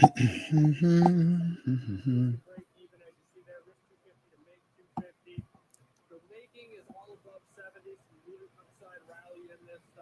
the risk, the downside below 65. This is the bullish look at it. And as you and Rick talked about, these charts look a lot alike. The stocks are in a lot of the same type of business, one a little bit more quick service than let's call the Chili's parent breaker, but still operating in restaurants. A lot of the same factors from a price, cost standpoint are all going to influence it. So a lot of the same type of trades will kind of emerge as potential candidates and illustrations at the same time. And so that's what we're looking at here. QSR, October call vertical, buying this thing with a break even near the current share price, check mark number 1, and equal risk to reward check mark number 2 for the demo. So I'm curious about both of these names with the strategy selections and what narrow, like we discussed, does that impact the liquidity at all? Is it sort of like a chicken and egg? Like what exactly then does trading with both of these names look like? Yeah, it's a good question, and it is sort of a chicken the egg conversation because if there was more trading interest, it may lead to more strike availability, and it certainly may lead to more expirations being on the board. So oftentimes you'll see less liquidity because, quite frankly, there's just a little bit less activity, and how the markets kind of put up a defense for that and try to get more liquidity. If they reduce the number of strikes, they reduce the number of expirations available to kind of drive activity to less and less. Yeah, and that's a really good takeaway here because we always think these are more stable in nature, but there's obviously good reasoning behind that. But we can leave it there. Now, coming up next to our solo discussion, that is naturally all things Nike, although not enough to propel the Dow higher throughout the session as we have seen this thing pull back about $4 from its intersection high. All in all, results better than feared. We'll break those down to you next.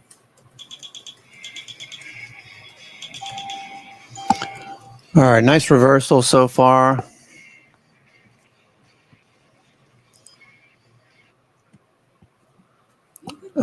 Probably just shorts covering for now. This is a pretty active selling sequence. So I don't think they're going to want this to drop precipitously without getting some sort of bounce and sell some more. It's just a guess at this point. Watching the gamma levels where price action would most likely bounce. I am pretty confident that next week, starting the first quarter, if we see the confirmation I'm looking for, and NIMO moves back above 0, and the cycles start to turn, we could see a week or two of upside before a little higher low prints and higher into year end. The odds are with us. The JP Morgan collar roll today has a lot to do with what I'm thinking as well as far as weakness. So as far as the cycle change, we were looking for today or Monday. And so far, we've got 2 yellow bars on SPY with NIMO trying to get back above 0. Histogram, TTM histogram has not stayed consistently yellow. So mainly due to the selling that we're seeing. So maybe next week we can have a thumbs up and a tailwind from institutions. That's what I'm looking for. So I can take some longs. So a lot of these longs look good with the watch list. A lot of these longs worked. I got to get this.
All right, so got a nice little bounce here so far. All right, so that was my dentist calling. I forgot I have an appointment at 3 p.m. on Tuesday. I don't know if that's going to work.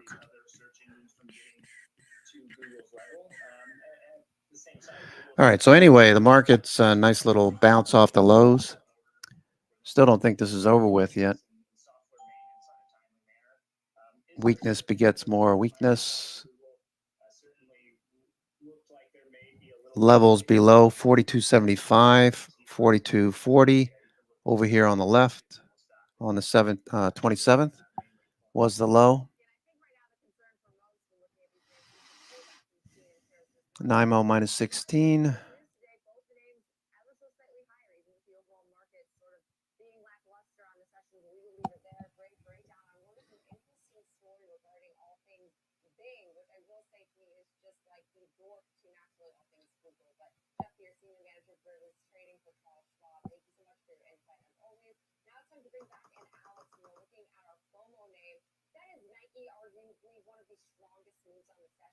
Even with it pulling back off the session highs, I mean, shares were over $99. We're trading now just around 95, 96, we'll call it, nearing there. Still making some. All right, it's going to roll over again.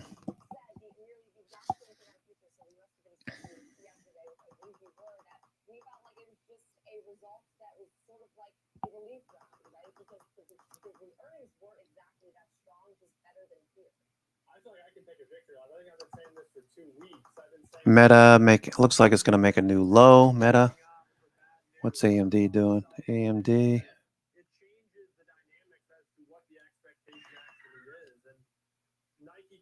AMD's hanging in there.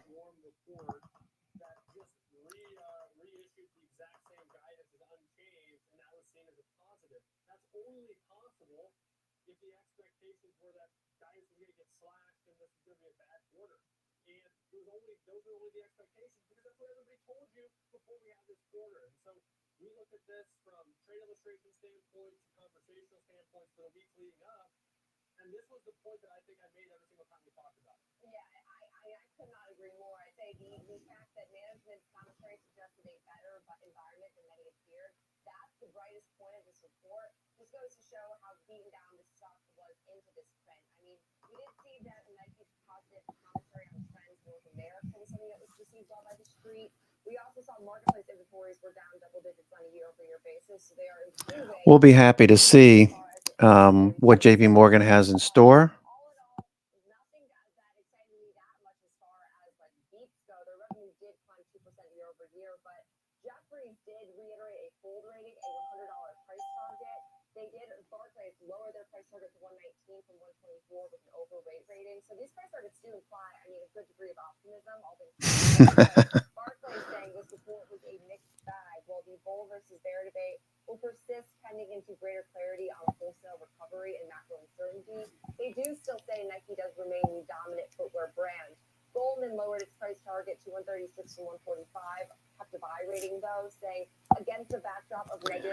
The interesting thing about shutdowns,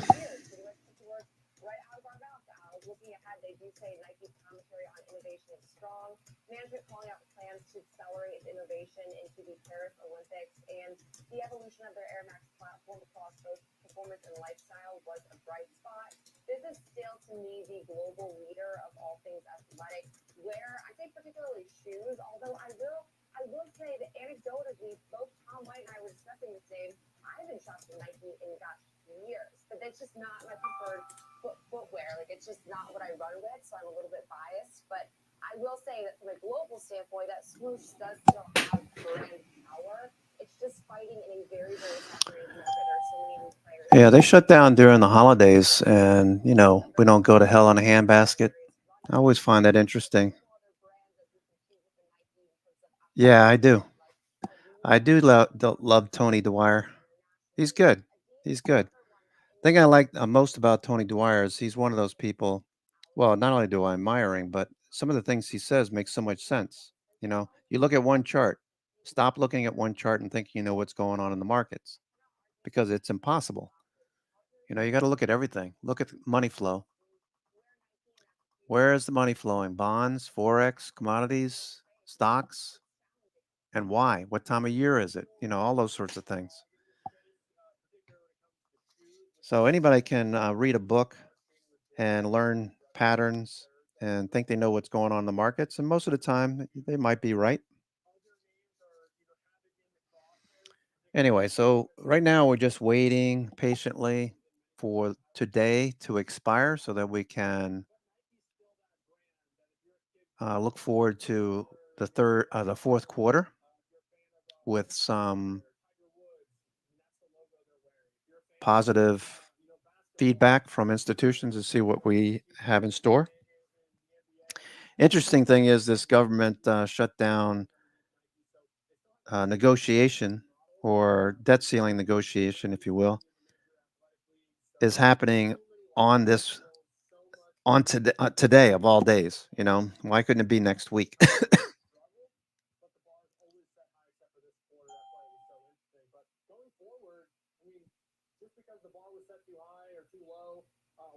Doesn't mean that you just can clean the table clean and start fresh. They still have issues they're dealing with. China being one, cost pressures being another, supply chain continues to be an issue. Some of the positives, though, lower inventory levels. Inventory is building. Okay, so they trying to build some higher lows. Maybe we get some kind of rally into the last couple of hours of the trading day. I'm going to take a late lunch as usual in about 10 minutes. Be back for Power Hour.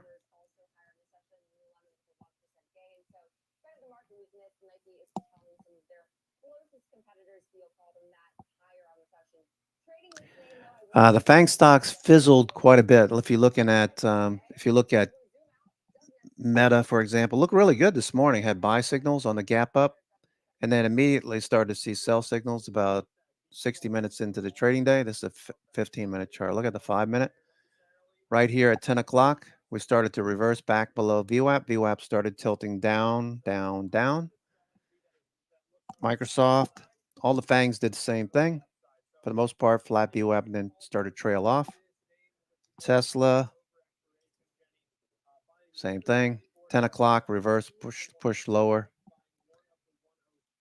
Note stochastic RSI. Note the volume too. Note the volume. Everyone was taking profits first half an hour, first 15, 20 minutes, 30 minutes. And then, you know, we started to fade lower. Then everybody started getting worried. Oh, gosh, here we go. We're going to fill the gap on Tesla. AMD hanging in there. AMD so far are hanging in there. Flat VWAP, above and below VWAP. I keep thinking about, not that it's going to matter. It just depends on price action. But AMD, I keep thinking about that possibility that they're going to start marketing this whole idea that their GPU, their chips are going to compete with NVIDIA. So that was what the scuttlebutt was yesterday. We had this nice rally on AMD. So this is holding up very well. I'm very pleased to see that. Energy stocks still good.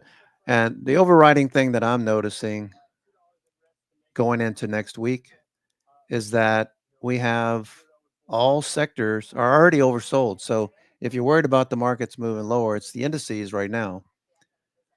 So it's just the indices and the sectors. They could get more oversold, of course. But going into next week, this is a good setup. I'd rather be down here. I'd rather stochastics be at the low with price action below the 921.50. I'd rather stochastics be here than be up here at the highs when we're at the lows and start turning down, if that makes any sense. We're oversold, price action is down at the low, and we're looking for price to reverse. So the setup is there. It's just a matter of what happens on Monday. I got a feeling it's going to be pretty good. All right, so SPY looks like it wants to keep going here.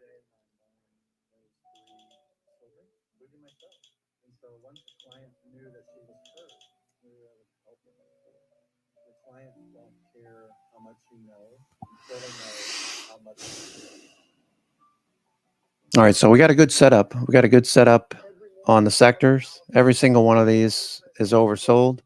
Now utilities are oversold. The only one that's hanging in there is, what is it, energy? Where is energy? Energy right there. Stochastics turning right at around 55, 60, 64. So this is good. This is good. I'm glad we're not ending the week looking for a cycle turn with stochastics embedded at the highs above 80 on all of these. So if institutions want to buy, and they do start buying, we'll start to see it. We'll see it in the charts. Stochastics will turn up, and we'll get a reattack of the 50-day. 50-day is overhead, so we got a lot of work to do.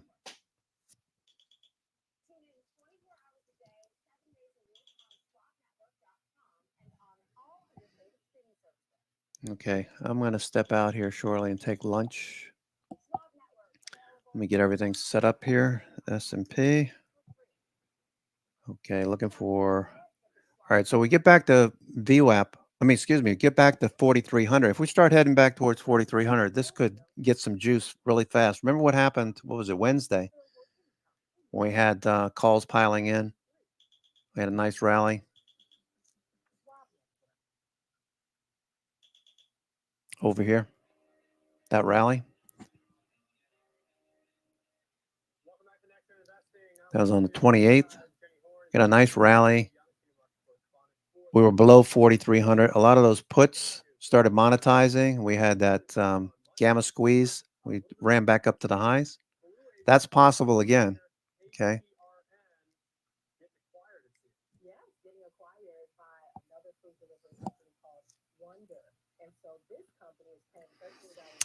Okay. Let me just put one more line on here. Horizontal. 42.75. So I have this for reference during lunch.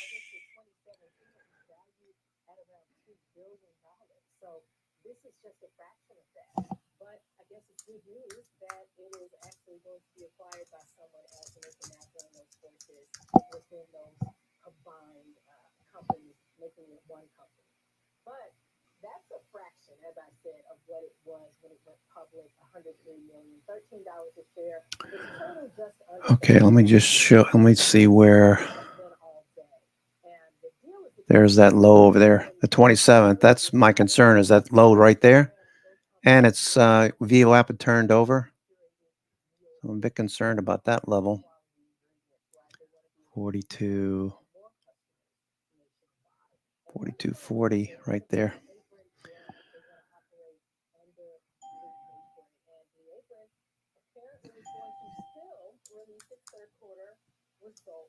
Before the market opens on Thursday, November 9th of this year. But the share price action is still pretty strong when it comes to a year-to-date. Okay. More than 28% year-to-date. So when you look at that last 12 months, it's actually down more than 80%. And that's, I think, the story, because right now the sale price, it's a far cry from their valuation at 1.9 billion. Like you said, when they went. Okay. I'm going to take lunch. I shall return.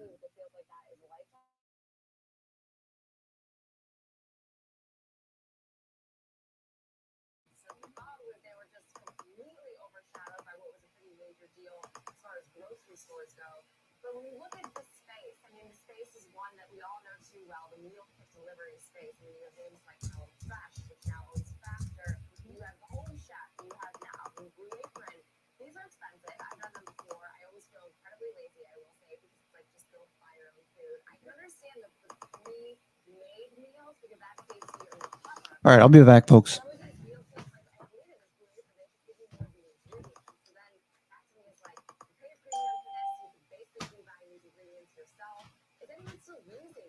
That's a good question, Jenny, because I know the people who maybe will use this in my life, they need convenience and they need to save time. I get that too. I get that. And so on one hand, it's saving the time that you would to spend going to the grocery store, but it's not saving time for cooking. So I guess it depends on which, where you want to save time, and whether or not you should just get a service that will deliver a cooked meal for you. I think there's one more piece of this too that we're missing, which is some people don't know how to cook, and this helps you get there. This is like buying the Lego kit with the instructions. Yeah. This is the same thing that I've said about the curated kind of designer boxes of clothing, your Stitch Fixes of the world. At some point, you accidentally teach your customer how to do what you're doing for them. At some point, you do Blue Apron for 2 or 3 weeks, you kind of figure out how to cook, and you can now go to the store and buy the exact same ingredients you just had for those recipes. So that's always been the issue that I've seen with these companies, not to mention the fact that sure there's been a little bit of shrinkflation. I'm not going to accuse it, but it seems like those portion sizes getting a little bit on the small side. I don't think you're going to get full off of like a half cup of rice. Yeah, but here's the thing, those are the normal portion sizes that we should be eating probably. I don't know, I wouldn't use the should word, but those may be the most, but you bring up a brilliant point about that. They teach people how to cook, right? But I can see in the future, maybe a lot, right? This food might match up with, right? So you go, you have a date, and you buy a meal kit, and you cook together. That could be something. Well, that's a really good. See, that's a great way because I do like to cook and I like to go to the grocery store. So this is a concept that is so lost on me because I'm like, just go buy the ingredients yourself. I mean, Google is a great tool. Yeah, no doubt about it. With this actual story, though, and the actual merger, the acquisition here, as you guys said, massive repricing today. Takeover price being listed at 13. When you see it start bumping up against that 1283, we're getting pretty close, given that we have 5% interest rates right now. The market's saying this is a highly likely deal in terms of going through with approvals. It's probably going to go through relatively quickly. So will they have that earnings on the horizon? This one's largely off the board until we get a deal update. Some sort of breakthrough on the deal. Maybe you'd see a big reprice to the downside.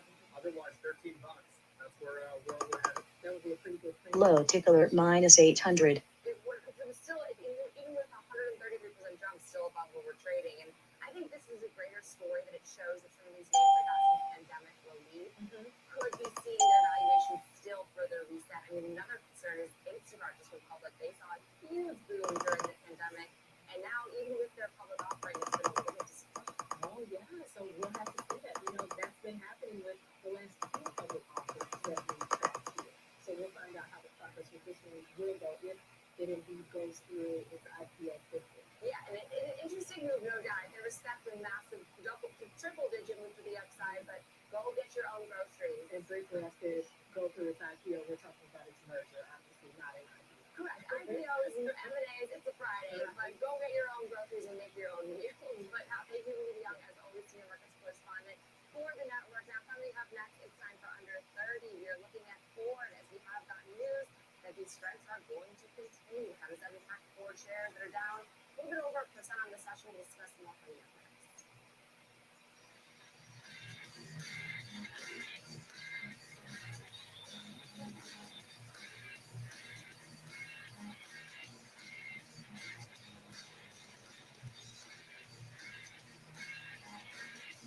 I was born on the south side of Chicago. It's been a long road, but now I'm working for Schwab. I love to help people understand the world through their lens and invest accordingly. You can call us Christmas Eve at 4 o'clock in the morning. We're going to always make sure that you have all the financial tools and support to secure your financial future. That means a lot for my community and for every community. Download the Schwab Network app and join in on the latest market trends. Anytime, anywhere, on any device for free. Schwab Network.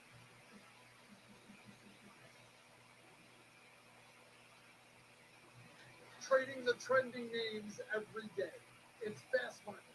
Ready for you, ready to go. I'm Kevin Hicks. Catch me on Fast Market, weekdays at noon on the Schwab Network. Cut the cord on the way you get market news. It's Market on Close. Join me, Oliver Remick, for the biggest earnings coverage, insights from the smartest minds on Wall Street. Monday through Friday, 3 p.m. Eastern, available anytime, anywhere, on any device for free. Only on the Schwab Network.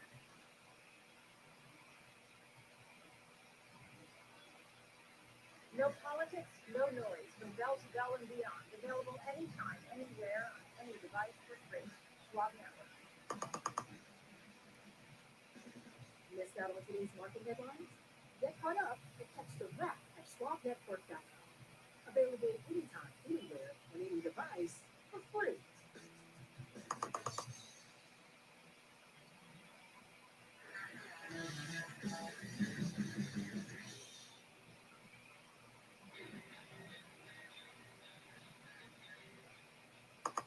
Welcome back. It's time for Under 30 as we get a pulse check on the UAW strikes and all things autos here for Under 30, particularly for GM.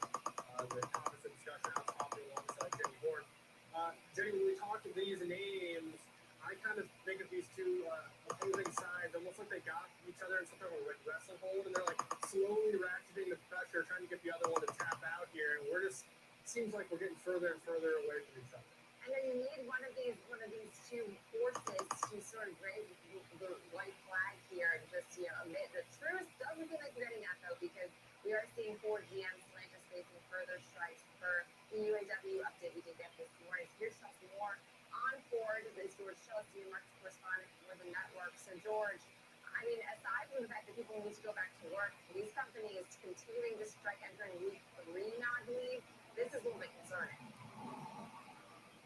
It is a little bit concerning. I mean, if you look at what the UAW is doing, they're basically tightening the screws down on major auto manufacturers. They're looking to deploy additional 7,000 workers against Ford at the very least. That's on top of the 12% of the workers that are already on strike right now. And they're basically, of course, trying to strong arm the company to give additional salaries. I think at the end of the day, they're going to have to pay them more. If you look at what's happening with the other auto manufacturers outside of the big 3 U.S. manufacturers, from what I can see, they're not having the same issues that Ford is. I'm talking about companies like Honda, Toyota, even Tesla seem to have not faced these same challenges as the big 3 automakers. So I can see where a lot of folks are concerned about already high prices of automobiles. I think there's maybe some overblown concerns about additional price hikes on vehicles because of strikes and demands for wages. But we also have to think about the nature of the market. There's a lot of foreign competition that is available for selling in the United States to help offset some of those additional costs that may be passed on by the big 3 automakers once the strike is eventually finalized and some negotiated deal comes to the table and of course is agreed upon. George, we look at price performance of these names, it doesn't seem like we're getting sharp reactions. It's almost like a dripping faucet. The downside right now is just kind of bleeds on. Is that kind of the base case assumption how these will perform, as the outcome, or I guess the impact is relatively sure? I mean, they're just getting set back time here, losing that potential earnings power, really impacting dealerships, etc. But this just comes down to how long is that impact, and that's still the unknown, and so the market's struggling to price it. Yeah, I think so. I mean, if you look at the past, 6 or so weeks, especially if you look at Ford, you can obviously see the impact of the strike in the price, but before that, you have to consider that the price action of stock has started to come down tremendously since, of course, the end of 2022. So I think or the beginning of 2022. So I think at the end of the day, I think that the business model altogether that's transitioned into for automakers has always been high volume, lower prices, and competition. They've switched to a low price, high volume competition, but if they switch to a high price, low volume model, I don't think that's going to work out for them for the long run. And I think that's maybe what we're seeing here transition over time. I think at the end of the day, too, you got to look at Ford's earnings profile, because they're expected to earn $2.10 full year this year, but that's actually lower next year, down to $1.90. So their earnings are expected to go down the next year, not higher. I think that's going to continue to put pressure on the stock. And lastly here, looking at the price action, 200-week moving average seems to find a bottom around that level. It's trading near the bottom of that channel. So there may be some relief rally based upon some agreement if it comes to the table and happens. Yeah, and George, I will say that any signs of development from either side, it would be reckoned as positive. And even these names were slightly higher yesterday. It's amazing to see the resiliency. In spite of what you said, is a more for the long-term story of pain. I mean, Ford also has their EV segment that's just bleeding money right now, and not expecting to see profitability anytime soon. So we will leave it there. Great breakdown on Ford. Have a wonderful weekend, George Chelsea, senior markets correspondent here for the network. But also does it for Alex and myself for Next Gen Investing for the entire week. Have a wonderful weekend, all. We have to watch this one next.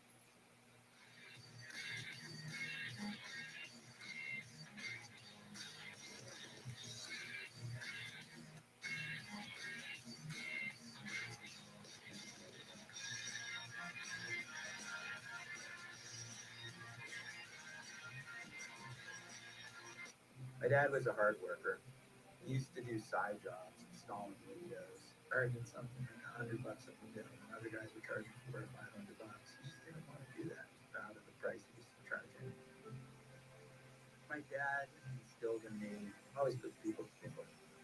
Be proud of offering a good product at a fair price. I think he'd be extremely proud.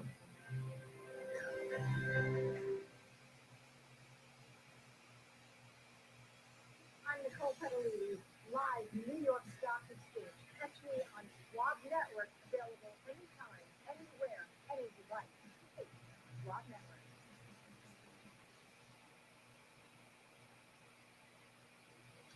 Trading the trending names every day. I'm Tom White, host of Fast Market, ready for you, ready to go at 12 p.m. Eastern on the Schwab Network.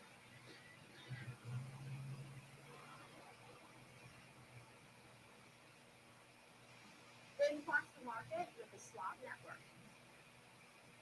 Tune in 24 hours a day, 7 days a week. Low tick alert -800. And on all of your favorite streaming services.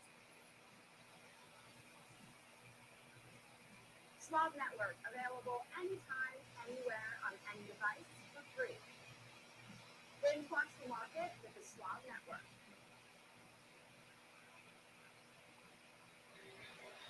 It's time to look forward Find the next trend. from every click to every tick. With no fear of missing out. Next Gen Investing. Available anytime, anywhere, on any device for free. Empower your portfolio with the Schwab Network. Peace out, coffee. I'm Debbie Horn. Join us for Next Gen Investing. 1 p.m. Eastern. Only Schwab Network.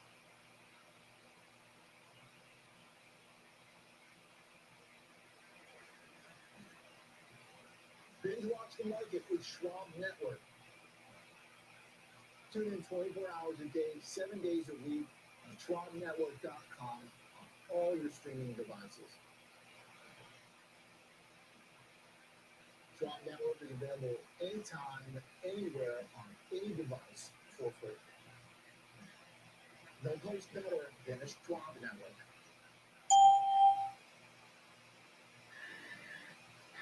Cut the cord on the way you get market news. It's Market on Close. Join me, Oliver Rennick, for the biggest earnings coverage, insights from the smartest minds on Wall Street. Monday through Friday, p.m. Eastern, available anytime, anywhere, on any device for free. Only on the Schwab Network.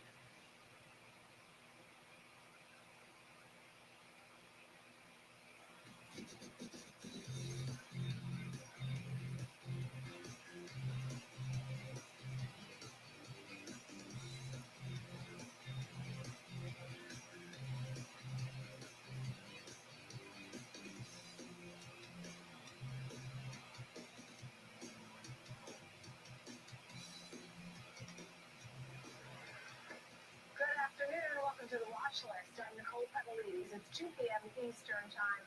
Coming to you live from the New York Stock Exchange. Thanks for being with us on this Friday.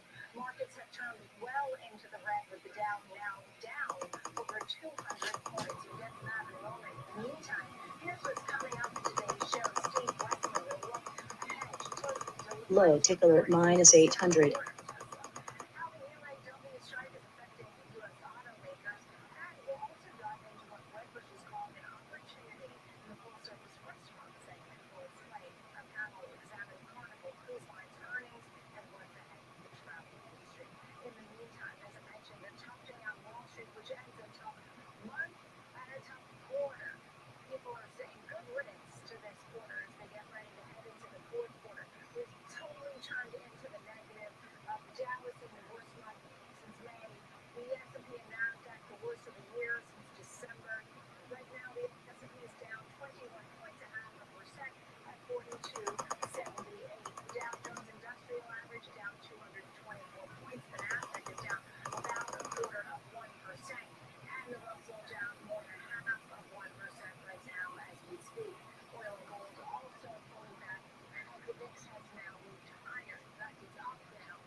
negotiations, but keep in mind that doesn't mean they're out of the woods because last week Ford was spared, and it seems like now they're back on the UAW's backside. So the additional strikes will target Ford's assembled plant in Illinois, which makes Ford Explorers and other SUVs, and then GM's plants in Michigan plant, which is focused on Buick and Chevrolet models. So another 7,000 union workers will join the current 18,000 UAW workers across the U.S. that are on strike, so bringing that total amount to 25,000 workers on strike. That's about 17% of the 146,000 UAW members across the three automakers. The extended strike, though, it's important to note, still is avoiding pickup trucks, which of course is its biggest moneymaker. So a little bit of restraint there. I will say GM has come out and said we have still not received a comprehensive counteroffer from UAW leadership to our latest proposal made on September 21st. Calling more strikes is just for the headlines, not real progress. Adding our current is on the table offers historic wage increases and job security while not jeopardizing our future. So clearly getting pretty frustrated on their end. Dan Ives, first big Tesla bull who had said Tesla, on the network, that Tesla was the one to stand to benefit. He was out with a note earlier saying it's like watching a slow-moving car crash on black ice, saying GM and Ford as both through and three stalwarts are in the early stages of a massive EV transformation for the next decade that will define future success. In this crucial period of EV execution, model rollouts, distribution, marketing, with EV competition rising across the board, timing could not be worse. So just taking a look, GM and Ford both down right now more than 1%. Stellantis is also down about 1%. That being said, GM's even down about 1.5% this month. Ford and Stellantis actually up on the month. They're in the green for the month, which can't be said for a lot of other stocks. And Tesla was up as much as 1% just a bit ago, about 0.3%. It's down about 4% on the month. Yeah, well, it's pretty amazing when you see them holding on to the ring when the market really has turned into the red now over the last couple of hours. I mean, now we are significantly to the downside with energy, financial, communication services, healthcare, all really weighing on the market, but they're managing to hold on to the green. Another thing that's holding on to the green is Nike. Pretty amazing. And in fact, it's gained for the last, since my last show, it was up 6%, now it's up 7%. I know it's off some earlier highs, but this is all on the heels of the earnings report, and people are really questioning now, has Nike gone up? They're talking about upside potential. And it's despite a mixed earnings report. Earnings beat, but revenue actually missed. But I think investors really focused on the inventory improvement and improvement in China, which of course was definitely a worrisome spot for Nike heading into this report. EPS of 94 cents, so easily topped analyst expectations of 76 cents per share. Revenue rose 2% to $12.94 billion. As I said, that fell short of analyst expectations. The first revenue miss in 2 years. But let's take a look. Sales in China rose 5%. That actually was also weaker than that was previously expected, but they are seeing signs of life there. Nike CEO John Donahoe said sport is back in China. You can just feel it. He talked about feeling good with their position there. So some bullish commentary there. And also said that despite the fact that China has been promotional, it hasn't impacted an improvement in full price sales for Nike. So I think that's very key. Meanwhile, in North America, sales fell about 2%, and actually topped expectations. EMEA saw an 8% uptick in sales, and then Latin America and Asia Pacific sales rose about 2%. That was slightly below estimates. Mentioned inventories, those fell about 10% to $8.7 billion. Nike said it's comfortable with its inventory levels, so definitely some improvement there.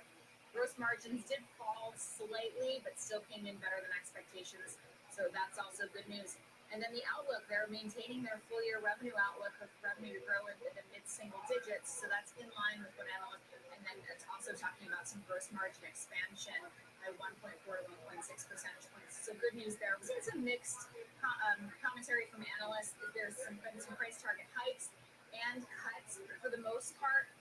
Analysts, about 61% of analysts are in the buy camp for Nike, but the median price target has come down to $120.50 now, which still implies quite a bit of upside, currently trading around 96. Right. All right. Thank you for all of that. A lot of names and things to watch. Appreciate it. Caroline Woods. Now let's take a look at the bigger picture. James Watsworth, co-founder, Poollock Associates.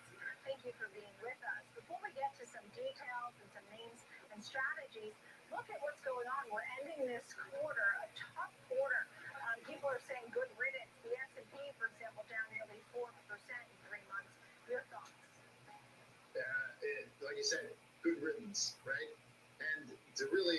top it off, the government may shut down on Monday, which is not going to help, anything in the markets. Anytime there's instability in anything, particularly, let's just say in Washington, D.C., that's not going to give confidence to the markets that things are going to help.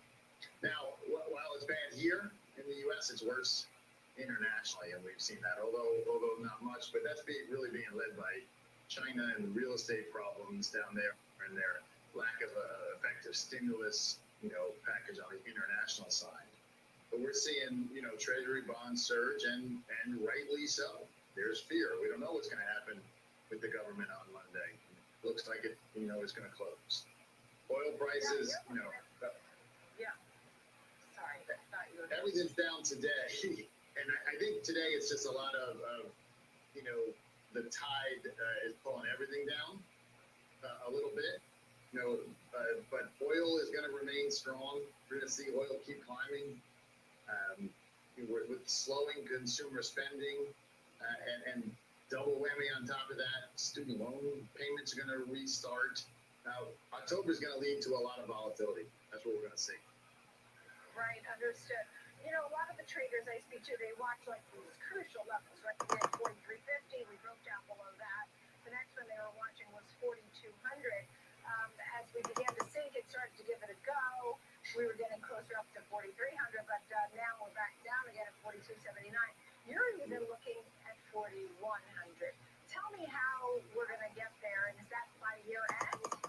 That's year end. Yeah, that's year end, and I think October is going to drop below that for sure, just in volatility movement.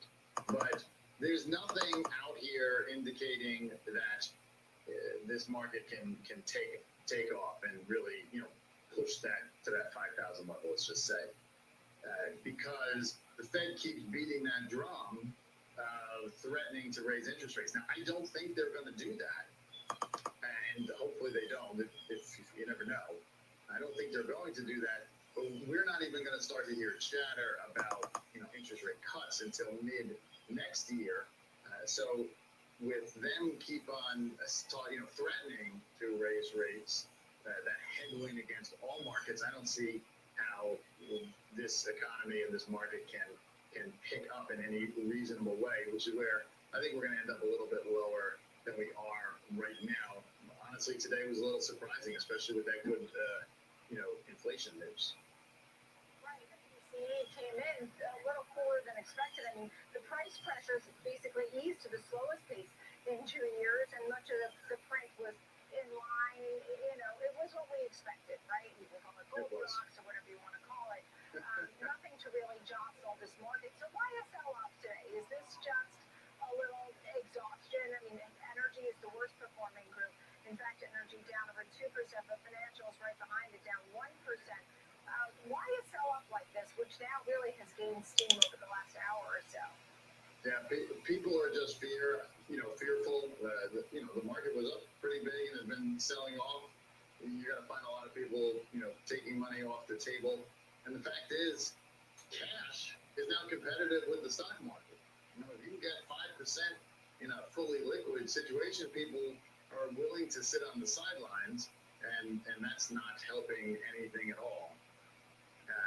So we're going to see that continue to trend until I think the government has to get themselves straightened out first before anything else can happen.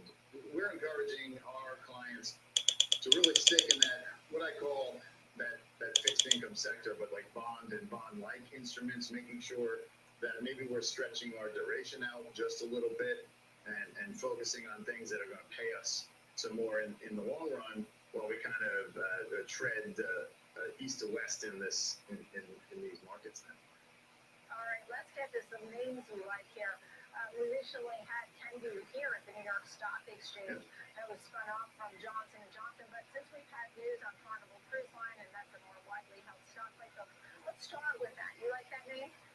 I do, and they did come out, beating today. They it was positive. Things are trending in the right direction. Travel is getting bigger. There's a longer sales kind of curve with cruise lines between booking and things like that. I think that not just Carnival, but all cruise lines are going to be able to slow down on their marketing of the message of saying, hey, it's okay to travel, because that's been pretty well pushed forward. So you're gonna see that continue, that trend continue. But they're, marketing and things like that, they're going to need to fill these rooms are going to be less and less. Now again, everything's getting beat up today at Carnival, included from my point of view. That's just, I liked it this morning. I like it even better right now. Oh, all right, I get it. And what about Kenview here? We're looking at around $20. It's been on a downtrend from $27. Is this an opportunity to pick it up today?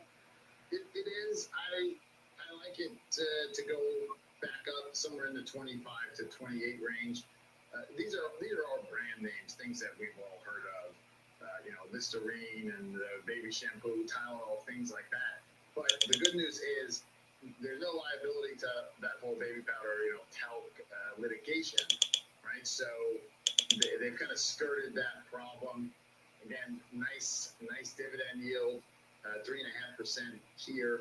They're going to be added into the S&P 500. I expect them to pop up into that 25 to 28 range. Yeah, understood. Because then you'll have all the money managers tracking that index and having to buy something. Yes, yep, that's a good point, James. I'm glad you brought that up. James Locke, Full Lock Associates, thanks for being with us. Thank you. 4,100 end of the year. Wow. All right, coming up next, we're watching Nike, which is seeing a bump after its earnings report. And it's jumping about 7% as Nike's in the bottom. Plus, potential upside for Meta. Much more to come right here on Schwab Network. We'll be right back.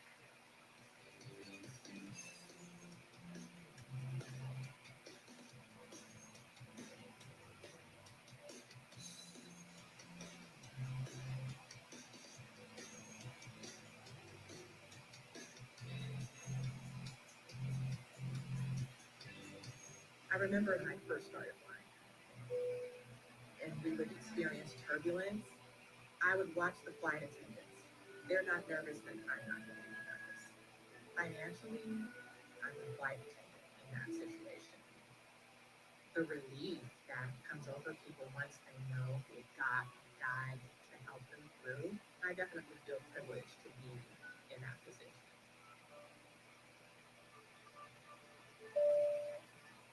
Each and every angle, the whole picture, everything comes full circle on Trading 360. Catch us right here at the New York Stock Exchange on Trading 360, only on Schwab Network. No politics, no noise, about and beyond. Available anytime, anywhere, on any device for free. Schwab Network. Download the Schwab Network app and join in on the latest market trends. Anytime, anywhere, on any device for free. Schwab Network.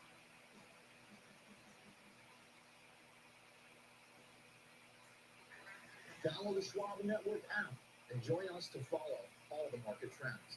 Schwab Network is available anytime, anywhere, on any device for free. Schwab Network.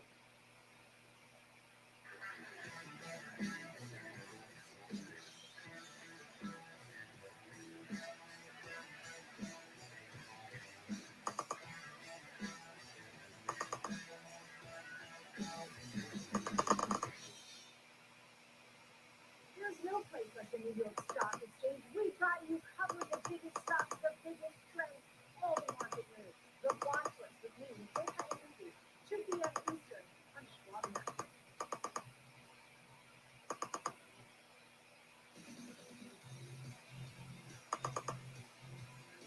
Welcome back to the watch list. I'm Nicole Beverly, live on the floor of the New York Stock Exchange. Look at some more movers in the markets. Have you checked out Blue Apron? Shares have more than doubled. In fact, it's jumping. The meal kit company being acquired by privately held Wonder Group. Now, the deal will pay $13 a share. Blue Apron, which was valued at close on Thursday. The deal is expected to close in the fourth quarter. Dating app Bumble is seeing gains after an upgrade to buy from Hold and Loop Capital. The first time Loop Capital has had a buy rating on Bumble since initiating coverage more than 2 years ago. Firm also announced price target of $18. The stock just hit a 52-week low last Thursday and is down nearly 30% on the year. Brinker International shares are up after an upgrade over at Stifel to buy from Hold.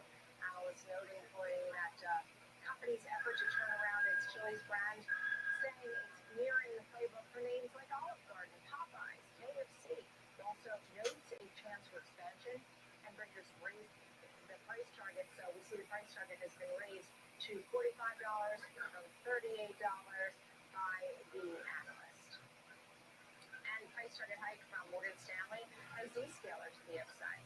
Firm sees Zscaler as leading share gainer by a wide margin in the security space, which it believes is nearing a trough after a weak first half. New target for Zscaler, 155, up from 145. Let's check out Bitcoin right now. Here we go. Bitcoin 26,940, down 1.5%. Okay, let's continue to take a look at the markets and some names to watch. Andrew Aarons is with us, founder and partner at Synergy Advisory Management Group. Thank you so much for being with us. So I know you have some names that you like, Nike, Meta. I do want to hear about those. How are you feeling about this close that we're seeing? We're down for the fourth week in a row for the S&P and NASDAQ. This quarter is a terrible one, the worst for all the major averages since last year. Your thoughts? Right. I mean, usually towards the September and October are typically the worst months in the market. Right now, we're seeing interest rates move up, which is definitely not great for the market. Although I want to, tell people that this is temporary. This is not going to be, in my opinion, high rates for a very, very long time. I think inflation could be cooling here with these high rates, which is definitely what we want to see happen. And, the market is definitely experiencing some uncertainty with the government possibly shutting down on Monday. But, this is typically a great time when there's uncertainty to be buying in the market. And the market's actually, in my opinion, held up pretty well. I think October is going to be pretty volatile. And then, I look at cyclical patterns. And as we go into November to May is typically the market is up 75% of the time. And we're also looking at 2024 being an election year. And the market's up 80% of the time in an election year since 1928. So I know today, the market was up nice, and now the market's been selling off. But, today is the last day of the quarter, and there are a lot of funds repositioning right now for the fourth quarter, which starts Monday. So, I'm not surprised with what's going on right now. And I do think, though, that as we move towards the end of the year, the market's going to be quite a bit higher than where we are now. Right, understood. Let's get to some of the names you like. I know you wanted to talk about Nike. There is some talk that Nike has hit a bottom. I know that they had a rare revenue miss, but there were some good points in that report. And in fact, one of the analysts I had on earlier said, look, with the cautious view we got from Foot Locker, I thought Nike was going to be a little worse than it was. Your thoughts on Nike and where you think Nike could be headed? Right now it's trading around $95, $96 today. Right. So, I think that there's definitely potentially a really nice upside here on Nike. It's trading, I think it pretty much bottomed out here. That's just my opinion. But the inventory levels definitely look better. Inventory levels were down close to 10%. Nike's been off 23% year to date. And let's not forget that Nike saw 50% off its all-time high, which was set a couple years back. Nike's working on advertising and direct sales to help the consumer and be more profitable. And with the holidays around the corner, I think that Nike could be a really, really good value. stock could see $120 a share. Probably in the next 6 months, but I think it's going to get quite a bit higher as we move towards the end of the year. Right. What about Meta? Is Meta a name you like? I mean, when I was looking at the Magnificent Seven this morning, when the market was higher, I saw a lot of up arrows, and I said, wow, these things are really just relentless. They won't give up. I know the market has turned into the red over the last couple of hours, and I haven't checked all 7 of them, but your thoughts on a name like Meta? Does it have room to go to the upside now, and why? How much? Yeah, Meta's one of my favorite stocks, and I've been recommending Meta for probably the last 4 or 5 years, and we did get hammered, and the market and the stock came back quite a bit. Meta's an early adopter here with AI, and AI is going to continue to grow. We're in the first or second inning here. We're an early adopter. The company's, in my opinion, is going to do very, very well. And with regards to the digital ad space, which they pretty much dominate right now, that could triple by 2030. So I feel that there's a lot of room here with Meta, and the valuation. They could eventually be $1 trillion stock. So I see tremendous upside for Meta. I understand. And what else am I missing? And when you think about the Magnificent Seven, are there other names in there that you like, or is it a Tesla or AI or anything else that you're dabbling in? Well, I like, obviously, most of the stocks. I like Amazon, and I love Apple, and I love Nvidia. I think there's a lot of room to grow here. The market right now, is a little bit under pressure, but like I said, this is the time when you want to look and pick some of your favorite stocks that are down. Apple's been down. And nibble on these gains while the market, sees some uncertainty here. But I really think that earnings should look good next year. I think that rates will come down, and hopefully we're going to get past the phase that we're in the market right now. So, the market's held up, in my opinion, pretty good. Let me ask you this. If we do, in fact, get a government shutdown, partial government shutdown, whatever it's going to be, on Monday, do you think the market could sell off in a big way in something that would be sizable or notable? I really don't think so. It's going to be the first day of the quarter, and I don't think it's going to be a huge sell-off here. Obviously, we're going to have to see what happens, and we'll wait for more data to come through. But I don't see the market having a major sell-off here. We've been moving nicely throughout the year. It's been a pretty volatile year, and September and October historically are volatile months in the market. And I predicted that this was going to happen. It's happening. So I'm going to stick with what I think, and I feel pretty positive towards the end of the year that this market's going to move a lot higher. All right, good to see you, Andrew Aaron, Synergy Advisory Management Group. Thank you for being with us, and some of the picks as well. Thanks. Still ahead, all things about autos, Tesla, and the other names as well. Steve Wesley will join us talking about Tesla deliveries, UAW strike, and just the big picture on U.S. automakers. What do we need to know? Steve Wesley next.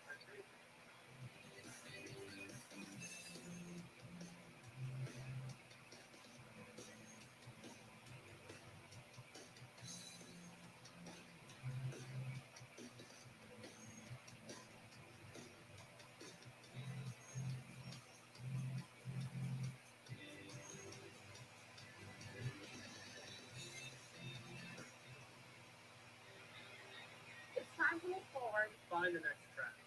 From every click to every tick. There's no fear of missing out on Next Gen Investment. Available anytime, anywhere, on any device for free. Empower your portfolio with the Schwab Network. Peace out, Coffee. I'm Jenny Horn. Join us for Next Gen Investing. 1 p.m. Eastern, only on Schwab Network.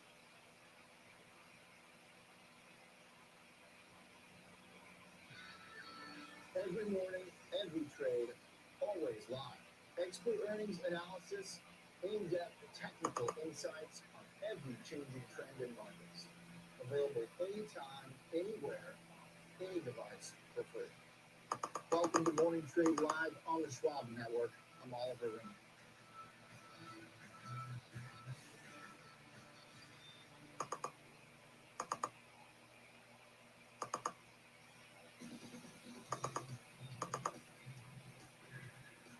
Welcome back to the watch list. I'm Nicole Petalini. I want to take a closer look at the automakers. U.S. automakers, in light of the UAW strike, the beneficiary perhaps would be Tesla. Steve Wesley, founder, managing partner of the Wesley Group, sat on the board of Tesla at one time and has a good view of what's going on here. The UAW strike is expanding now. You know, when we look at this now, you have about 25,000 workers striking, and they are expanding. Your thoughts on this part of it? It's going into more into GM and Ford, less into Stellantis at this point. But the point is, the strike is on until they make a deal. How big of a deal is it, and when does it become a big deal? Well, I think it's already a big deal, and look, we all want to see American workers earn higher wages. Low ticker minus 800. Ford and GM, and here's why. First, Ford and GM are both struggling to sell just 100,000 units in 2023 here, and that's compared to 2 million units for Tesla. So they're supposed to be catching up here. They're less than 5%. So if those numbers drop down, that hurts. Second, Tesla's triggering a global price war, and I believe you've seen it. Tesla's had 6 cost reductions this year alone. General Motors, Volkswagen, Ford, they're all trying to keep up. Remember the big picture.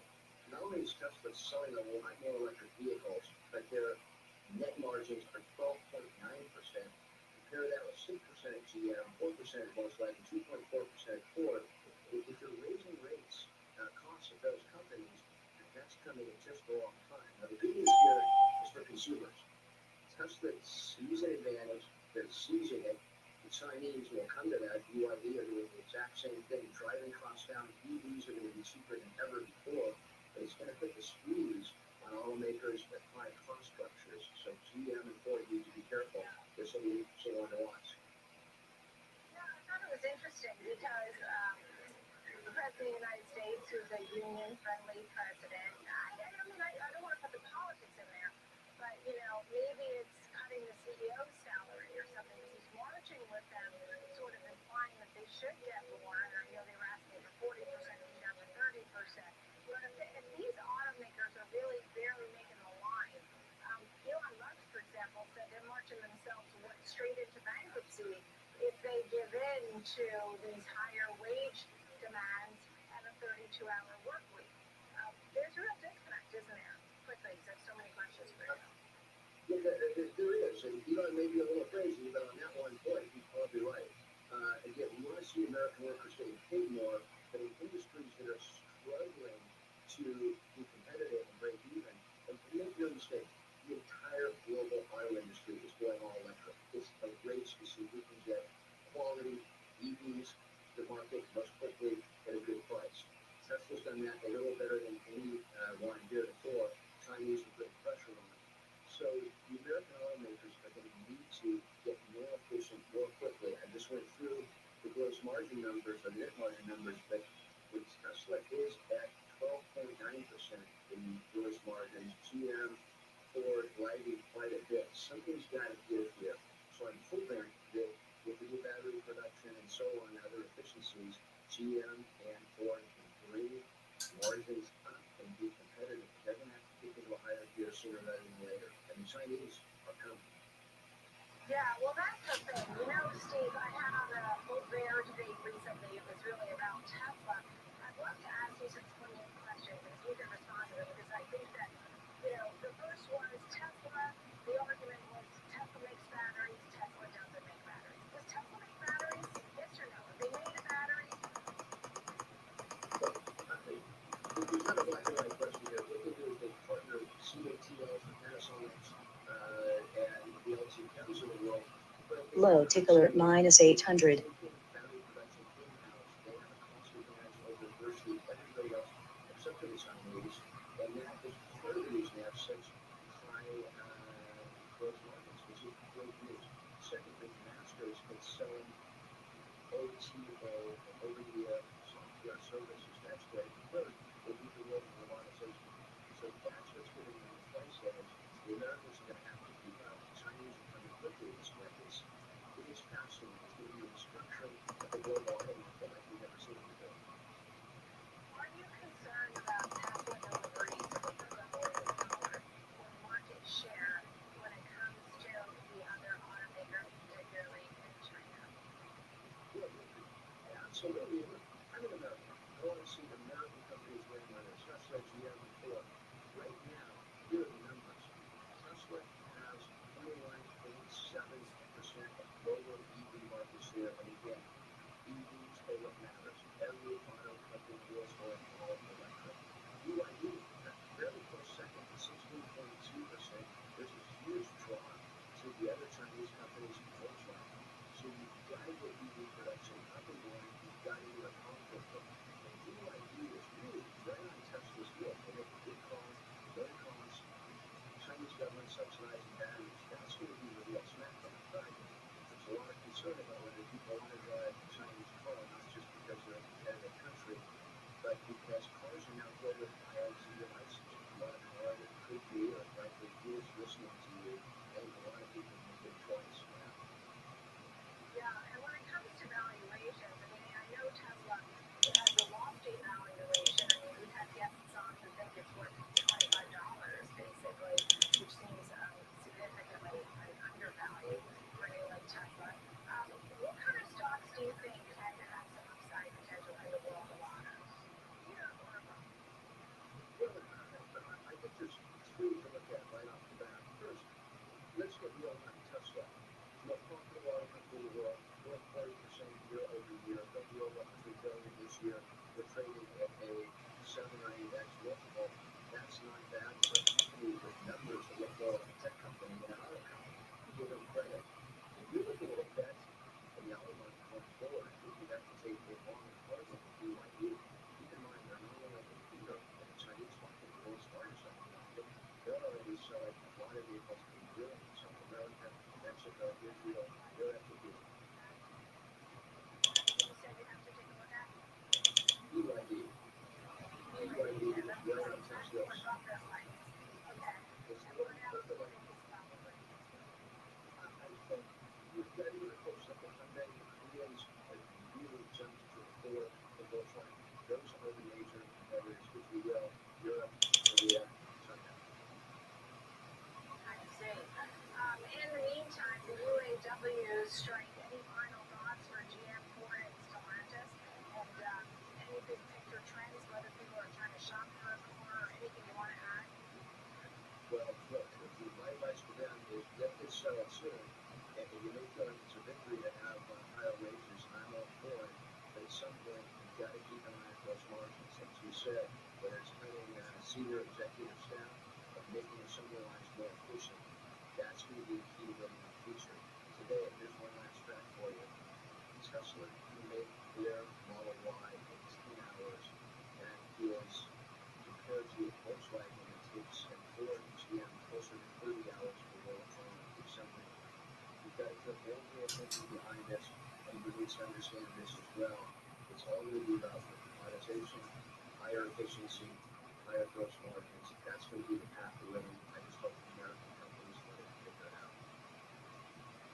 Steve West, a simple advertising experience with the company joined us today on the show. Thank you so much.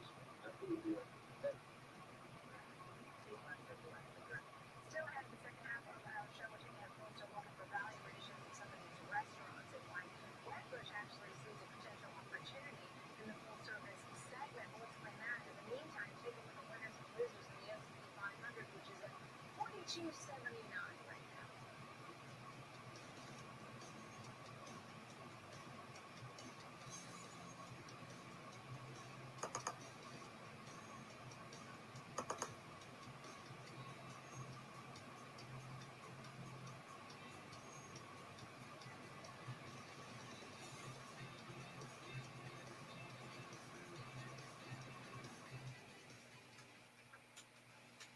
You could think getting commission-free trades is as good as it gets, but you know better. At Schwab, free means more. You get commission-free online trades and quality trade executions on our powerful platform. Plus the satisfaction guarantee. Expect more from your firm. Trade up to Schwab, the better place for traders.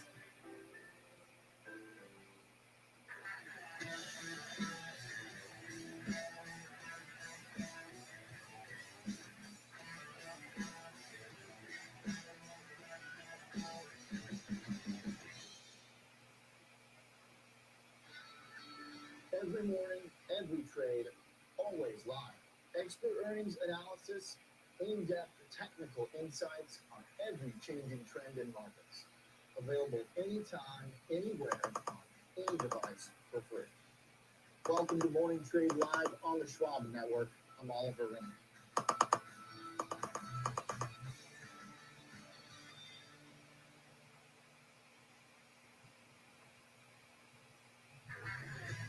Empower your portfolio with the Schwab Network.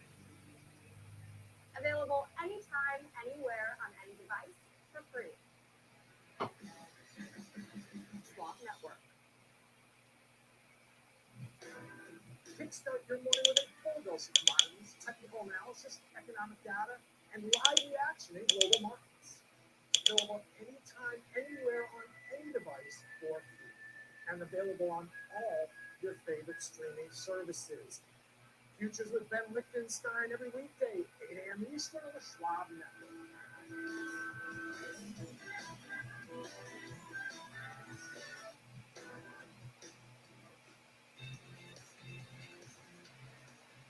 Welcome back to the watch list. I'm Nicole Ladies coming live from the New York Stock Exchange.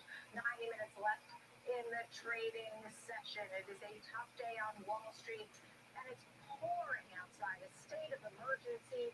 Governor Hochul declared a state of emergency here in the New York area. Check on your friends and family as we are being flooded. New York City, Long Island, Hudson Valley markets now have turned fully into the red. The Dow is down over 200 points. You have energy, financials under pressure. You have names like Travelers, Walmart, Caterpillar as the laggards on the Dow, and the S&P is down 0.5%. The Nasdaq is down 0.2%. The Dow is down 244 points, and the Russell also a loser here today, wrapping up a very tough quarter, the worst quarter for stocks since 2022. Brittany Young's with us, taking a look here at Anheuser-Busch today, an upgrade for Bud at Bank of America worth talking about. What was in the note? What stood out to you? The total is an upgrade to a buy from a neutral and a boosted price target on this note. And this analyst talks about how the company's transformation had not really been getting the positive views, the positive actions or reactions like it should have. She said that the company had been increasing its competition in several key markets, and it's also managed to make better gains as it goes along, but those were not converting into as healthy organic profit growth as it should have, and that's because of the cost pressures that it's gotten externally and then the higher cost of doing business. Margins have been pressured in recent years because of that, but now the analyst says that AB InBev's margins are at an inflection point. The cost of goods sold pressures have started to ease, and now the stock is reflecting that more than $1 billion profit hit from Bud Light. And she says that now there's a more clear portfolio strategy for the company. But Bank of America says it's really hard not to be negative about its U.S. volume outlook. Now, shares are down more than 7% year to date, but they're up more than about 20% over the past 12 months. Yeah, and as I'm looking at year to date for Sam Adams, for example, that's up 19%. And don't forget, Bud just got squashed. And some of those other names really benefited, like Corona and Modelo and Stella Artois, some of which Bud owns and thumbs down. And so they definitely have an uphill battle, but nice to see an upgrade there. Renee Young, good to see you. Thank you. Cheers. Okay, taking a closer look at the restaurant segment. Nick Setien with us, Managing Director, Representative Bronx Equity Research at Wedbush. Thank you for being with us. So, where's the potential opportunity? Sit-down restaurants, are we back? Well, we're not back yet, but I think the valuations have contracted enough to, essentially bake in a whole lot of bad news. And so, I mean, over the past 15 years, there's only been 3 other occasions where full-service restaurants have traded at as big of a discount as they're trading now. Only 3 other occasions in 15 years. So, these restaurants are screaming recession, and even though we are cutting our expectations, both in Q3 all the way through 2024, we think that's more than baked in. Yeah. I mean, a name like Darden, for example, that has Olive Garden and others. That one you think has potential. It's well off its 52-week highs. Your thoughts? Yes, I do like Darden quite a bit. They reported last week, so I don't think there's any need to cut estimates this week. Essentially, I think the expectations are realistic going forward, and if there is a very dire recessionary type of scenario, their scale is going to protect them from having to cut margins too much. So I like Darden very much. Yeah, what about Texas Roadhouse? What's driving? High tick alert plus 800. Well, with respect to Texas Roadhouse, they're the primary transaction share gainer within the category. Even though I cut my estimate for Q3, I'm still expecting 3% plus transaction growth, and that's going to sustain, to slightly lesser degree, but still positive transaction growth going forward. And I just think ultimately, positive transactions in this environment are going to trump any other risks we see with that name, particularly on margins and beef costs. Sometimes, when we count the foot traffic, it's not only the foot traffic, but also the checks and how much that was for. So, if you have a few people coming in and they're spending like crazy, that's great. But you need more people to come in because they're not spending like crazy. And I think people are starting to pinch the purses. You tell me. But are they having an appetizer, 2 or 3 drinks, a dinner, a dessert, or are they pinching a little? Yeah, because of the catch rates, and we are seeing catch rates come down a little bit. We're seeing alcohol incidents, decline a little bit, but not too much, right? I mean, Darden, for example, last week talked about a little bit of a step down, but most of that step down was really concentrated in the higher end, very high end fine dining concepts like Capital Grill and Eddie V's. So, for the typical casual diner like an Olive Garden, like a Roadhouse, we're seeing it slightly. We haven't seen it get to levels where I would particularly worry about it. Right, understood. When costs are on the rise, I mean, oil is up about 30% in this quarter. I mean, if you have transportation costs and you're moving goods from point A to point B, you still have somewhat inflationary environment. I think the whole industry still has a squeeze to a certain extent. They've had to really cut costs. The other names you have here are Chuy's and BJ's, both winners too. Would you buy those at this point? Yeah, I would. I think Chuy's is going to, have their 19th quarter now straight of beats, and despite it being a very small cap restaurant, I really think they have a really great management team, great growth path ahead, very profitable growth path ahead, and they're trading at a very compelling valuation. BJRI, we are taking down our numbers both for Q3, Q4, and 2024. But again, it's trading at a 5x EBITDA multiple. I think a lot of that bad news is more than baked in, so I think it's time to take a look. Is there the other side? Is there a name that seems to be struggling, or just you haven't seen what you wanted to see from a particular name in the group? Well, the few neutrals that we have, like a Brinker, Cheesecake, Benny's, Dine Brands, I'd say, Dine Brand is probably the one losing the share. Is probably the greatest share donor at the moment. And they also have, probably the most levered balance sheet, unfortunately. And they do have some interest rate risks. Some of those refinancing issues start to come up again. So I'd say, Dine Brand is probably the one that's least well positioned in the near to medium term. Right, understood. It's great to see you. Nick Setiana, Wedbush, thank you very much for all the details on all these food companies. Casual dining, we should call it. Thank you so much. Good to see you. Up next, Carnival Cruise Line. So the shares are dropping after the quarterly report. Fuel costs are one thing that cruise liners are take a look. Our panel is ready.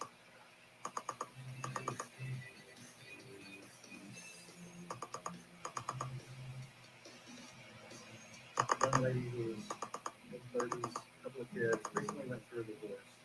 She had a lot of questions. And I watched my mother go through being a single mom.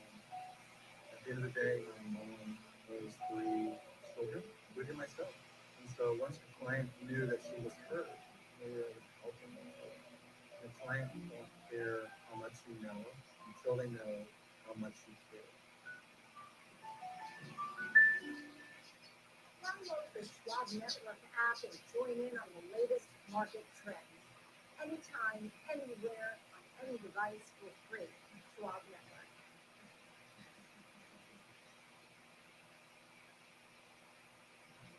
Trading the trending names every day. It's Fast Money.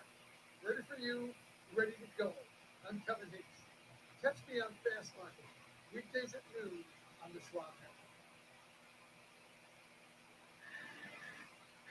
Cut the cord on the way you get market news. It's Market on Close. Join me, Oliver Rennick, for the biggest earnings coverage, insights from the smartest minds on Wall Street. Monday through Friday, 3 p.m. Eastern, available anytime, anywhere, on any device for free. Only on the Schwab Network.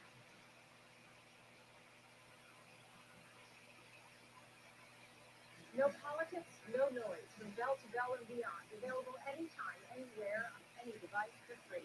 Schwab Network. Missed out on today's market headlines? Get caught up and catch the rest at schwabnetwork.com. Available anytime, anywhere, on any device for free.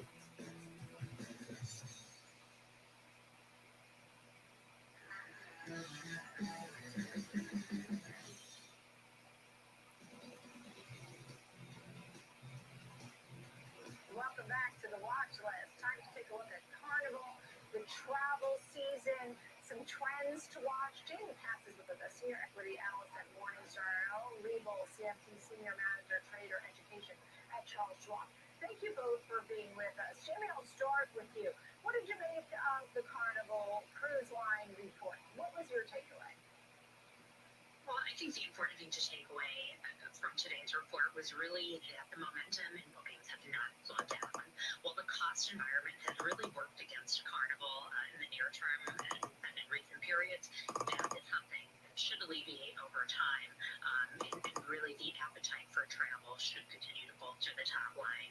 That is what makes the business look really attractive to us.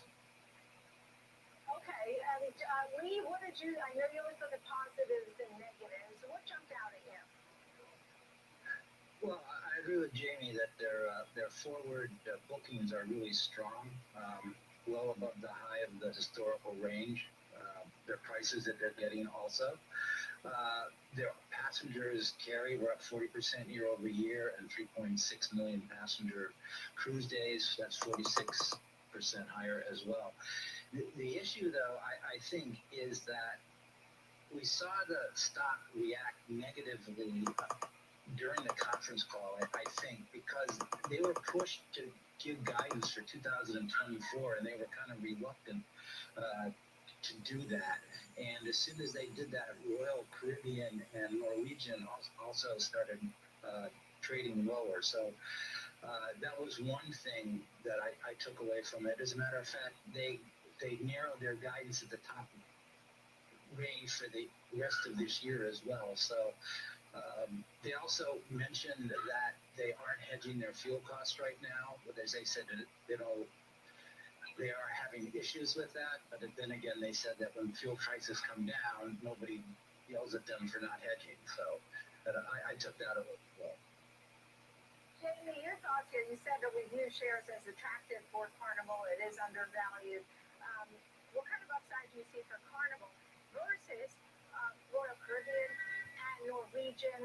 Are they all undervalued, or is it really Carnival as a standout? Well, Carnival and Norwegian tend to trade at a wider margin of safety relative to Royal. Royal has largely been perceived as the sort of quality balance sheet out of the three, and so it has allowed the multiple on that name to expand a little bit. Lee's point, the shares did take another leg down during the conference call this morning when they were asked that oil question. But I think what investors sort of miss is that there are explicit costs associated with having a hedging program. And so when Carnival had put on their hedging program in the late 2000s, it eventually worked against them. And so it may be easier to manage it as a floating cost of the business rather than, pay that explicit cost for the contract and then potentially have to pay out in response to a contract that goes the wrong way. Right. Just, Jamie, quickly, JP Morgan did a survey, and it was about folks being willing to pay even a little more for cruises because cruises traditionally are just cheaper than on-land vacation. So they have some room to raise prices, and that was another factor. I mean, in the meantime, Spirit actually warned about prices going up on flying and such. Where does all that fit in, and can that benefit Carnival Cruise? Yeah, it sure sounds like the pricing environment for next year, given that so many consumers are booking further out than they have been in the past, is positioned for some really nice, robust growth going forward. And I think without alienating consumers, a lot of what the cruise lines offer is the proposition of value, right? You're getting dining, you're getting entertainment, and so you can't necessarily quantify those all separately, but when you aggregate them, the value proposition is such that there's still a very wide margin in pricing from a discount perspective for cruises relative to land-based vacations. So yes, there should be the ability to lift pricing, and it sure seems like the willingness to spend in services is still there. The goods and services number came out this morning. Services is still growing faster than goods spending, and so I think while the sectors within consumer discretionary may be changing, travel still seems to be hanging in. Yeah, and the North America brands of Carnival exceeding the historical highs. The European brands, the bookings there, Lee, are now essentially back to 2019. What can you add here pertaining to what's going on here in the Carnival Cruise Lines or any of the other names? Hi to alert plus 800. The level of onboard spending, which is, a good portion of their profit, they have said that has not slowed down. So I thought that was kind of interesting that we're not seeing that, you thought people maybe would pinch a little bit more, but they don't seem to be. So I think that's a positive. And the other positive was that, they have a 5% increase in capacity, but still they're getting rid of all that inventory. So this goes in the face a little bit about what the airlines are saying, that they've seen like bookings for the Thanksgiving time kind of come back. So that's one thing. I don't know if it's going to hurt the cruise lines or not going forward. Yeah. Great to see you both. Thank you very much. Jamie Katz, Morningstar, Lee Bolt, Schwab. Thank you both. Good to see you folks. Thanks for being with me. I'm Nicole Penteledes, every single weekday, 11 a.m. and 2 p.m. right here on Schwab Network. Keep it right here. Market on close. Caroline Wood next.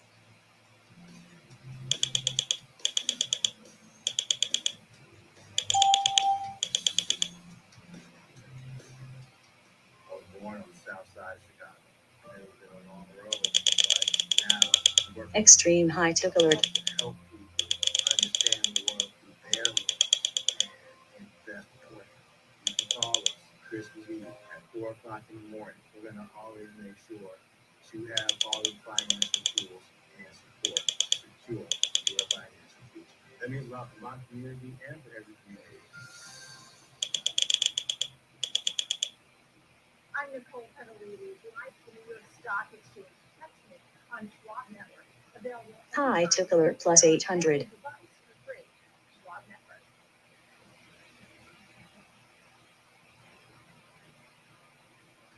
Trading the trending names every day.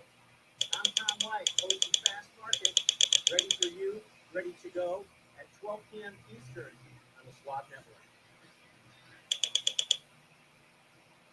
That's each and every angle. The whole picture, everything comes full circle on Trading 360. Extreme high tick alert. Right here at the New York Stock Exchange, rated 360 over on Schwab Network.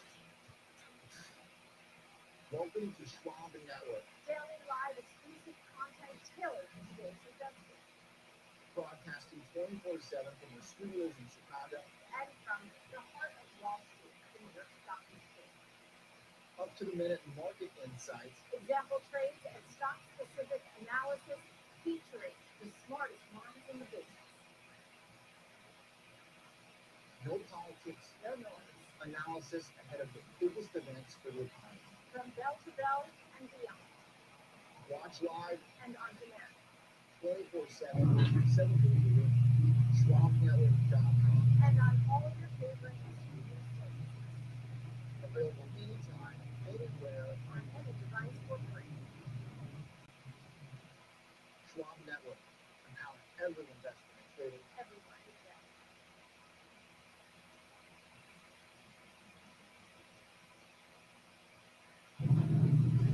Binge watch the market with Schwab. Trading 24 hours a day, 7 days a week on SchwabNetwork.com. To get all your favorite streaming services. Schwab Network. Available anytime, anywhere, on any device for free. Schwab. For the latest commodities action on Future with Ben Lichtenstein, weekdays and Eastern on the Schwab Network. Available anytime, anywhere, on any device for free.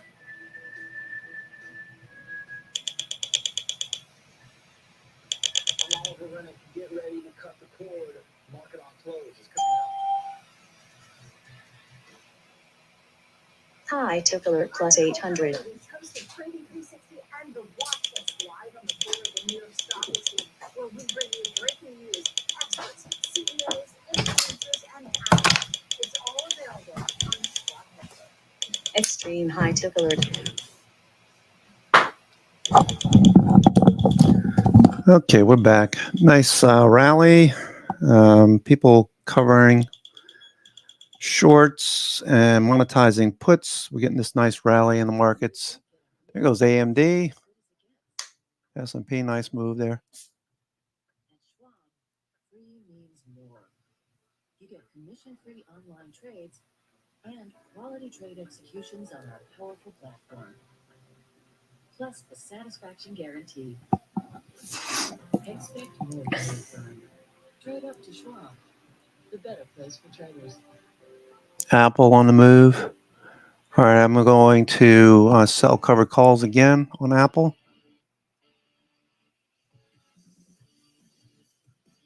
Okay, where are we? We're at 171. I'll sell the 175s this time. Apple.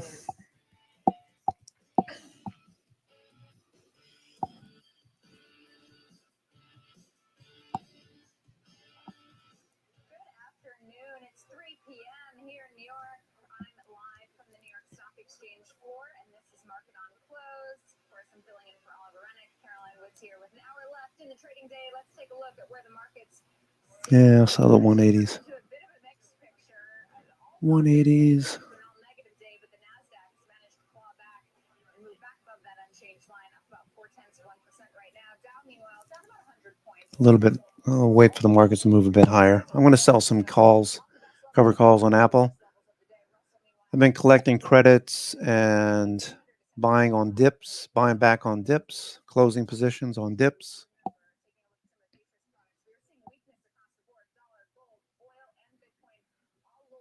All of them being profits. All right, let's see. Apple. Okay, nice move on Tesla.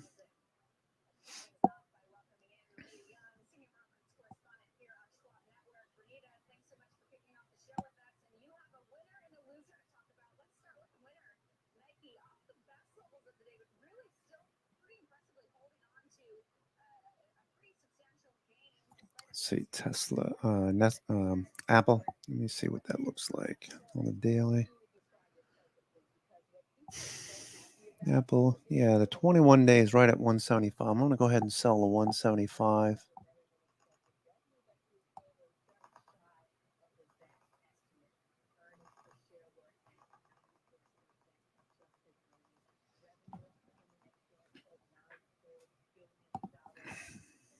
December.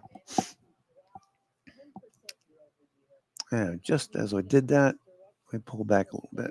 Okay.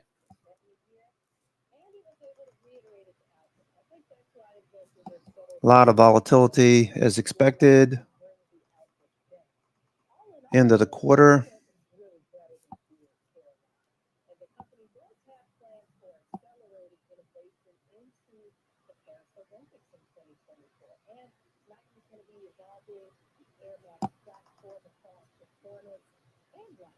So those are some things that Nike fans have to look at. Now, there's some mixed reaction from analysts, but largely bullish still. Deutsche Bank raised its price target to $125 a share from $122.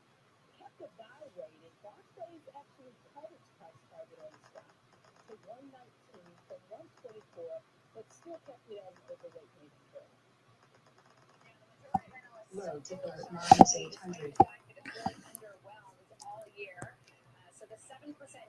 Rivian making it back above 24. Rivian watching these EVs as the UAW strike continues.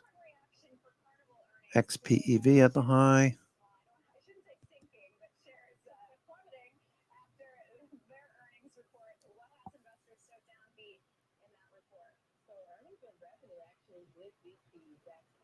Groupon pushing higher. Groupon was one that we looked at, what was it, yesterday?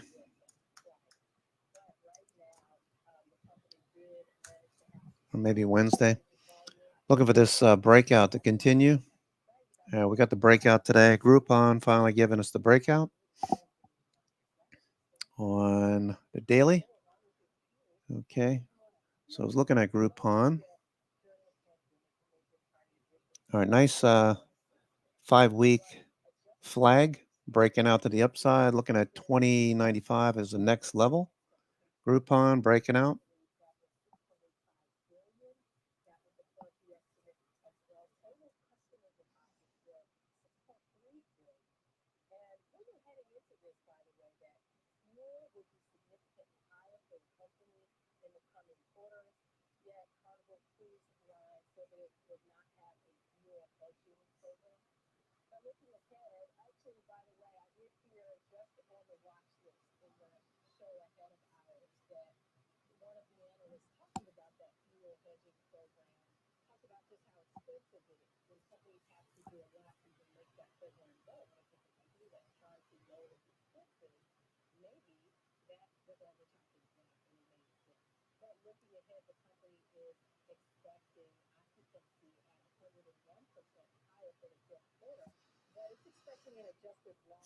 Cleveland Cliff, working on that deal. They U.S. Steel Management accepting their non-disclosure agreement, Cleveland Cliffs, so they're in the running for potential bidders, along with ArcelorMittal and the Canadian steel company, I forget the name,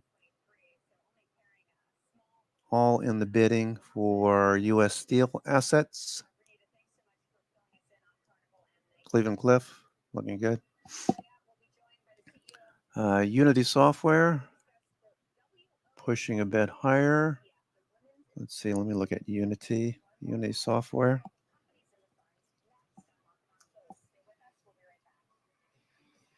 All right, below the 10 EMA. Big base since May of last year.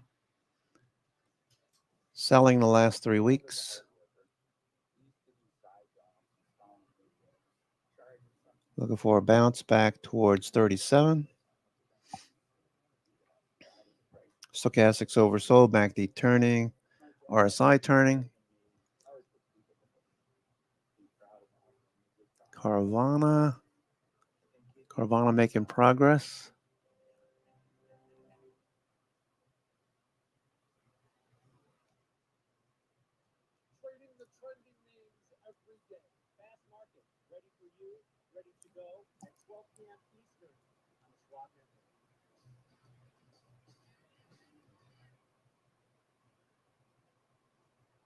Empower your portfolio with the Strong Network. Strong Network is available anytime, anywhere, any device for free. Strong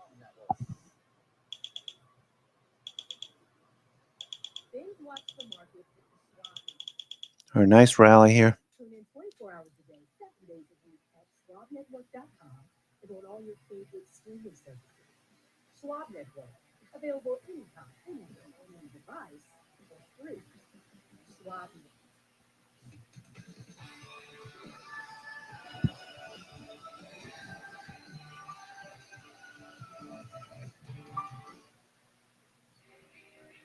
It's time to move forward Find the next trend. from every click to every tick. There's no fear of missing out on NextGen Investing.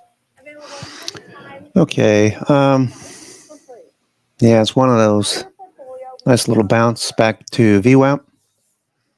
He's Alex Coffee. I'm Jenny Horn. Join us for NextGen Investing. 1 p.m. Eastern. Only. Expect a lot of volatility into the last 45 minutes or so. All the time. It's 100% finance. We look at everything as traders and investors. Everything we say, everything we do is through that lens. There's no ulterior motive. And Back to 4,300, got rejected. guesswork about what we think. We are following the numbers all the time, relentlessly. We have the best CEO interviews, hands down. They're longer, more thorough, and tailored specifically to our audience. We never take our eye off the ball, which means we're always ahead of our peers. All right, you're annoying. Let's get rid of you.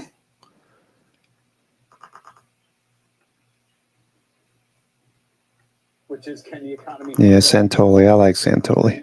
And the oil price is now throwing at it. I would say Mhm. that's possible shutdown, and then the shutdown moves in that direction too. So I think strikes and shutdowns are one of those things that the market does its best to put off to the side as a distraction and a temporary thing where you get a payback once they're resolved, and you kind of, you get a little bit of a mulligan on the economic data during that period, and it's not necessarily a bad thing, but coming as it does when we have one thing after another, all pushing against the growth story, I think it's not welcome. And also, you saw the headline sensitivity to the shutdown headlines today. When it was going to be okay, now it's going to be 2 weeks. They didn't get the vote passed. Gap fails. Down to every single bit of it sounds familiar from 1,000 times before, but we're skittish because of what else is going on. Yeah, no doubt. I mentioned Erin Brown was going to join us. She will now. Erin Brown, of course, of PIMCO. So, Erin, let's talk about what Mr. Tepper told me a little while ago. Not that complicated, really, to him, and maybe not to you either. Just not QE anymore. We're doing QT. It's a higher rate environment. Can't have the same multiple. It's not bad. It's just different. I think that's right. I think that you really have to consider the fact that over the next couple of months, really into next year, you're going to be in a very different environment that we've all gotten used to over the last 15 years. And it's going to be much more volatile, both in terms of the trajectory of the market, but also the trajectory of earnings. And so that, I think, leads you to be much more defensive in your positioning, really hoard cash for better opportunities and dislocations in the market. And it's going to be a little bit more of a dynamic trading environment rather than staying invested and holding on, for the keeping your money in. You're going to want to be a little bit more dynamic in terms of how you're trading it. Selling when it's high, buying when it's low, and really keeping cash on the sidelines and able to take advantage of those dislocations in the market. Like, if even one of the greatest investors who's ever lived doesn't know what the right multiple on the market is, how's anybody else to know? Do you feel like you have a great handle on where we should be? I think a lot of the dialogue and conversation that you had with the previous guests, I think is right in the sense that right now the market, when you look at it, X the Magnificent Seven, is actually fairly valued relative to whether it's 240 on the S&P 500 or a number slightly below that. The market today is not overvalued when you just look at sort of the average S&P component. However, I do. All right, a higher low printing, looking for a higher high. Can we rally a bit? 19-20 times forward earnings. I think something in the range of 17 to 18 times where we sit today is probably a comfortable level. So we're able to grow into that with strong earnings. I think that the multiple isn't going to be a deterrent towards further price appreciation, but it does make the market more skittish, just given the fact that we're fairly valued but still have pretty robust earnings expectations out there. I think that the market probably settles in with somewhere a little bit shy of 240 next year. But I don't think that that's going to be an impediment to growth as long as you see further breadth of the market performing next year. It all depends on what Hi, rates took a do plus in the 800. near term, and that was a hot topic of conversation yesterday at Delivering Alpha. You know, CNBC's Delivering Alpha conference. Here's Bill Ackman on what he thinks rates might do and how he's been playing it to begin with. I would not be shocked to see 30-year rates well into the through the 5 barrier, and you could see 10-year approach 5. And that could happen in the very short term, like literally weeks. All right, looking for a higher high. We need to get above 4,300. In size, he's described it that way. The longer Tagged it again. like the 30-year, like you're going to get a spike up to 5%, if not more. Amazon pushing a bit higher. I think the long end is where it gets very tricky, to be fair, because this is coming not just at the 30-year, but also at the 10-year, and saying, who are the buyers today? That you have Japan out of that market, you have China. Amazon pushing the pivot highs in the evening session. We're off the highs of the day. When we're talking about extending duration, because the market is so overweight cash and cash equivalents, extending duration means going 2 years, 3 years, 5 years. We're not even getting out to the 10-year or 30-year, and there is value in terms of diversifying and actually eliminating some of that reinvestment risk to take advantage of yields where they are today without having that duration risk. The other, I'm glad you went there. It's a perfect segue to the conversation I had yesterday on this program with Rick Reeder, whom you also spoke with, Mike, for Pro. He likes the shortest end of the curve, 3-6 months, not 30 years. And grabbing it a little bit, in the 3 to 5 area as well. Again, it depends on what expectations you want to build for. 3 to 5 year. But again, it's not really extending. Groupon still pushing higher. And so again, it's one of those things you take what the market's willing to give you. If you are relatively risk averse, if you think that we're not going to be cutting rates anytime soon, you don't have the reinvestment risk on that. But I would just also say, as maybe eye-catching as a 5% prediction is, it's half the distance from here to 5% as we've traveled in the last 2 months on the yield. I mean, if you told me or the average equity investor it's only going to get to 5, and this is not going to be some kind of extremely messy, headlong increase in yields where who knows where it ends up and it breaks something along the way, I think you'd almost take it. It's not to say that the stock market's going to love it, but that to me is not. Groupon, nice breakout on Groupon. Volume suggests institutions are buying. Have to do a little bit more research to find out why. But it looks really good.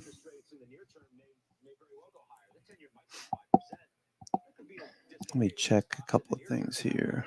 We're on the precipice of a rate cutting cycle. Listen to what Altimeter's Brad Gerstner said at Delivering Alpha 2. We can talk about that. We're at the precipice of a rate cutting cycle. Very different set of facts.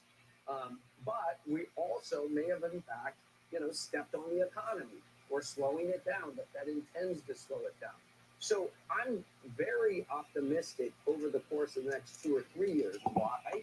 Because Groupon breaking out. And we're at the beginning of one of the Looking for in the history of technology. looking to the company to go flip to a profit in 2024.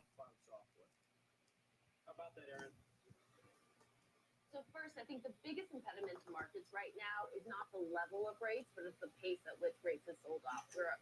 Rates have risen by 70 basis points over the last quarter alone, and further if you look back over the last year. And I think that the pace and the speed at which rates have sold off and rates have risen is the biggest concern for markets right now. I think that if you were to stem the pace of rate rises, I think that that's going to go a long way in terms of stabilizing not just bond market volatility, but equity market volatility as well. And you will start to see equity markets regain their footing and start to do well again. But I think that if you continue to see rates selling off, it's a really challenging environment for equity. Groupon still pushing higher, $15. Rate cuts, but I would say that over the next 1 to 2 years, the likelihood of a 100 basis point rate cut is probably more likely than we see, an accelerated move of rate hikes at this point. Yeah. So we still think that we're a far ways off from rate cuts, but likely over the next couple of years, we'll certainly be back in a rate cutting environment. I've also mentioned on halftime today, if you look at the movement in rates today, which were largely lower across all parts of the curve, well, now we're green on the 10-year and the 30-year. So there's still like rate volatility. Yeah. Any smidge of movement higher in rates. Now, where's the NASDAQ now? Well, it's not where it was before. It was the strongest of the three today. It was up more than 100 points, I think, at one point. Now it's up 33. So it's so sensitive to that area of the market. It absolutely is sensitive in the moment, without a doubt. In the moment. I would say, I guess it depends on how you want to approach it. So S&P had like a 7 drawdown from the highs in late July, and we raised to a 16-year high in 10-year yields, right? So it's one of those things like, is that underreacting? Is that properly accounting for the potential risk? Is it just we don't know because we have to see the economy perform over a matter of months in this now rate environment? You want to address, Tristan, before we move, just this idea, this tech trade that, gosh, so much money has gone towards, it's held the market up to where we are. Now what? Yeah, my thoughts on that it's actually driven not only by AI, but it's also driven by the free cash flow generation of these companies. And this idea as to where do you want to be invested, whether we're higher for longer, hard landing, soft landing, you want to be invested in companies with very strong balance sheets. The one thing that I will say... Who else is in the Groupon group? Would that be Pinterest? Pinterest is in that group, kind of, right? Opportunity that you may be a little bit early in terms of some of the rate pressure here, but that's some of the opportunity that still exists within the sector. Yeah, I appreciate it very much. Thank you, Mike. I know we're going to see you later, obviously, in the Market Zone. Kristen, we'll see you soon. Aaron, I appreciate you being with us as well. Everybody reacting to these comments I got from David Tepper, which we'll continue to talk about for our program with our other guests who are coming on as well. Let's get to our question of the day. We want to know, will the fourth quarter be positive or negative for stocks? You can head to @CNBC Closing Bell on X to vote. We've got the results coming up a little later on in the hour. Now let's get a check on some top stocks to watch as we head into the close. Pippa Stevens is here for us today. Hey, Pippa. Hey, Scott. Well, AB InBev is higher today. Bank of America upgrades the stock to buy from neutral, saying that margins could expand as the brewer moves past the backlash to Bud Light this year. Analysts also say Bud is a relatively defensive stock for the current environment. And two restaurant stocks on the move with Brinker International, the parent company of Chili's, is upgraded to buy from hold by Stifel, saying its playbook could deliver a successful turnaround. And Texas Roadhouse also getting upgraded to buy at North Coast Research, which cites a steady flow of customer traffic. Both of those stocks in the green today. Scott? All right, we'll see in just a bit. But Stevens, thank you. We're just getting started right here. Up next, the case for caution. Morgan Stanley's Chris Toomey is raising the red flag on a few key reasons why he is staying defensive as we round out this quarter. He'll join us after the break. We're live from the New York Stock Exchange. You're watching Closing Bell on CNBC.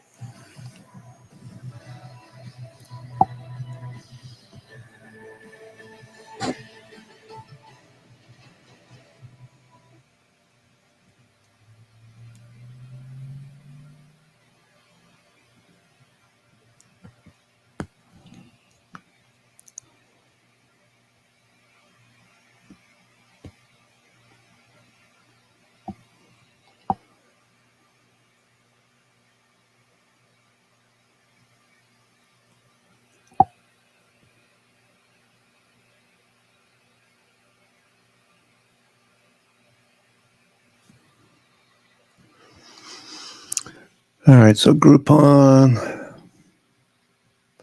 after we see how things flesh out, we're looking for direction next week, start of the fourth quarter.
All right, just wasting away with about 37 minutes to go. Groupon still pushing.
Welcome back to Closing Bell. A losing September, all but guaranteed, with the major averages on the cusp of confirming a sharp monthly decline.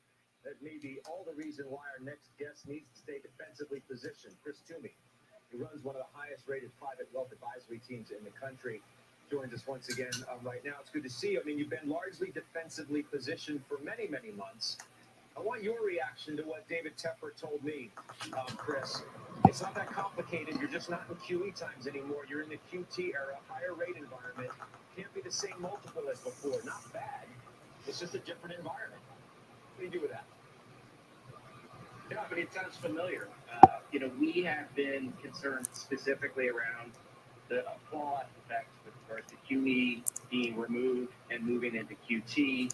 And we all have also been concerned not only just about the pace of rate hikes, but also the duration of rate hikes. And so it seems like the market has moved away from the transformation. 13% now. And the hope that rates are going to come down. Plus 13%. Groupon. Really is the side effects of rates moving so dramatically higher, and to David Tepper's point, not having QE and now being focused in on QT. What's the right multiple for stocks? Groupon continuation. I mean, it's twofold, right? If rates are here, Low ticker at -800. All right, turning back down. have to start to come down a little bit. I think the bigger issue is going to be around earnings, right? So we've seen a situation where going into the year, we, like many of the others on Wall Street, were expecting GDP to be suboptimal and earnings to be down. And instead, we saw a real situation where the consumer stepped in. They had $2.2 trillion worth of savings, which they aptly put to work. We saw the federal deficit blow out 7.5%. Okay, 13%. People are starting to focus in on, especially because it's up over 30% this quarter. Gasoline prices went from $5 down to $3, right? And so those are kind of one-off type situations. And I could make the argument we're actually in reverse right now with oil going back towards $100, and the consumer, instead of sitting on $2.2 trillion worth of savings, actually looking at a situation where credit card debt is over $1 trillion, and that debt payment is over 20%. So in addition to QT pulling liquidity out of the market, you also have credit card debt pulling money out of consumers' pockets. So the flip side, I guess, is I hear you. I mean, those are all the risks that everybody who is negative or cautious the market would suggest you need to be keeping an eye on. But what about the idea of this fourth quarter chase? Money managers who just missed it for the beginning of the year. They were mispositioned, as some have suggested, and that's going to result in a dash to the finish from those who want to get, at least while they think the getting can be kind of good. Who knows what happens next year with earnings? Do you put anything into that? Look, I mean, that is a part of, the Wall Street kind of seasonality, right? Whether it's September being bad, or window dressing at the end of the quarter, or managers chasing at the end of the year. But I mean, let's dive into the numbers, right? So the market right now, S&P 500 up about 12%. You strip out the Magnificent Seven, it's up about 2 or 3%. You look at an area like healthcare, fairly defensive area, over 2/3 of those stocks are actually negative this year, right? So this is the weakest quote unquote bull market in the last 60 years. And this is a situation where the majority of stocks in the S&P 500 are actually below their 200 moving day average, and 25% of the stocks are actually negative. So there's a little bit of deception with regards to what's going on in the market. So if you're a money manager and you're trying to chase this market higher, I think you have to be really concerned about how you chase it, right? Are you going to go back into these higher multiple stocks that are actually starting to sell off pretty dramatically? Or are you going to start looking for opportunities in names that have been beaten out? But my thinking would be There goes Groupon, plus 14% running into the close. and to David Tedler's point, it might make sense to be more cautious sitting in 6-month CDs that are paying 6%. But see, the so-called deception that you mentioned works both ways, depending on which way you want to frame your argument. Now, people who are, more cautious would say, well, the multiple on the market's too expensive. Look at it's trading 19 times. There's no way the market's worth 19 times. Is it really 19 times? It really isn't, because if you strip out the 7 stocks that we've talked about, the equal weight S&P. All right, so that looks good. At 19 times, it's obviously much cheaper. So it skews both ways depending on how you want to look at it. That's right. And so I think your question is, what's going to drive this market higher? Is it going to be specifically money managers chasing and bidding up these stocks and pushing these index higher with those higher multiple stocks that are a bigger part of the index? Are they going to be looking at individual stocks in the underlying index that might not have as much to do with the index? Or you look at a situation where 4,100 and 4,500, 3,410, 450. The aggregate bond index is actually now negative. Bonds are down about 3% for the year. And you look at cross bonds right now, you're in a situation where the only thing that is actually positive are short-term rates. And if you look at corporates, September is typically a very busy month for corporates with regards to issuance. And this has actually been a very quiet month, which has actually helped corporate indices do pretty well. The flip side to that is that corporations aren't issuing debt because the cost of capital is so much higher. One of the other drivers for this market has been buybacks, right? And it was a lot easier to 4,500.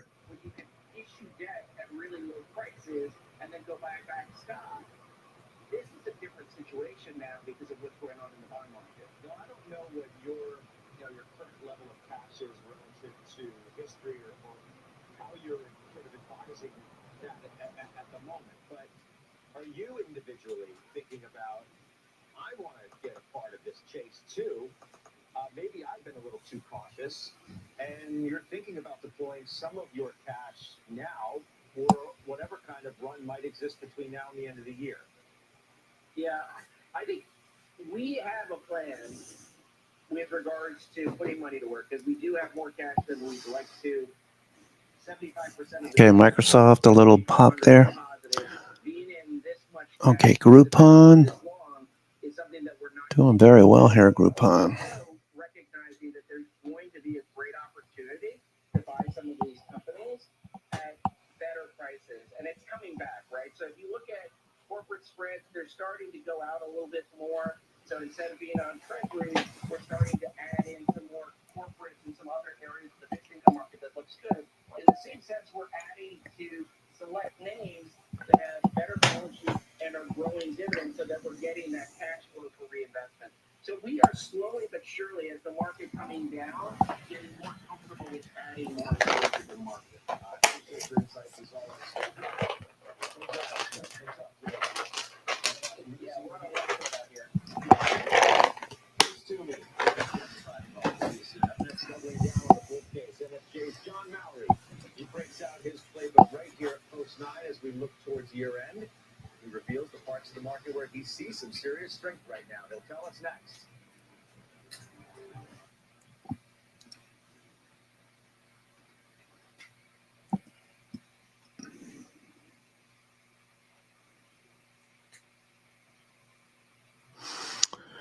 All right, so we've got 27 minutes to go. FANG stocks, trying to stay green. Meta is off 360. Groupon's still going, $15.30. Up 15%, going for 15% now. They're at 15%. Groupon is running into the close.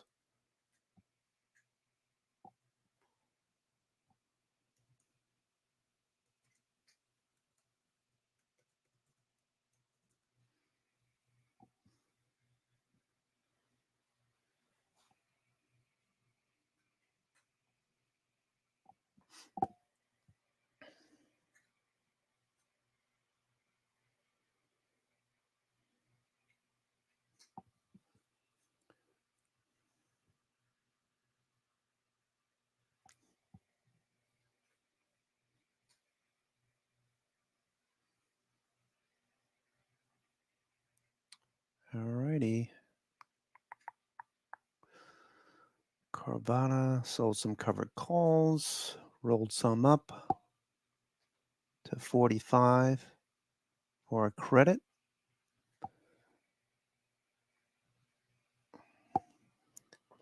Carvana, those were a credit of $1.40. $1.40.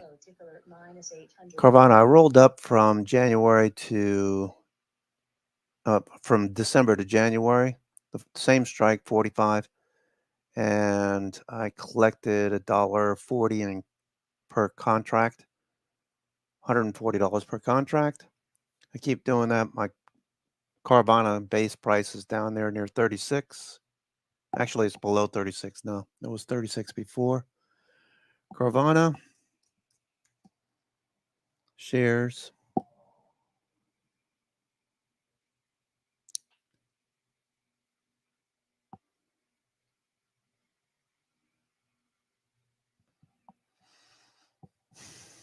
Okay.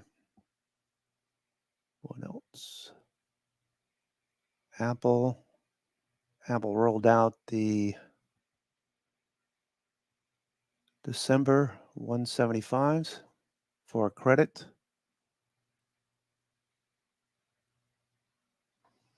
Okay. Next week, we're looking for 4,500 is the overhead. If that sticks, it looks like that's where the JP Morgan collar short call is located. So let me go ahead and add that. Okay.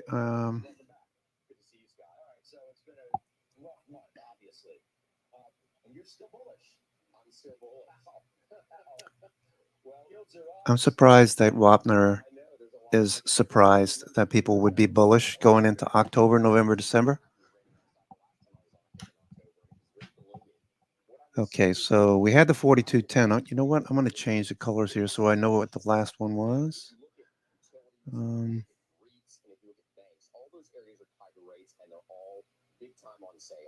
The Russell Trojan value, Scott, I heard you mention earlier on the set that the small cap names are looking more attractive, and I'll give you an interesting statistic. Did you know there's only been 2 times in history where the NASDAQ was up 30% or more in the first 3 quarters of the year? And we're starting to rally. Those 2 periods. Okay, so the 2020. In both those periods, over the next 24 months, significant outperformance in the smaller 4,500. 4050 put is now, all right, so they got the 4050. All right, that's not too far away.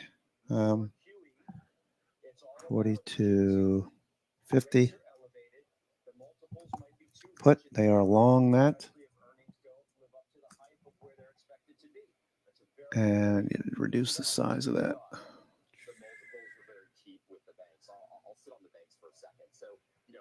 Sector is negative this quarter except for energy, right? But I will tell you that the banks actually are 4210. This slipped. Must be because of the. Okay, so what happened last time? When the JP Morgan collar came in, we rallied up to or close to the short collar. This time, the upper end is the 4,500 strike. 4,500, which is right in here. So you're going to put all your bullish bets on the banks? I mean, that's not going to get many people on your side of the boat. Well, necessarily. That's where you're stating your bull case. Well, I mean, if you think about REITs, utilities, financial. 4,500. And the short put is down there at 34.10. 34.10.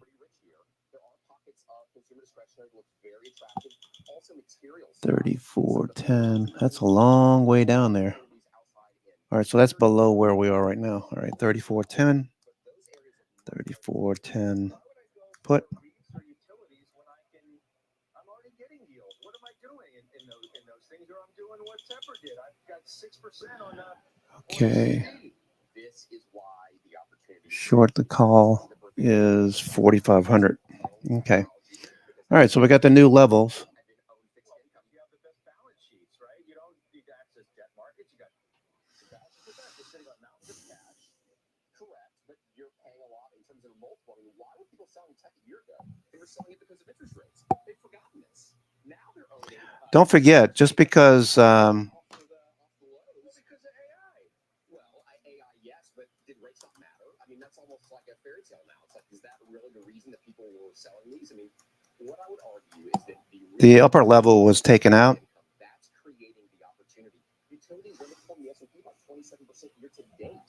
These are massive. Should be because rates have gone up a lot. And therein lies the opportunity. The reason utilities are underperforming in some of these defensive areas like banks and REITs, there's two reasons. First is people were overpaying for defense. A year ago, I sat on this desk and I was very bullish. I didn't like utilities. I didn't like REITs. I didn't like a lot of the defensive areas. They were priced very richly. Okay, we joked about how We took those out when we hit 40, when we ran the 4,600.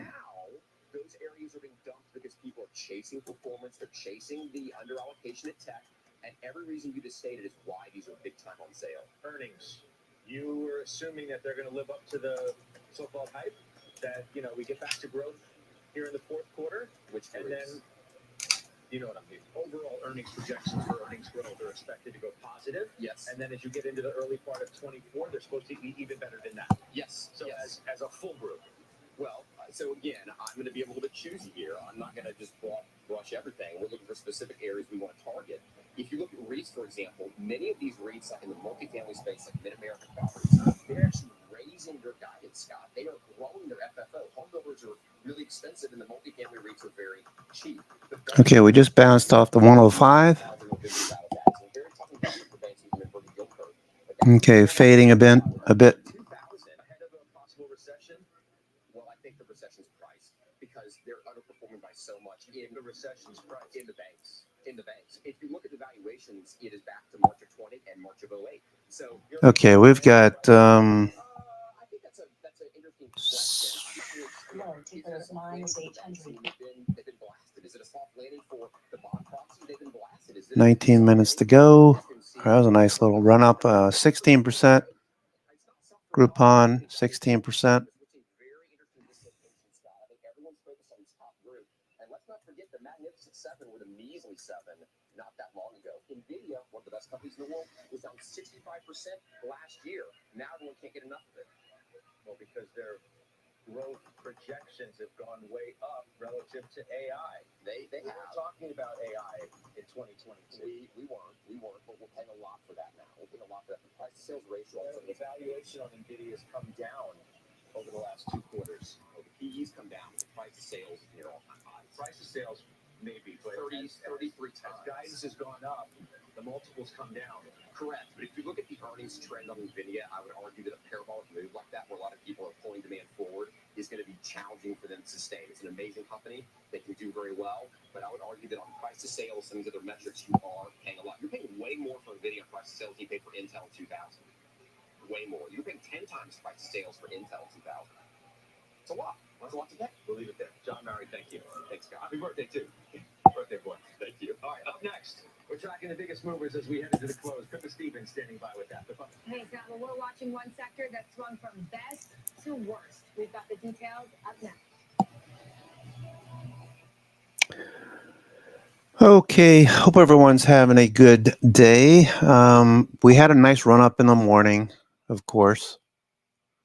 Faded at 10 o'clock. Everything faded. Looked really promising.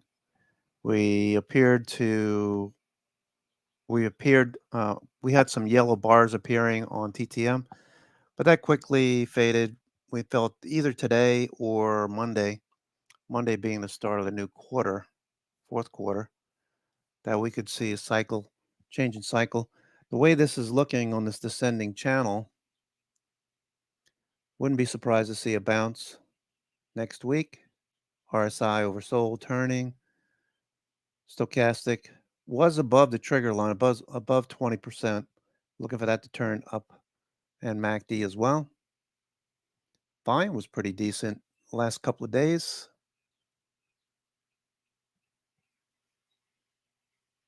Okay, so we made it 8% off the July high, 52-week high. We made it down 8% and reversing. So looking for confirmation next week to see what institutions, fund managers, portfolio managers are going to do.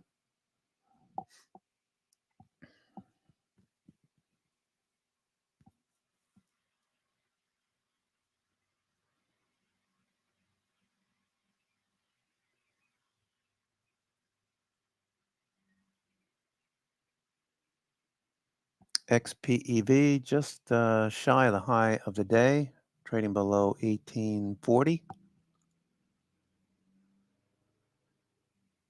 XPeng Inc. Auto EV maker, China. Groupon still going. Amazon.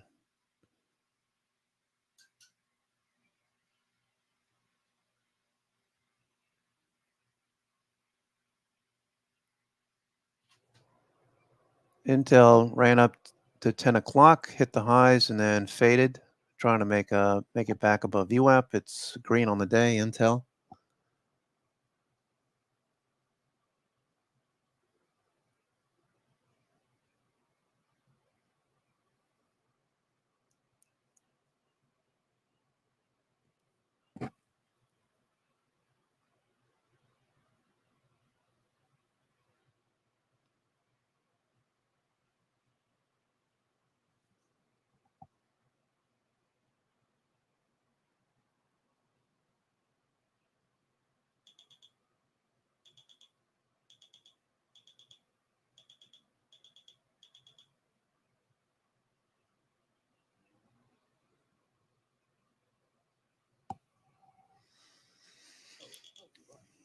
All right, so a little bounce. Next week should be a better week for the bulls anyway. Bears had it today. Nice fade.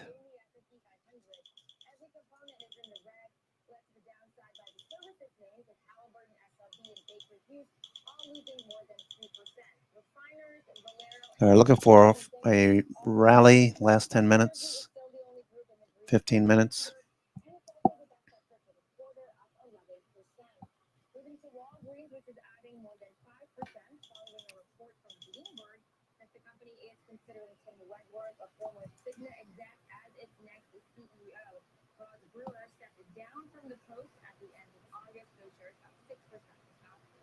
Appreciate it very much. Pippa Stevens. Last chance now to weigh in on our question of the day. We asked, will the fourth quarter be positive or negative for stocks?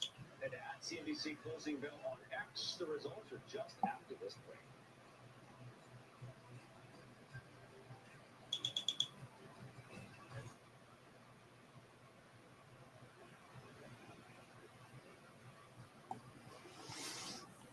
Mm-hmm.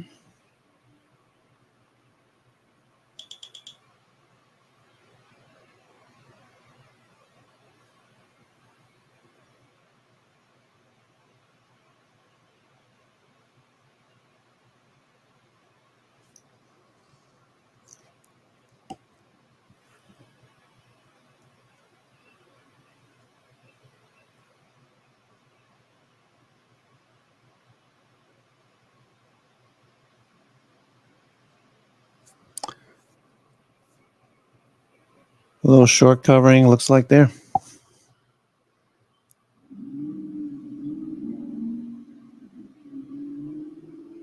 S&P just sitting here below 4,300. Don't think we're going to get above it, at least for now.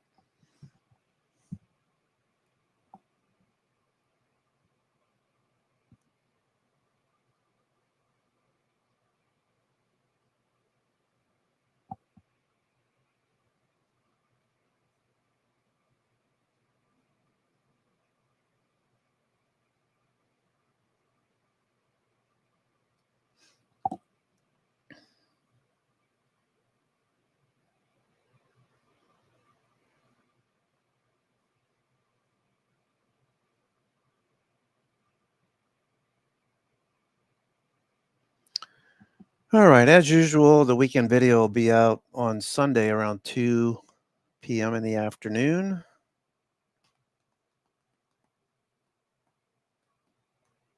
We'll be looking for sectors to continue the improvement that we started this week, midweek into today, oversold and turning higher. So if October starts off as we anticipate, we'd look for a follow through into next week. There goes the S&P.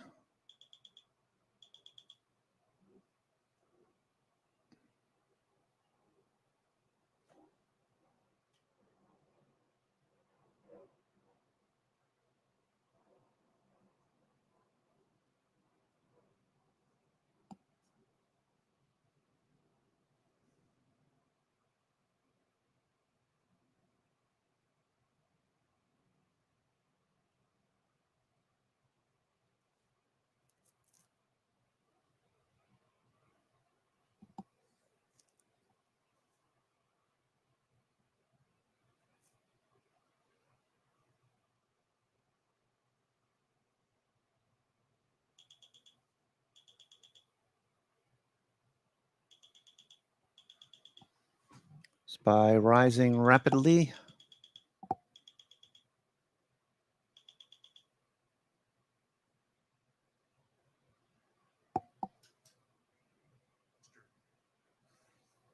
Let's do the question of the day. We asked, will the fourth quarter be positive or negative for stocks? The majority of you said positive. Here, 2/3. Got an optimistic group. All right, so we're rallying. Okay, cool. We'll tell you what's behind it, how it's impacting the rest of the cruise stocks. When we take you inside the market zone, we call it a flood zone today.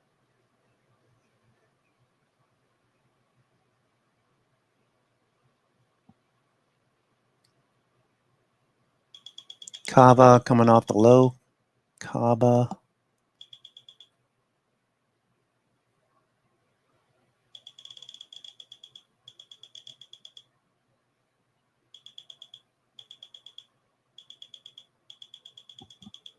All right, nice rally off the low.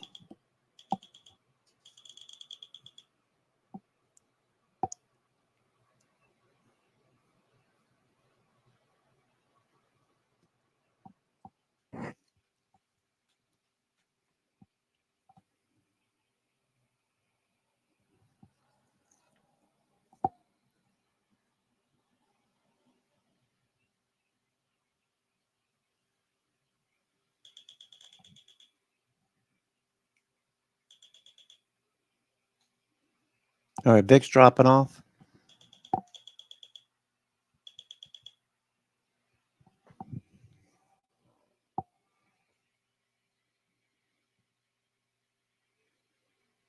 Back up to VWAP. Back above 4,300. With 8 minutes to go. 8 minutes to go.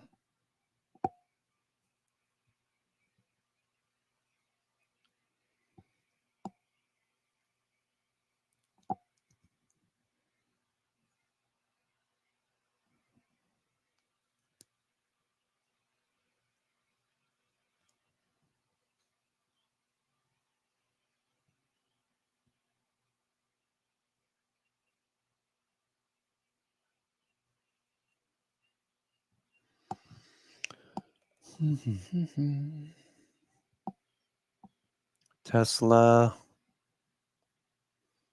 Looking for a follow through next week. Tesla up $4 on the day.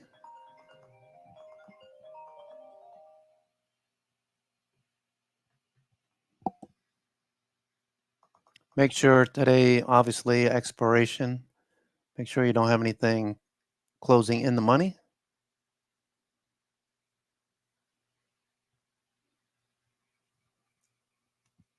If you don't feel like getting assigned.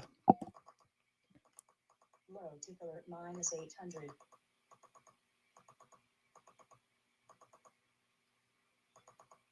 Extreme low tick alert.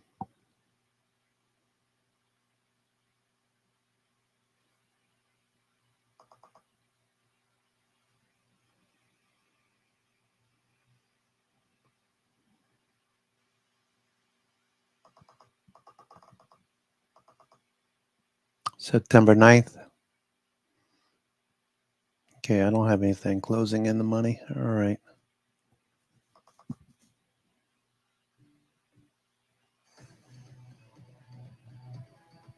CNBC senior markets commentator Mike Santoli here to break down the crucial moments of this trading day. Plus, Courtney Reagan reacting to Nike's post-earnings rally, a much-needed one, by the way. Seema Modi on Carnival's quarter to sell off in crude stocks as well. Excuse me. All right, Mike. Bad month. Get out of here. Let's see what lies ahead. A rough month. Could I say it felt worse than the actual headline loss in the index was like 4.5%? That's very fair. And for the third quarter, That's true. 4%. Felt a lot worse. We got some selling here. Okay. Here after a very exuberant July, and I just think the big question is it enough pain before you can essentially give way to a little bit more of relief? And so, I don't think that you necessarily have to make too big a leap to say we aren't far away from that. Everybody knows the market did get a little bit washed out.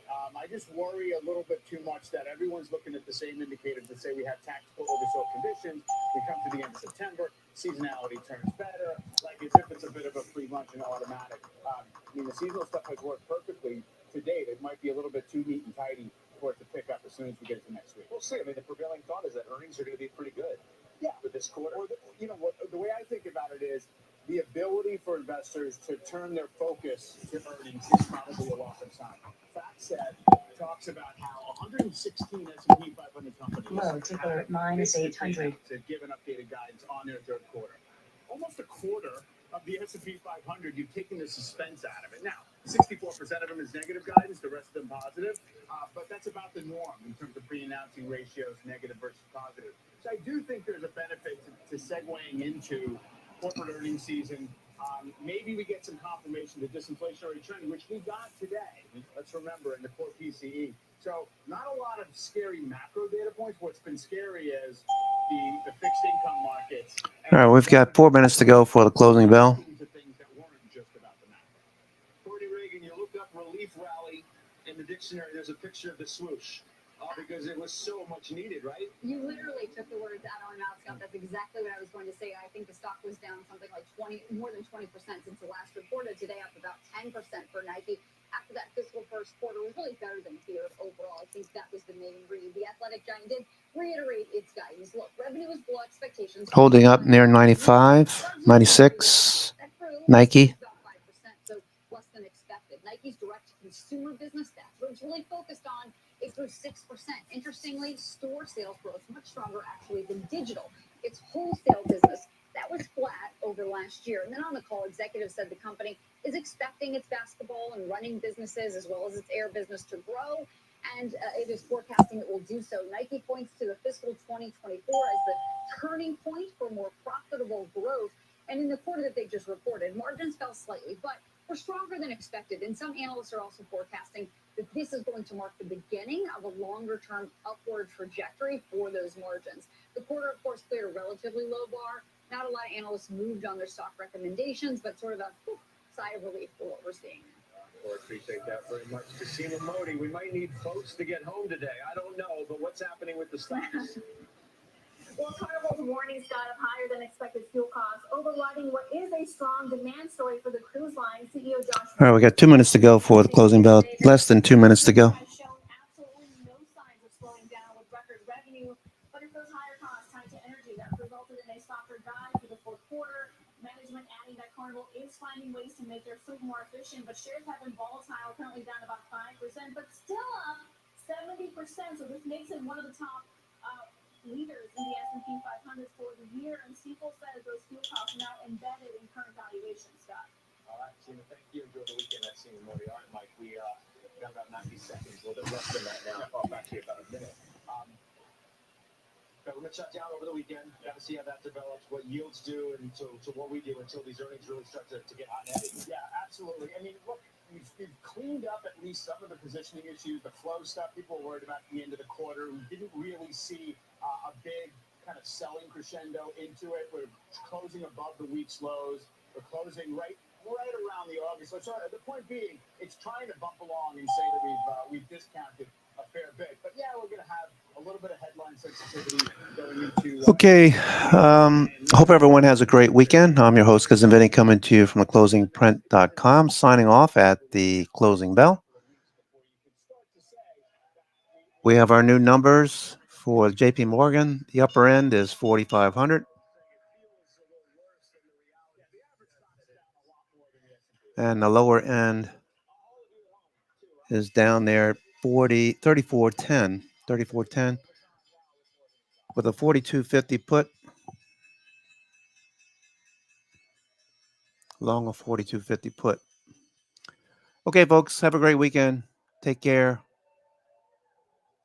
I'll see you on Sunday. Ciao.